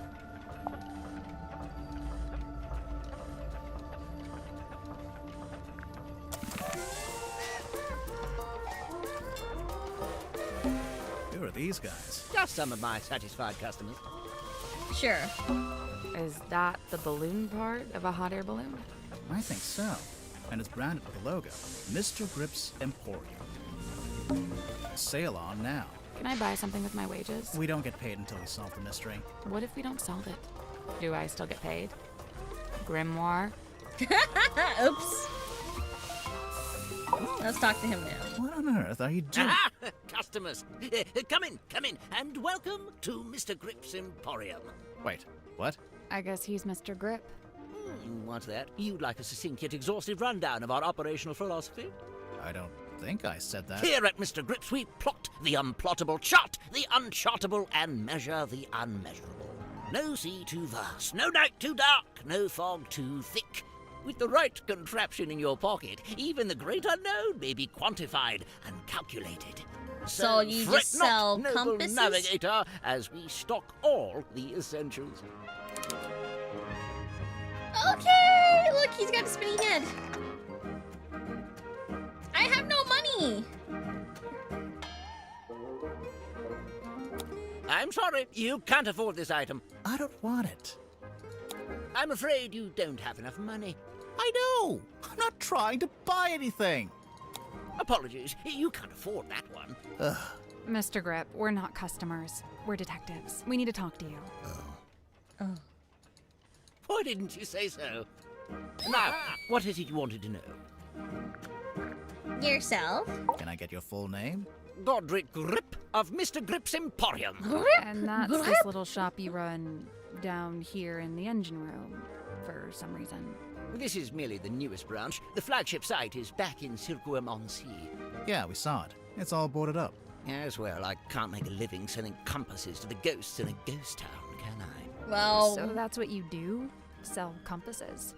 Seems kind of niche. Inside a submarine's better? Buy, sell, and service all manner of nautical navigation equipment. What's that? Ah, yes, we also provide cartographic consultation. We'll analyze and decipher any map, all for a low, low fee. Some maps may be invalid, fee to be decided on a case-by-case basis. Sorry, did you just talk to your stick? You mean Cornelius Kane? And he's given it a name. Great. Don't ask any follow-up questions. Maybe he'll let us move on. Okay, talk to me about the Tortuga submarine. How'd you wind up here? I crashed my hot air balloon into the ocean. Whole thing came down. Dreadful. And of course, I've never been a swimmer, don't have the upper body strength. How'd you crash your balloon? A rather spirited disagreement with a flock of migratory pelicans led to an abrupt Sure, okay. And the actual reason? storm. There we go. Wait, so you're an aeronaut? I thought you were a shopkeeper. Yes, well, you're quite right, of course. But I've been inspired to leave my shop behind and head out on a journey of discovery into the great unknown. That was the plan, at least. As you can see, I didn't make it very far at all. So, there's a storm, the balloon crashes, you fall into the ocean, then what? Enter Captain Tortuga. He finds me adrift, fishes me out of the water, and promptly places me here. In the engine room? Was every other room taken? On the contrary, only Tortuga and Zephyr were living here when I arrived, so I rather had the run of the place. Cornelius and I just agreed this would be the best place to set I up just shop. met Cornelius Kane, but I would die for him. You set up your shop again? You just said you'd been inspired to leave it behind. I had to make myself useful somehow, didn't I? Night at the murder. Let's see. I'd taken Cornelius up to the mess hall. Poor fellow needed a little repair work, you see. Were you alone up there? Aside from Cornelius, I mean. No, Worman was there, working away on his typewriter. Then, all of a sudden, somebody new came down the ladder. A woman by the name of Mariana Moon. Worman and I conversed with her for a few minutes before Tortuga himself entered the room. He passed through towards the child's room and the storeroom, but before he left, he asked us to provide Mariana with a tour of the submarine. Worman feigned a sudden fatigue and slithered off back to his room, leaving me as the solitary tour guide. You do kinda look like a tour guide, to be honest. Yes, well, I won't bore you with a blow-by-blow. I'm sure Mariana will cover that in her statement. Suffice it to say, we ended up in the bilge at the very back of the submarine. And there we were, standing in the dark, when all of a sudden, a voice echoed down from above. Tortuga's voice? No, a young woman's, possibly two different women. The voices were followed by the sound of a blade, and finally a dull thud, like something hitting the ground. Sounds like a murder to me. What did Mariana make of all this? Well, apparently satisfied by our impromptu eavesdropping session, she made her farewells and left. You didn't go with her? No, I stayed a little longer. Did you hear any other weird noises? I did. First, the sound of the storeroom door wrenching open and then closing again. Secondly, some kind of short, heavy scrape, mechanical. And finally, a dull thud, like something hitting the ground. Sorry, again? How many murders were there? I didn't really know what to do with myself after that, but an unexpected lurch of the submarine caused me to very nearly topple over into the bilge water. So I decided to take my leave and return to the safety of my engine room. You didn't want to go upstairs and see what was going on? I certainly thought about it. Ultimately, I think it came down to cowardice on my part. You didn't want to run to the murderer. So... He knew there was a murder then? I was sat Okay. there, feeling rather pathetic, when Cynthia appeared in my doorway. What did she want? Well, she had a compass she wanted me to fix. I agreed to take a look at it for her, but that wasn't the end of it. She then told me she'd been asked to bring me upstairs, along with everyone else. And so, after fetching Mariana from next door, the three of us went up to the storeroom. I saw Mortuga's body laying on the floor. Saw the cut across his neck. So it's two women. One of them is definitely Tadpole symmetry. spoke to the room. She wanted a confession, or even just an explanation. It goes without saying that nobody was willing to offer one. Really, that's the end of it. After that, several things happened very quickly. Cynthia became captain, decided to bring in a detective. You two arrived, and here we are. Okay. And then suddenly, gaunt music. I noticed Dirk seems to be trying to tell Werman what to write in his book. Is he just trying to make sure Werman gets it done? Or is he trying to get him to write it in a certain way? A little of both, I'd wager. Maybe he's in league with Werman's publisher. Dirk? That can't be right. If I recall correctly, he told me he worked for something called, oh yes, thank you, Cornelius. Wit and Whimsy, that was it. But I'm not sure what It's a movie production company. It's owned by Vincent Van de Peer. He's a director and producer. Well, someone's well informed. Vincent once went location scouting in the swamp where I worked as a gift shop sales clerk. Ah, of course. All right, in What'd you order make then. of old Dr. Zephyr? Not a fan? There's been some speculation that his experiments may be dangerous or even harmful. Although it's hard to be sure, since he seems so reluctant to admit what they actually are. You don't even know? I would have thought, since you've both been here for a while. Well, yes, Yeah. Zacharias was one of the only 2 souls aboard the submarine when I arrived. Zacharias, but he never made huh? me feel especially welcome, and he certainly wasn't keen on me poking around his dream chamber. In fact, he always seemed somewhat wary of me, like my arrival was going to scupper his plans in some way. I guess Zephyr and Mortuga weren't expecting anyone else to show up. I never got the details out of either of them, so I can't confirm this.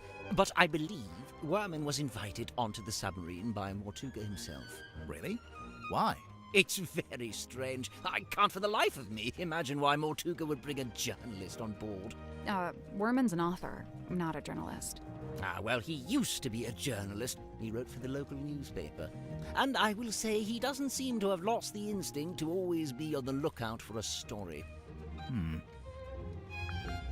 He lived and worked in the inn opposite my emporium. I'd see him when I offered my custom at the inn, and in return, he'd come by my shop. As a sailor, Mortuga shared in my interest of nautical navigation. He even hired me for a job once. Did he tell you he was planning to go live on a submarine? I don't think he told anybody. After his disappearance, all I had was several largely unsatisfactory rumors. They said he disappeared into the sea, whatever that was supposed to mean. The first time I laid eyes Like on in the his submarine? submarine was when it rescued me from my fallen balloon. I can't tell you how surprised I was to see Magnus Mortuga step out onto the foredeck, although he wasn't quite the same man I'd known before. How do you mean? The light in his eyes was dulled, like he wasn't really there. What had happened to him? Well, I'd never found out, but perhaps the rumors were true after all. Perhaps he had disappeared into the sea. Before this thrilling little jaunt on the Mortuga submarine, I'd lived in Silkworm all my life. I worked for my father and eventually inherited his business. Gorman Grip's nautical and aeronautical precision measurement and navigation instruments. Snappy title. I eventually trimmed the name down to just Mr. Grip's Emporium. That was around the same time I hired young Cornelius here as a much-needed second pair of hands. He's a stick. He does not have hands. Yes, running that business was my whole life for many years.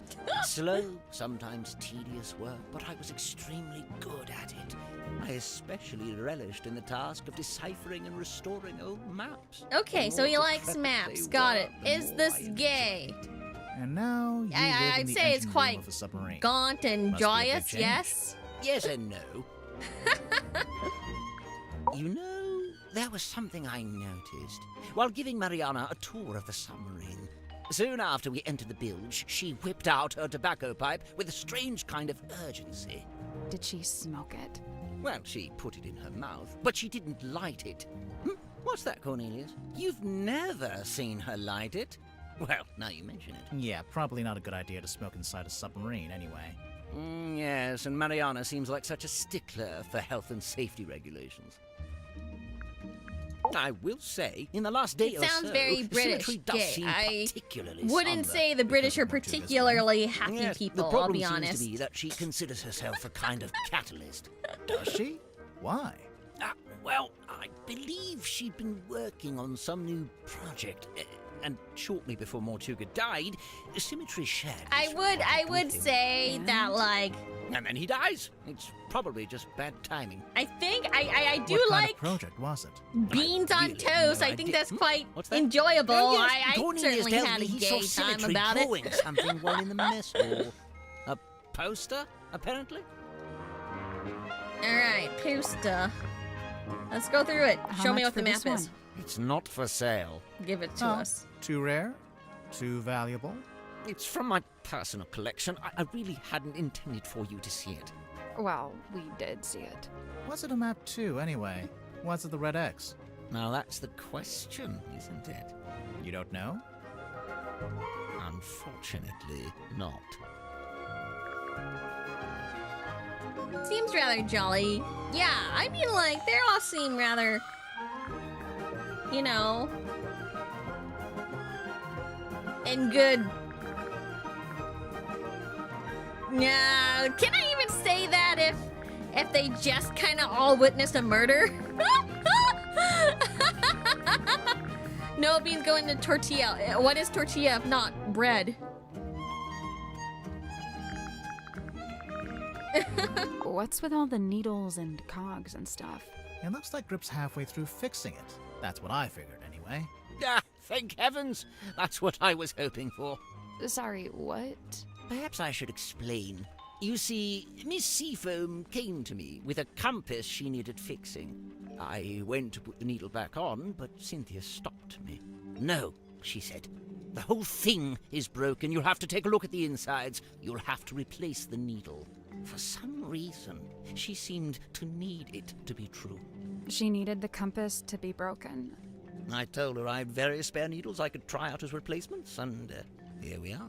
And you left it out so Cynthia would see it? So she'd think you were actually fixing it? That's the idea, yes. So if you kindly put it back where you found it.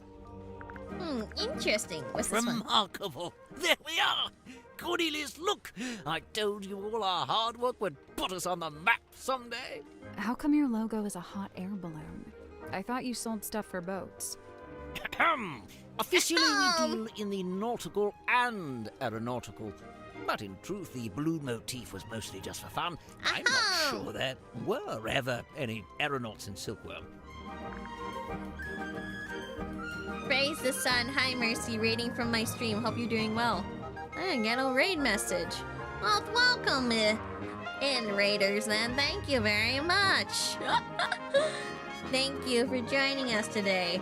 Suddenly, I'm, like, kind of tired, but I'm just like, we're doing this, everyone. We're solving crime and stuff. Welcome in. I don't really deal in anything post-industrial revolution. Try Cynthia. Oh? Teenage girl, cell phone. Just seems like a natural fit, wouldn't you say? Wait, she's teenager? I thought she was like an adult, because like in the newspapers, wasn't that her? That's the captain, is it? And her accessories are a compass and a map. So? So they made her the navigator and the captain.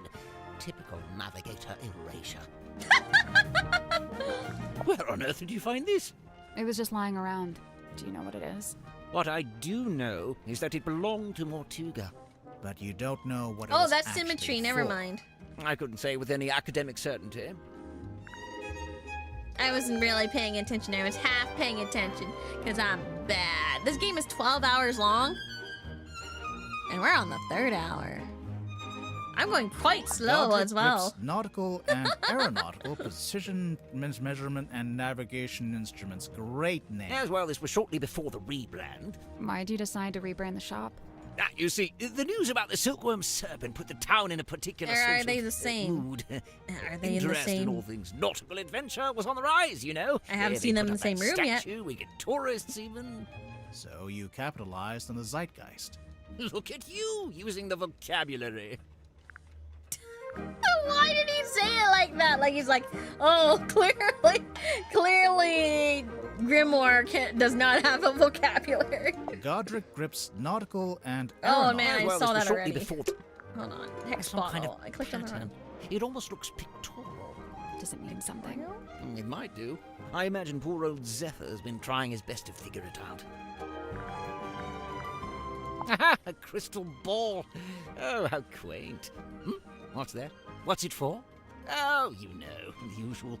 Whispering questions into the great unseen beyond, hoping without hope to get a response. Good heavens. Something catch your eye? Rumored to be lost at sea.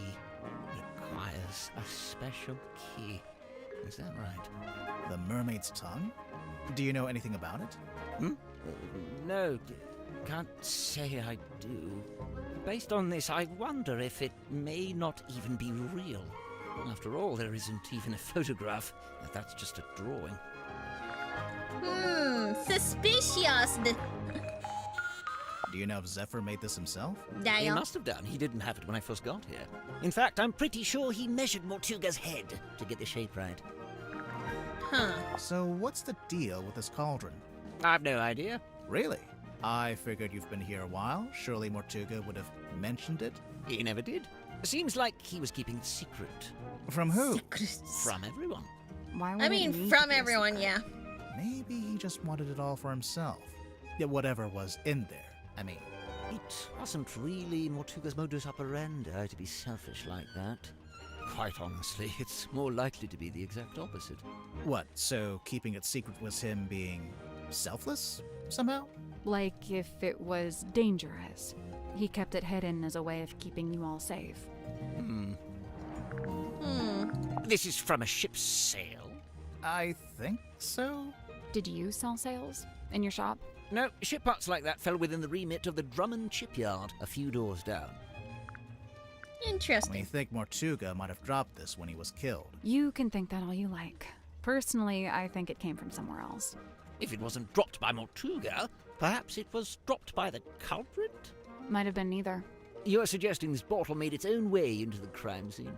I feel so rude because I don't want to interrupt the fantastic voice acting.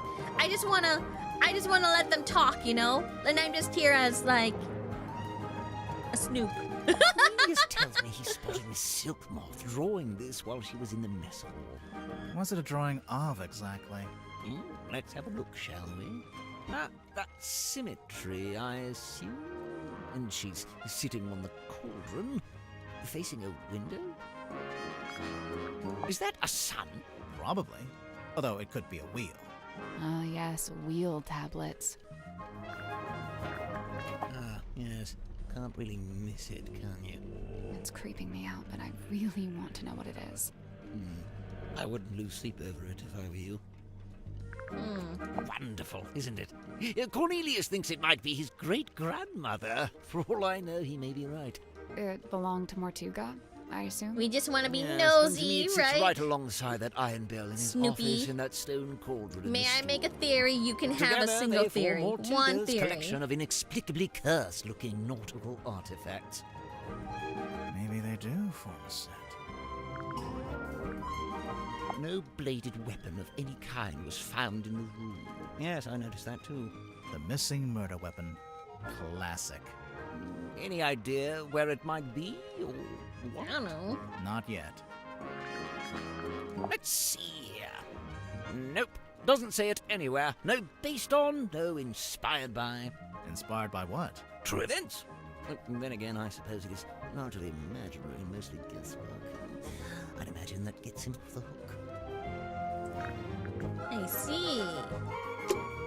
I wonder if Mariana would let us take a closer look at that pipe of hers. It can't hurt to ask. Let's go now. Let me look at your pipe.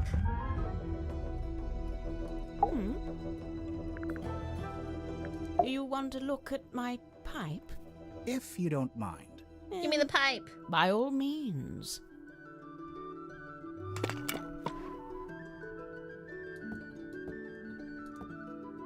Sally, despite what you may have read in popular detective fiction, this is no time to smoke a pipe.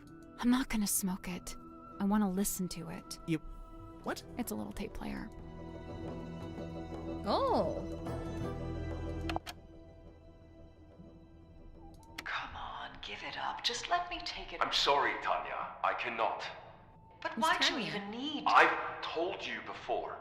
No, you haven't. All you've ever told me is that you... I'd like to request that you return to your room. I have something I must attend to. Hey, listen, why don't we just kill him? Now, that helps both of us. Huh? If he dies, we're both free, right? Come on, I know you don't have any better ideas. Oh, is he talking about the book? Stargazing girl stares into the ink-black void. Upon her trembling lips, a question born. A forbidden query of what may be and what may not be. The void, unyielding to the girl's plight, stares back. It speaks. Close your eyes, my love, and be still. Who? This is the end and the beginning.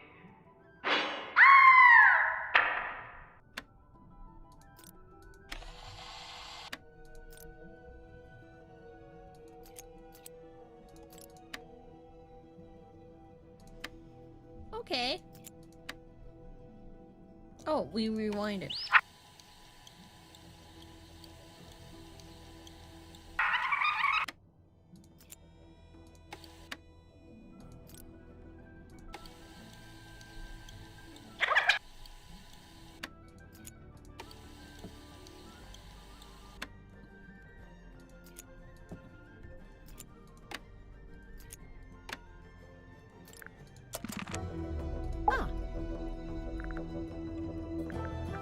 Can I ask What about do you this? think of the pipe? Fine craftsmanship, wouldn't you say? It's not a pipe at all. It's a secret dictaphone. That's not a secret. You're clearly recording people without their permission. So? So it's immoral. Well, if you're going to kick up a fuss, I'll just take it back, shall I? No, hang on. It might be useful. Aha! I knew it. Tut at me all you like, but you can't deny the value of hard evidence. As much as I love an old map, I wouldn't know where to start with these. I prefer maps that show some sort of land. Or, you know, some sort of anything. I never needed a compass. I prefer old-fashioned methods of navigation. I'm pretty sure compass is the old-fashioned method. Not as old as the sun and stars, and unlike this compass, they never break and need repairing. I'm not sure it is broken, actually. Alright. Okay, we have a couple more places to look at. I think I'd like to meet Miss Tadpole.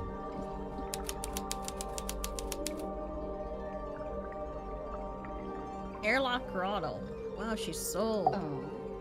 Hey, it's me, Madam Tadpole. Yep, that's my name. First question. Go. Are you a mermaid, or what's the deal? Great question. Half mermaid. The top half, obviously. From the waist up, all mermaid.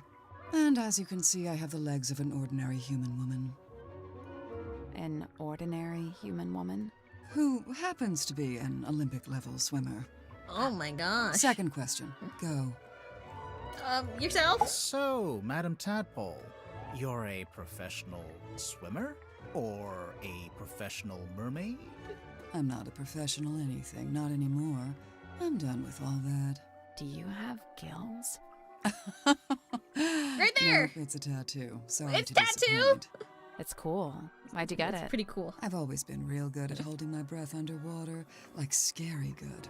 The other kids used to call me Fish Girl. Ah, kids can be mean. I'd say they had it right. How come you're here on the submarine? Okay, so I like to go diving. In the sea, deep. Oh, like with an oxygen tank and a mask? No. I don't use any of that stuff. Anyway, so one time I went too deep. I wasn't going to come back up. I was pretty much done for. Uh-huh. Somehow Magnus found me, pulled me into a submarine, and brought me back. I owe him my life.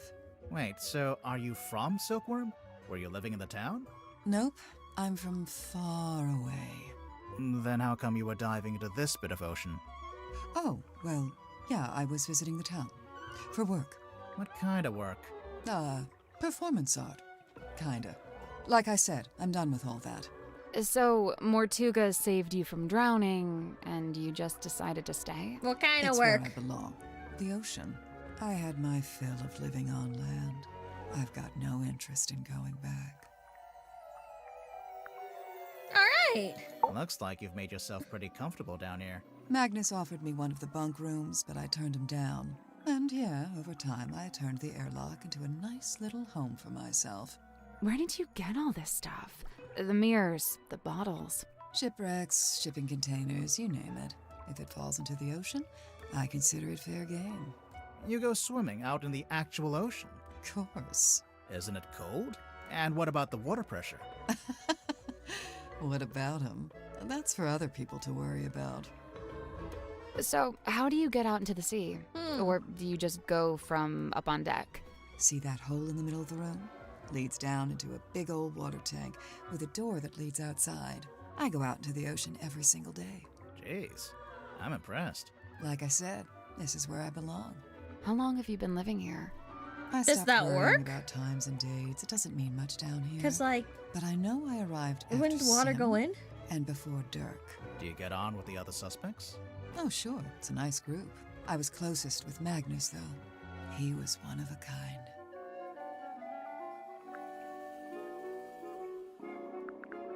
I remember the sub did a weird kind of Alright. tilt. She's pretty cool, I don't know yeah. what it was, but anyway, it woke me up. So yeah, I'm trying to go back to sleep, but I can't because now there's all these footsteps outside my room. I get up and check outside. Nothing. So I check the bilge. Was anyone in there? No, but something's dripping into the water. I get a closer look, and it's blood coming through the drain that connects to the room above. So I head up there to check. The door's locked. I open it up. You unlocked it? How? By turning the wheel. So, okay, I guess it's not really locked. More like shut. Could anyone turn that wheel? Probably not. It takes some upper body strength. I go inside, and that's when I find him. Dead. Killed, looks like. I get angry. I'm out for revenge. I gotta find the guy who did it. So I run to the mess hall. Nobody. Climb up to the parlor. Nobody. Then I notice the hatch up to the foredeck was left open. Someone's making an escape, I think. Cowardly. I go up on deck. Nobody. I look across to the aft deck. Let me guess. Nobody. Nah, there was a demon. Yep. Glowing eyes, single horn coming out of the head. Like What? an antler, kind of. Was it a person? I don't know, maybe. It was dark. I could only really make out the eyes. And it wasn't looking at me. It was looking out to the side. At the ocean, I guess? Then it starts talking. What did it say? No idea. Alien language. What? What? Okay, even I'm making notes now. This is the best statement we ever got. Oh, yeah. There was this big green light. Not sure where it was coming from, though. It can't be anything good, I figure. Better put a stop to it. So I took one of the oars off the old rowing boat and threw it. Hard. Direct hit. Its head came off, pretty sure. I saw it fall into the ocean.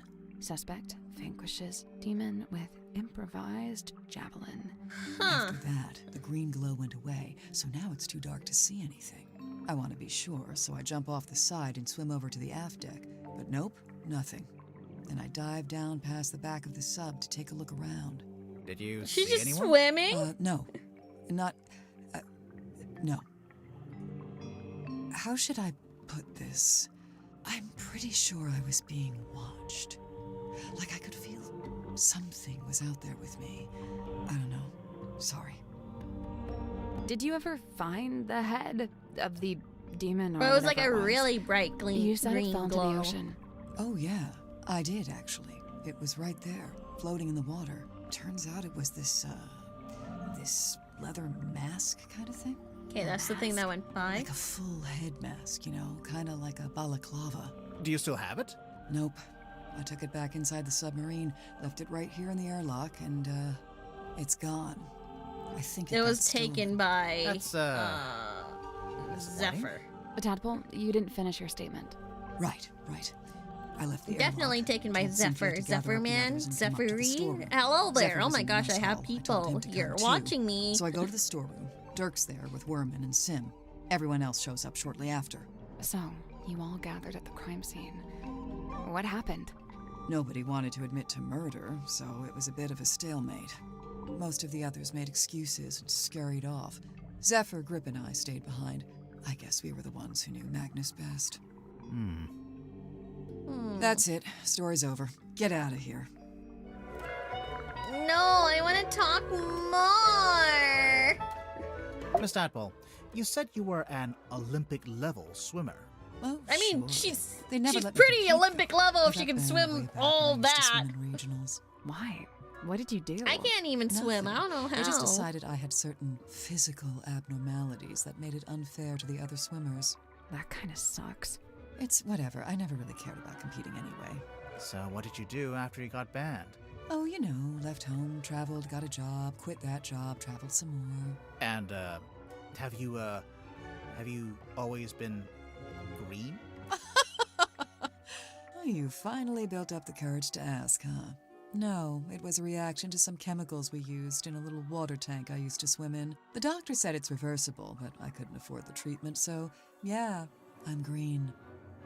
And how did you get such luscious, like, eyelashes?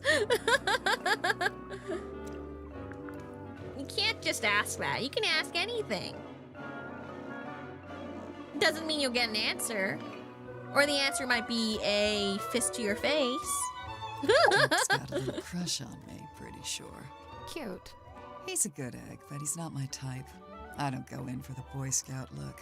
Now, if he grew a beard, then I'd be open for negotiation. Sure, I could see that. Sorry, could we maybe talk about something more relevant? Yeah, Zephyr and I had a little falling out. Over what? Something to do with his experiments? In theory, I really don't care what he does in his lab. I just didn't like that he dragged Sim into it. What do you mean? When I first got here, Sim was working for Zephyr in the Dream Chamber. What were they working on? Researching dreams, I guess? Well, sure, that was part of it. They even had Mortuga as a test subject at one point. They were researching Mortuga's dreams? Look, it's not the dreams that were the problem. It's the communicating with spirits from the other world stuff. Oh, like talking with the afterlife. Zephyr's a grown man. If he wants to research that stuff, he's free to do so. But Sim's still young. I didn't want her getting misled, so I put a stop to it. How? I made Zephyr tell Sim he didn't need her anymore. Ouch. Ouch. It's for the best. You just traumatized the poor girl. I thought she was half mermaid too. I just thought she was green because of that. Oops. Now, when Werman got here, that's when things got interesting. Why? Because he's a famous author? Oh, no, I don't care about that. I don't read pulp literature. Oh, right. Then what's so interesting? Okay, so, Werman's from Silkworm, just like Mortuga. And after he arrived on the submarine, Mortuga spent a lot of time talking with him. Wait, you think they knew each other from before? From when they both lived in the town? No, but I do think they share a connection. Like, maybe they have a mutual friend or something? Like they're Something kissing. like that. Then it seems Maybe like they're Mortuga would've siblings. wanted You saw that family tree. if he had something to gain from it, even if it was just information. What information, though? What was Mortuga trying to find out? I mean, they have somewhat black hair. Maybe they're siblings and kissing. Oh, no. Oh, no. No. She sees the Yali potential. He's dead. It's already tragic Yali before we even got here. No, there was like a family tree here. Silkworm on sea. Like, on the other side of this map Let's thing. see. Magnus, Grip, Werman, Cynthia. Oh, and Sim. Those 5 are from the town. Or they lived there for a while at least. You think they all knew each other from before the submarine? Magnus and Grip knew each other, I think. They lived opposite, see? Oh, yeah. Hold on, like, if I look at this, open, there's a map, like a family tree here. And it says here, James Dusk, who is Wormlin? I forgot his name already. And then Magnus is over here. And he used to live in the Stone Top Inn. A lot. Does that mean he's here? Lamau?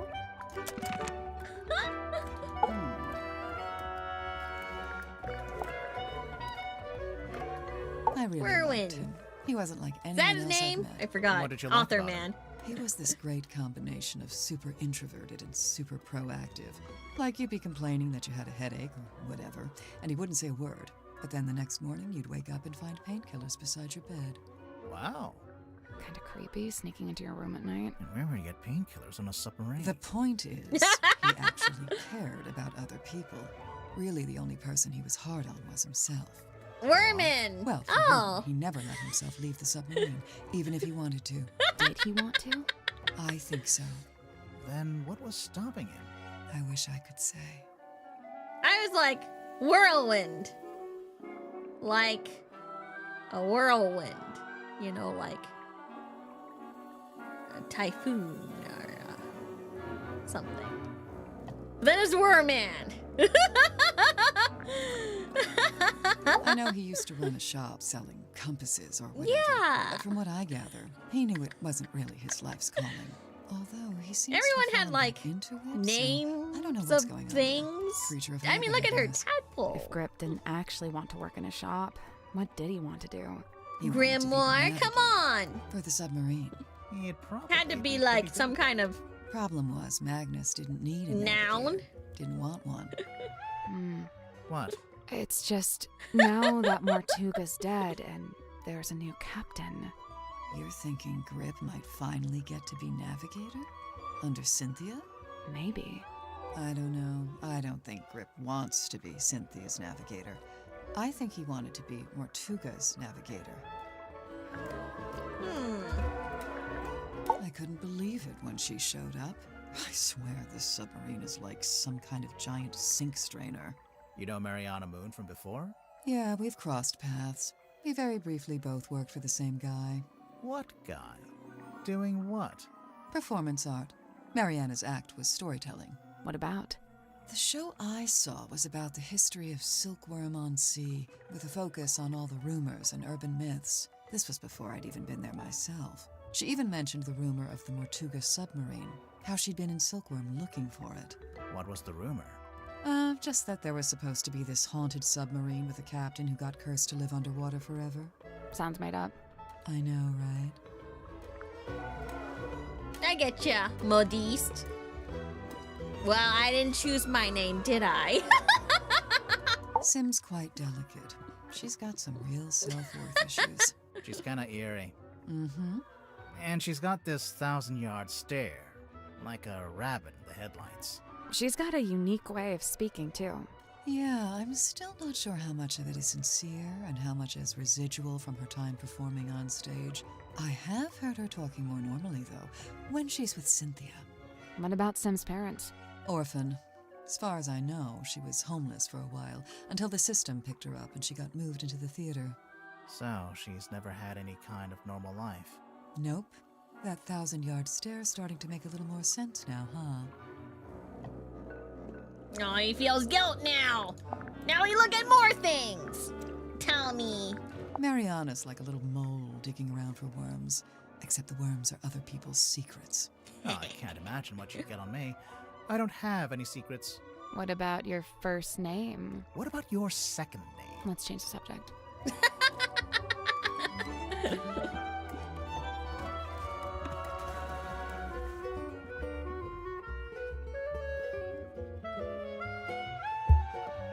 That drawing of the coral, it looks familiar.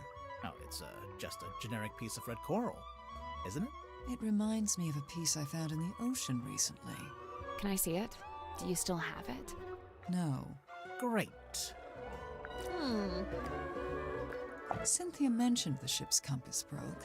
Looks like Grip's in the middle of fixing it. Did Cynthia say exactly how it broke or what was wrong with it? She just said it was acting erratically. Piece of coral in the ocean, huh? I kinda wish Dirk hadn't brought that onto the submarine. Why? Feels like it breaks some unspoken rule, having contact with the outside world. Okay. You know, I think I'd make a pretty good action figure. Maybe a bath toy with little legs that kick when you wind me up. Oh, that's actually really cute. That would be fun. Like, yay! Where did you find that? Yeah, it was in Sims. Oh, we just found it lying around in a corridor. What is it? It's Magnus's key. It unlocks his cabin. Really? Huh? Yeah, you just gotta push the iris, and the key pops out the back, see? That feels kind of violent. So, you need this to lock or unlock the captain's cabin. Uh-huh. Magnus only locked that door on rare occasions, but whenever he did, he used this key. And, the cabin is? Down the hall from the parlor, at the very back of the submarine. All right. Now we know what it's for. Where did you find It's this? really gross, though. Symmetry Like, had it. isn't that Does it not belong kind of gross to her? poke an eye No, out? it belongs to Magnus. Just the front page? Or did he have the whole newspaper? Just this one page. Why is he so interested in Sim's old magic act? He's not.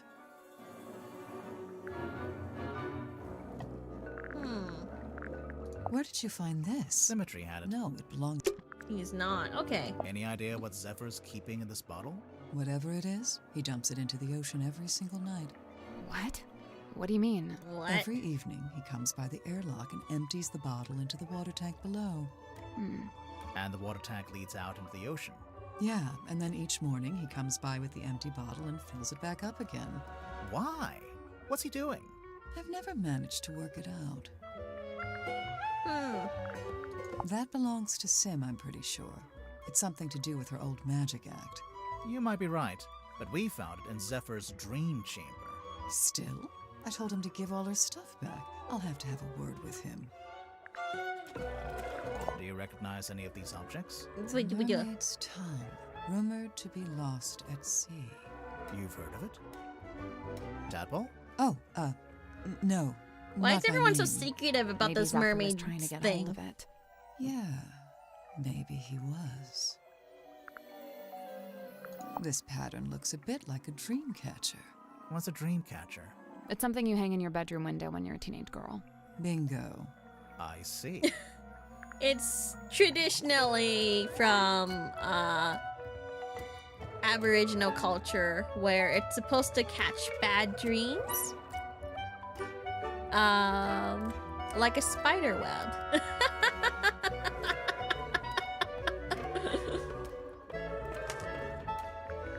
All I can say for sure is that at one time, this cauldron spent several years underwater. Not just underwater, but in the ocean. I can tell by the growth of the barnacles and algae. There's no growth on the I don't inside, say though, or American on the lid. Indians because it's not noticed that too. quite correct. As in Canada, Aboriginal people also have dream catchers. So it's not just American, huh? I have a friend that has a dream catcher in the car. I have to ask, what kind of dreams are you gonna catch in your car?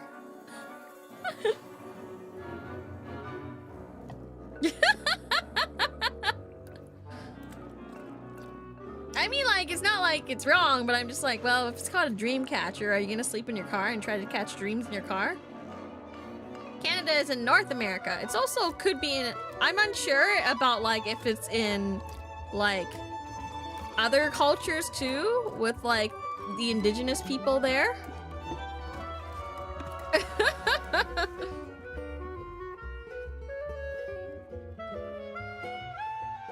So I'm like familiar.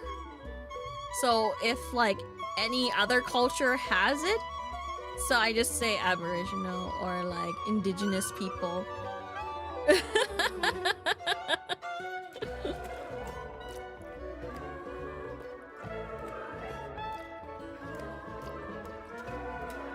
My grandmother would go across country and sleep in her car, so her dream catcher in her car makes sense. Exactly, but I'm like, you don't often sleep in your car. What dreams would you catch in your car?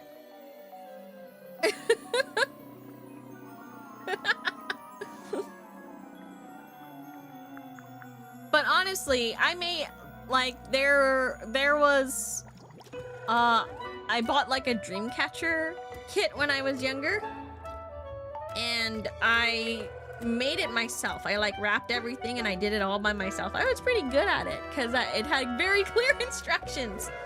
But then when I put it up on my room, I kept on having nightmares. So I don't think my dream capture worked.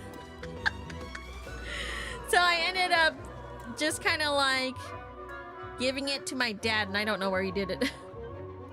Can it catch nightmares? It's supposed to catch nightmares. Like a spider web, so that you only have good dreams. I think it did the opposite for me. I'm pretty sure Magnus kept At this least in that's the what I was storeroom. told. He added covering the cauldron, I guess? It seems likely. Just to protect it from dust? Or maybe he was specifically keeping it hidden. This was on the floor of the crime scene. Do you know what it is? Poison, maybe? We don't know that. We don't know what it is. Doesn't make any sense for it to be poison. Magnus was killed with a blade, something sharp. Right, but there wasn't anything like that at the crime scene. Well, then it must be somewhere else. You wired it wrong. I was following the instructions.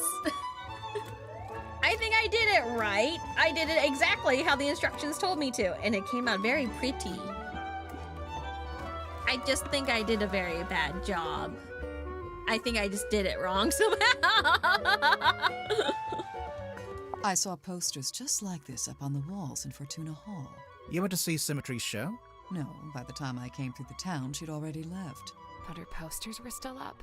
Yeah, the owner was scrambling to find something new. I don't think she wanted to admit she'd lost her star act. The theater owner, that's Baroness Fortuna?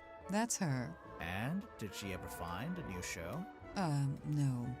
It didn't work out. I thought it would catch good dreams for you to recall when you stare at your dream catcher. Not sure. I thought it was supposed to because it's the wiring is supposed to be like a spider web. And so it would catch bad dreams, so you would only have good dreams. I'm pretty sure they would catch bad dreams. I remember learning about it in school.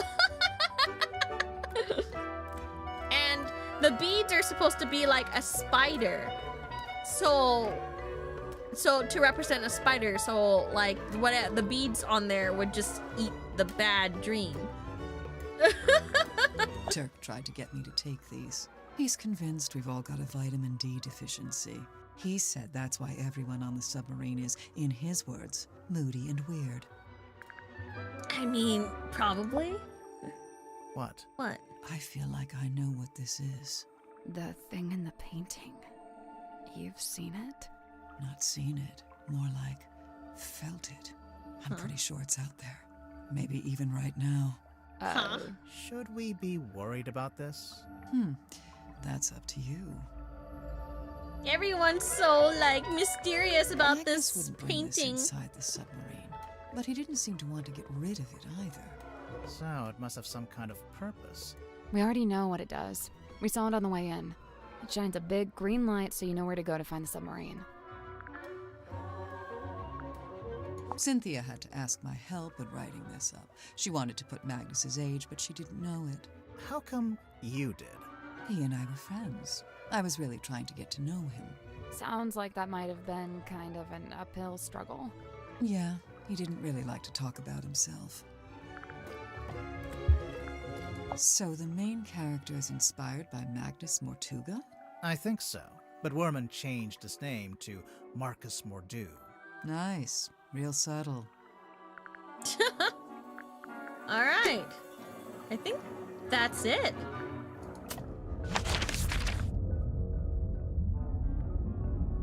What's over here then?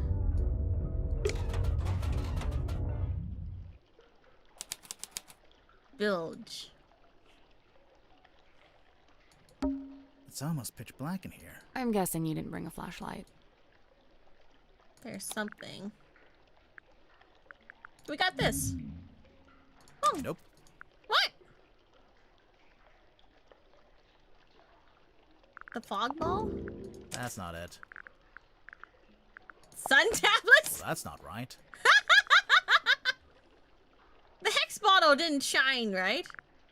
Stone cauldron? Ah, that's not it.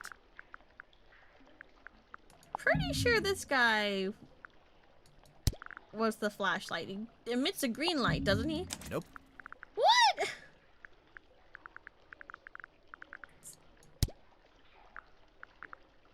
Cell phone? I don't want to use a cell phone. We can use Dirk's cell phone. Do you think he'll mind? Probably not. Point here. No, not there. Over Like here. this? What is that? You're doing it wrong. Point it over here. Over here? Yes, thank you. A switch. See? I knew what I was doing. Dumb luck. It looks like some kind of dial. Look closer. Rotate the 2 outer metal dials and 2 inner glass orbs. Are we making shapes?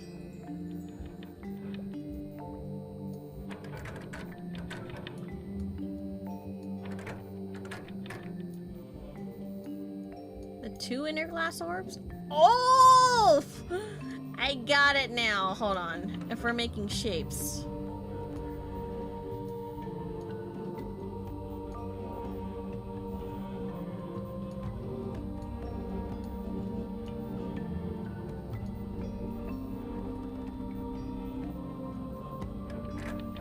There we go.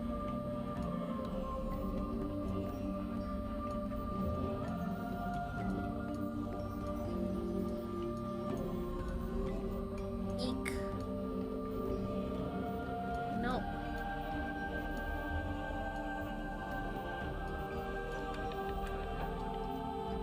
That's not quite correct, is it?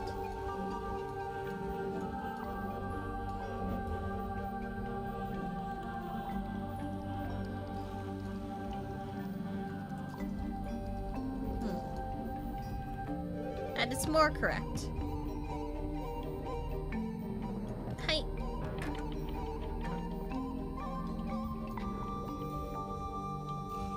It doesn't need to be perfect, does it?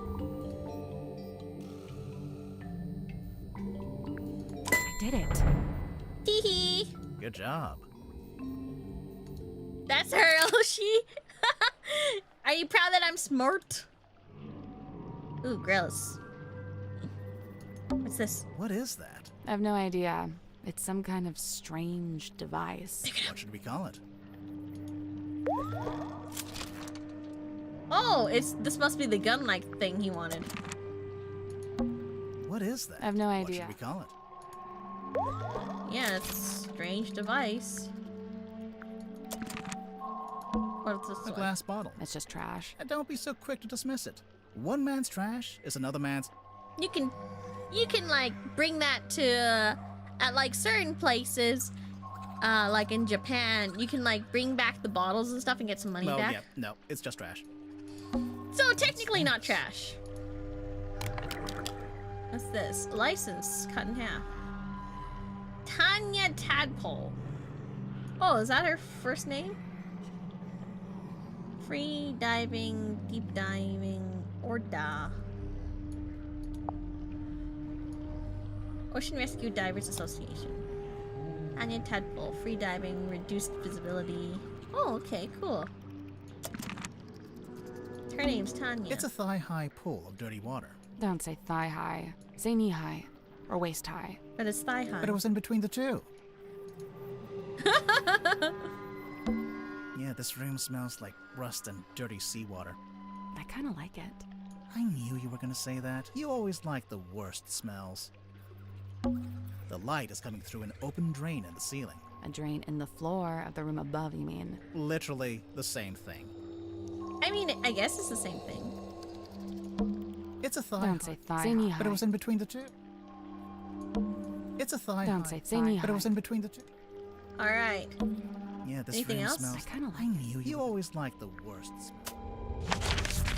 Okay.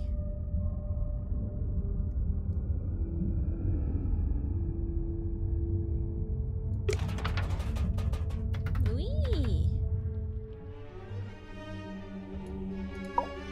You spoke with Sim? Yeah. And? I'm not about to declare her innocent right here, right now, if that's what you were hoping for. Aw, come on. Do it. We haven't even spoken to all the suspects yet. Oh, which ones are you missing? You. Open the door, Cynthia.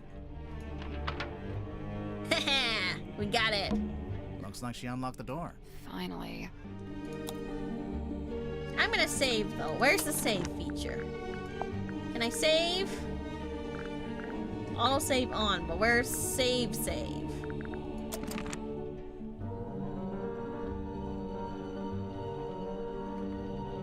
Well, is that on it? Just jump somewhere. Where's save? Help. Help. I don't want to click this title screen. I want to save. Where's the save button? Oi. Does it auto-save? It says auto-saving is on, though. Is that okay? There's no save? It auto-saves? Dang it. That's rude. Okay. I guess we can go inside then. Finally. Whee!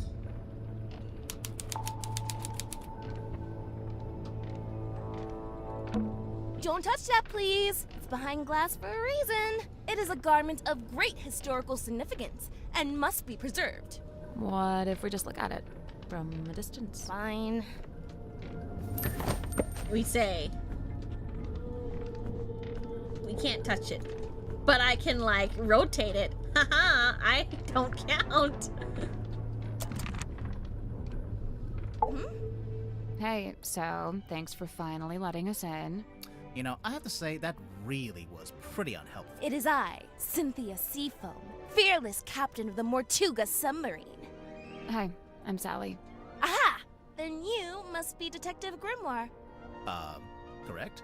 Correct? The world's greatest detective, here on my submarine. Isn't this a little bit early to say mine when someone just literally died? She was probably talking about me. Now I assume you've come to make your official report. Let's hear it. I'm a busy woman, you know. Slow down there, Miss Seafoam. We just came in here to question you since you're one of the suspects. But I hired you! Yeah, no, that doesn't get you off the hook, I'm afraid. What? Really? Ugh, this is so totally unfair. Alright. Alright. So, how'd you end up as the new captain? It's just the way it's meant to be. It's all above board, okay? I didn't say it wasn't. I didn't actually say anything. Cynthia, what were you before you became captain? Do you have any credentials? 15 years experience as a nautical engineer and shipyard mechanic. Family business. You don't look much older than 15 now. I'm 18! Ugh. How does an she the same 18-year-old age end up on a as, submarine? I came Symmetry. by rowing boat. That's not really what I meant. Wait, the rowing boat we saw up on the foredeck, that's yours? Correct. You should know, it's in bad shape, and it's missing an oar. I'll add it to the list. So how come you wanted to hire Grimoire? Because there's a murderer in our ranks, and they must be rooted out. So what do you want us to do exactly? 1. You will investigate and ascertain the identity of the killer. 2. You will return here and report your findings to me. And then? 3. You go home. 3. You pay us. 4. We go home. 3. She pays us. 4. We go get ice cream. 5. We go home. Deal. Wait, I didn't... Meeting adjourned. Okay, sure. Very eager. I like to imagine if we rotate it, that means Grimoire is just looking at it at all angles. Me going, whoa, okay, I got it, I can see it. Any details, any hints? Why did you want to come to the submarine in the first place? To become captain? I sought an audience with Magnus Mortuga. I had things I wished to discuss with him. Like what? matters of great importance. Like? Affairs of great significance. Dealings of great... She's not gonna tell us. Not yet. We'll get there. How long have you been here, Cynthia? I arrived a few weeks before Mr. Mormon and Mr. Jansen. I'm You know what's really assuming you don't live funny? here in the control room. She does Where do kind you of sound sleep? like Cynthia. Well, like our Mortuga put me Cynthia. in the bunk room at the bow end of the ship. I share a room with Sim. If you arrived before Dirk and Worman, the other bunk room would have still been empty. But Mortuga made you share. Yeah, I think he wanted to keep that other bunk room vacant. Oh, interesting. I'm not complaining. I really like sharing with Sim. She's great. So, what are you gonna do with the submarine now that you're captain? My first order of business, hiring you two. We really can't do anything else until this gets cleared up, you know? Sure, I get that. What about afterwards? We'll sail the 7 seas and have adventures. You know, that kind of stuff.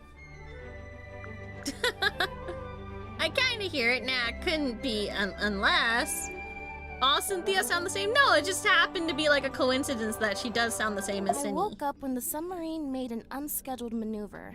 Everyone should have been asleep, but suddenly we were surfacing. How could you tell? When the submarine surfaces, the bow tilts up and the stern tilts down, and diving's the opposite. My bunk room's in the bow, and I could feel it tilting up. The bow is the front. I knew that. I wondered if someone other than Mortuga might be at the wheel. I was gonna go check, but then I noticed Sim was wide awake, looking upset. When I asked, she told me something had gone wrong with the new magic act she'd set up. I told her she could always take it down, rework it, and then try it again later. She seemed to agree with that, so I left her and went up to the control room. The control room was empty, but I could see we had actually surfaced, so I went up onto the foredeck to check. There wasn't anybody out there either. I had this weird feeling and really didn't want to go back to bed, so I went back to the control room. I took a closer look at the control panel to see if I could work out why we might have surfaced. Suddenly, the readings all started to go haywire. The ship's compass, the needle, it was, malfunctioning. So I pulled it out of its socket. Yeah, I figured it would need to be taken for repairs. So I left the control room but bumped into Dr. Zephyr in the parlor. He was carrying a little empty bottle made of green glass. I don't know why. I didn't ask. I went down the 2 ladders and towards the engine room, since I wanted Mr. Grip to take a look at the ship's compass. But then Madame Tadpole appeared and called out to me. She wanted me to bring Grip and everyone else and meet her outside the storage room upstairs. I went into the engine room and gave Mr. Grip the compass. I told him the needle would need replacing. Did he agree to fix it for you? Yeah, of course. He even said he had a bunch of replacement needles he could try out. Anyway, then we went to the cargo hold to fetch Mariana Moon, and the 3 of us went up to the storeroom like Tadpole had asked. We went down the corridor. The others were gathered outside the little room at the end. I looked through the crowd and saw Captain Mortuga laying on his back, dead. Everyone was trying to work out what had happened. Someone mentioned that Sim was the last person who'd seen Mortuga alive. I didn't like where the conversation was heading, so I took Sim and left. And yeah, that's about it. You went straight back to your room? No, I went back up to the control room first. For what reason? I was wondering if Mortuga had left any instructions or any paperwork. I wanted to read the captain's log too. Something tells me that's not the whole story. Yeah, that's not the whole story. I swear. If you have any other specific questions, I'll field them separately. Sure. Wait, so it's a cassette player for listening to music? Nearly. Looks like the tape can swap out. So? So maybe there are other tapes. Hey, yeah. I bet there are. Was this the bottle? Hey, it's that bottle I saw Dr. Zephyr carrying around the submarine. Smells kind of like flowers or something. Weird. What about the thing in the bottle? I don't really want to know what that is. Ugh. I'm a little tired. I'm starting to get real tired, guys. Madame Tadpole's so cool. She's super strong and she can swim super fast. I bet. She knows all about the different kinds of fish. Wow. And she can hold her breath underwater for like ages. Of course. Also, she's traveled the world, she's had all these different jobs, met all these different people. Aw, she's admiring I her. haven't done any of that stuff. Well, You getting she's a bit eepy? older than you. Yeah. Yeah, I guess. She said yeah for me as well. I feel like we'll go through like all the clues and all the people, and then I think I'm gonna call it. Dirk's okay, I guess. I've not got a lot in common with him. He grew up in a big sunny city. I grew up in a little gray fishing town where it literally never stops raining. I guess he's pretty wealthy now, too. From his movie. I don't know. I heard he didn't get paid that much at all. Really? Something about his contract, his agent. I'll get my violin out. I'm sure he's doing just fine. Oh, let's change the subject. I prefer to not speak ill of my crew behind their backs. I think Cynthia just remembered she's supposed to be the captain. She's still I'm young. probably gonna have to draw up some rules on keeping pets. It's not that I want to ban them, but, you know, maybe a rule about not keeping them secret. And, what's this got to do with Zephyr?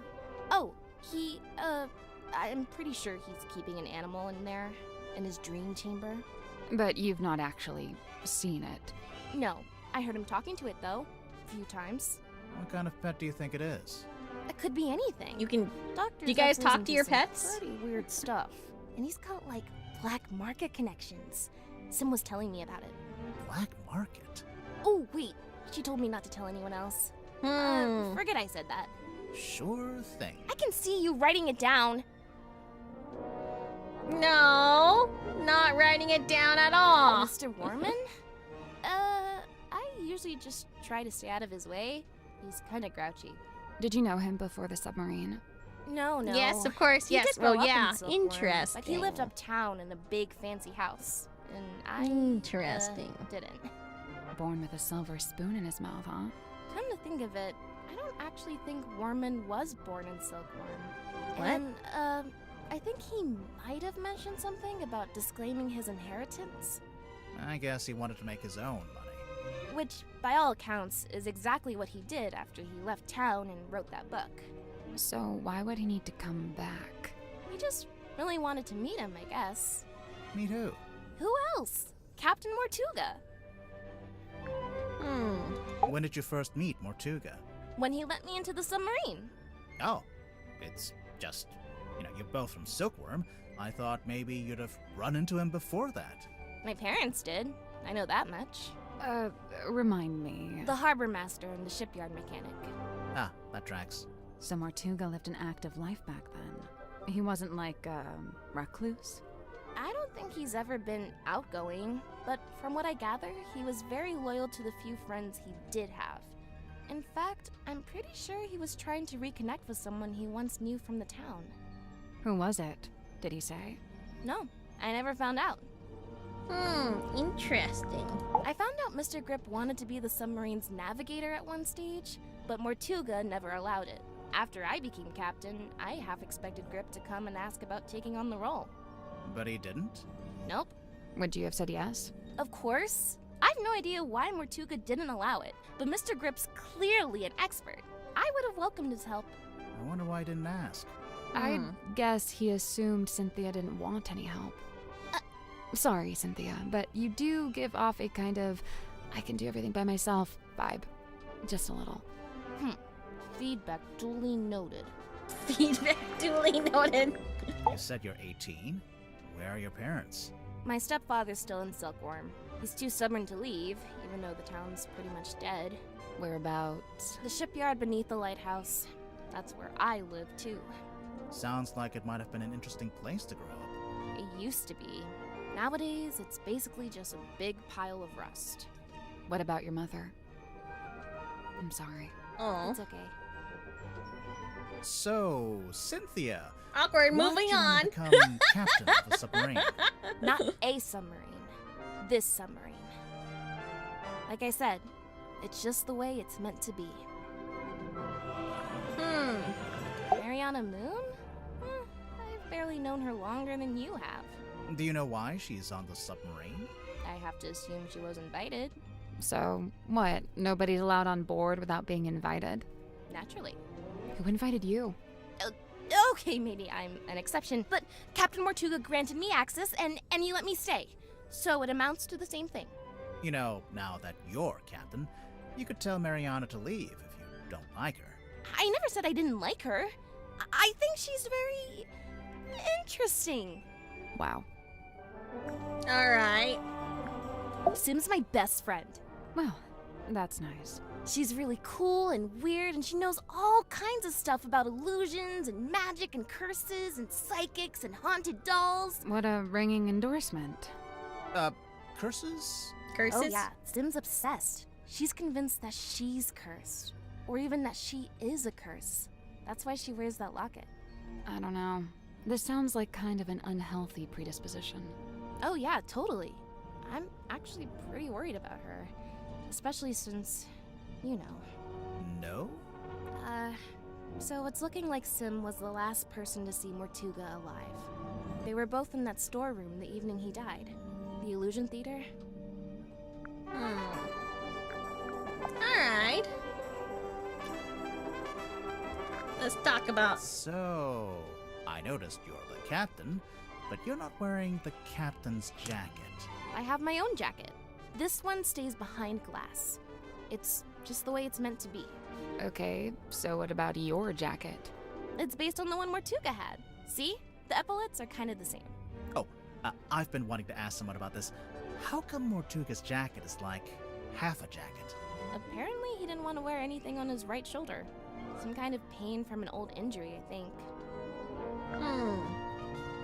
Very cool, though. Weird little drawing. It looks wait, kinda that's like that the thing boy. Mortuga kept up on the foredeck. This is the ship's compass. From here in the control room. Mm-hmm. Looks like Mr. Grip's already working on fixing it. Good! That's good. Why so many needles? The original needle was broken.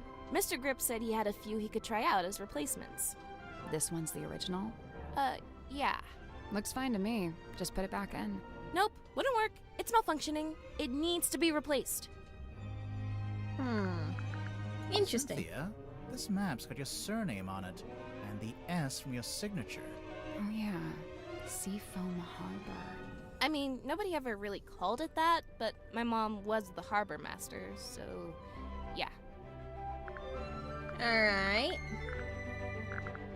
Cynthia, is this the phone you used to call us? No, I used one in the town when I went to drop off the case file. I never actually had my own cell phone. Do they all have flashlights like this? Oh wait, that's a flashlight? Could be useful. It gets pretty dark down here. Well, good thing we already had it. What's with that wheel? It looks kind of like a shield. It Does is he a have shield. that in the movie? He has a wheel in the book, but it mostly stays attached to his ship. Apart from one time it breaks off in a big storm. Do you know what this is? I don't know. Does it belong to Madame Tadpole? Oh? Seems like the kind of thing she's she the might hint have fished out person. of the sea. I remember this. My mom had a copy framed and put it up on our hallway. That's her in the photo. Yeah. Who's the other woman? That's her best friend. They were always going on little adventures together. And one time, they came back with a sea serpent. The silver snake. Also known as the silkworm serpent. Why'd they take it out the ocean anyway? It was injured. They wanted to look after it until it recovered. Does it not have eyes? Nope, no eyes. And its skin was rock hard, but shiny, like a gemstone. Where'd you keep it? In the shipyard? Yeah. Mom wanted to take it back into the sea, but she didn't want to leave it. She wanted to go with it. She wanted all of us to go. To go and live in the ocean. Mm-hmm. Okay. Oh, Sim's fog ball. What's this weird little antenna thing? Is that not just part of the design? No, I don't think so. I knew it! I knew it! I was like, what is that key thing? Huh. Oh, I know about this one. The silver snake. What do you know about it? Well, I know it's a big sea serpent that my mom and her best friend fished out of the ocean. Your mother found it?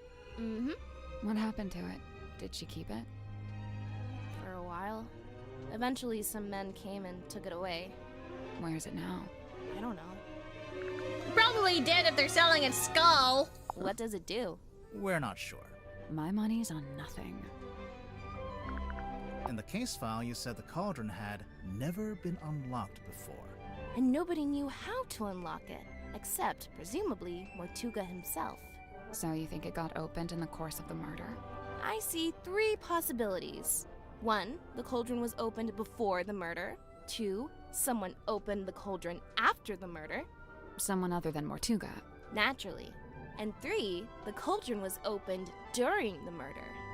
Like the murder happening and the cauldron opening are one and the same? Maybe. Do you know what the stargazing girl is all about? No, Sim didn't tell me the details. I She thought didn't that was want Sim to, too. For some reason. She seemed to regret the whole thing. You know, if this is poison, then surely it's a red herring. How so? Mortuga didn't die from poisoning. Right. So you think someone put it there as a false lead? I don't know. It's not a very good false lead. Baroness Fortuna. Who is she? She's the theater owner who adopted Sim. Did Sim like living with her? In the theater? Sim's reluctant to speak ill of her elders, but I get the sense that Fortuna wasn't very nice to her. Sun tablets? Yeah, for when you need sunlight, but you can't get any. Like if you, I don't know, random example, lived in a submarine.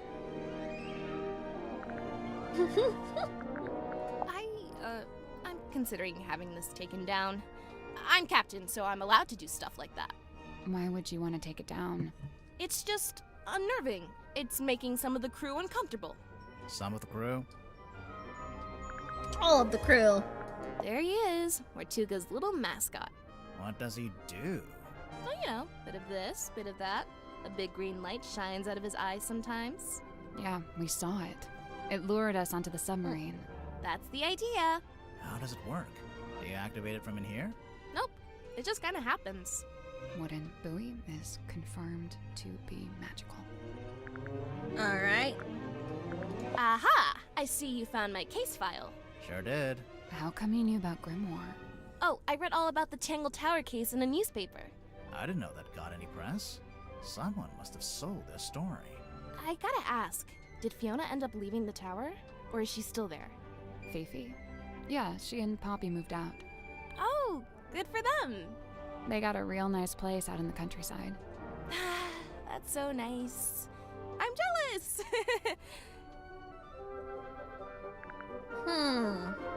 So this is what Mr. Worman did after he left town.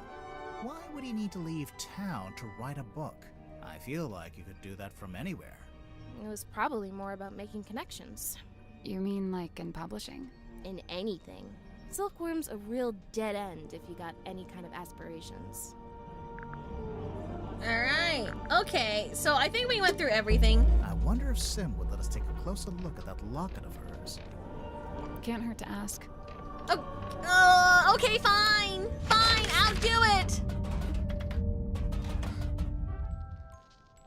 Oh, right, I almost forgot. We should be able to get into Sim and Cynthia's bunk room now. You're giving me so many stuff. Should we go into the bunk room first? And then talk to her about her thingy? We're just moving. I'm being bullied. I'm tired now, actually. You know what? I changed my mind. I'm going to go to bed. To bed. Lamau.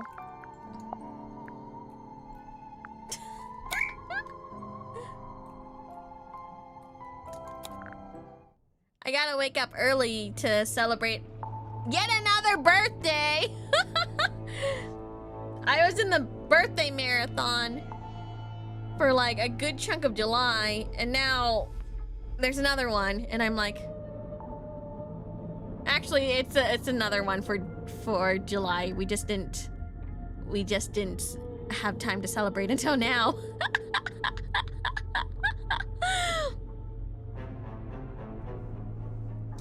Everyone just needs to stop getting born in July, actually. Okay. okay. I think I'm gonna leave this for now. Thanks for joining me, everyone. It looked fun. This looked fun. Thanks for streaming it. You know what you guys should do? You should buy the game. Buy it. Enjoy it. And also, the 2 previous games from here. So the first game is Detective Grimoire. The second game is Tango Tower. Buy the game. I bought both games. Whoa! Good for you. Look at me being an influencer. I'm an influencer, guys. I managed to get one person to buy the game. There's 3 games. Yeah, the first one's really fun, but it's a bit old. Second one has pretty much the same art style. Yeah. Can I use Code Mercy when I buy it? Unfortunately, no. Would you be continuing this one? Yeah, sure, if you guys like it. I'm interested.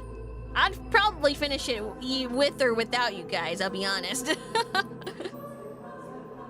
It's one of those games where I'm like, I will probably finish it even if you guys don't want me to finish it.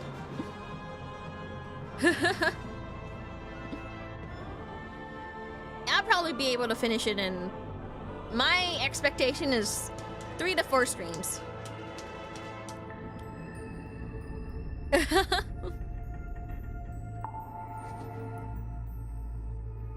I don't have Code Mercy for, like, the game, but I do have Code Mercy for gamer subs, where you can use Code Mercy for 10% off your order, or from moebrew.gg, you can order yourself some loose leaf teas and enjoy a little sippy whippy. Also, 10% off. Buy gamer subs. Buy Moe Brew. And buy my plushies. Only available for a few more days. Before it's gone.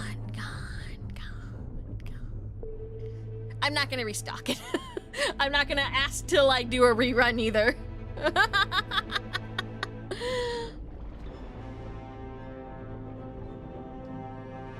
Exclamation mark plushie. That was my bad. I didn't make a little thing.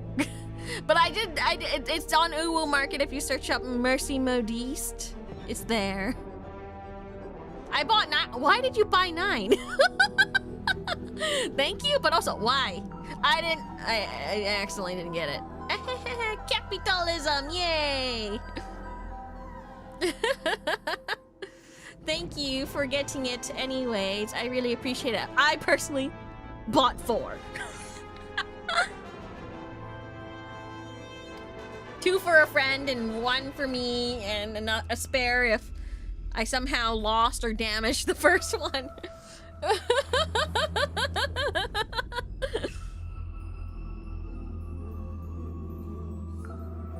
But yeah, I hope you guys had a good one. I know I've been gone for a while, but I'm somewhat back, baby. And look forward to more of Mercy Modiste. Or I'm gonna mold these fists into your face.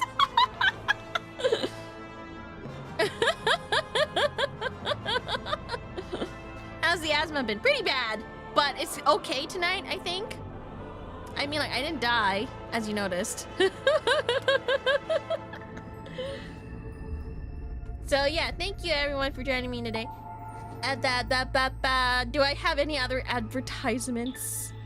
Probably not. Okay, thanks everyone for joining me. I'll see you guys again next time, okay? Bye-bye, bye-bye, bye-bye, bye-bye, bye-bye, bye-bye. Bye-bye.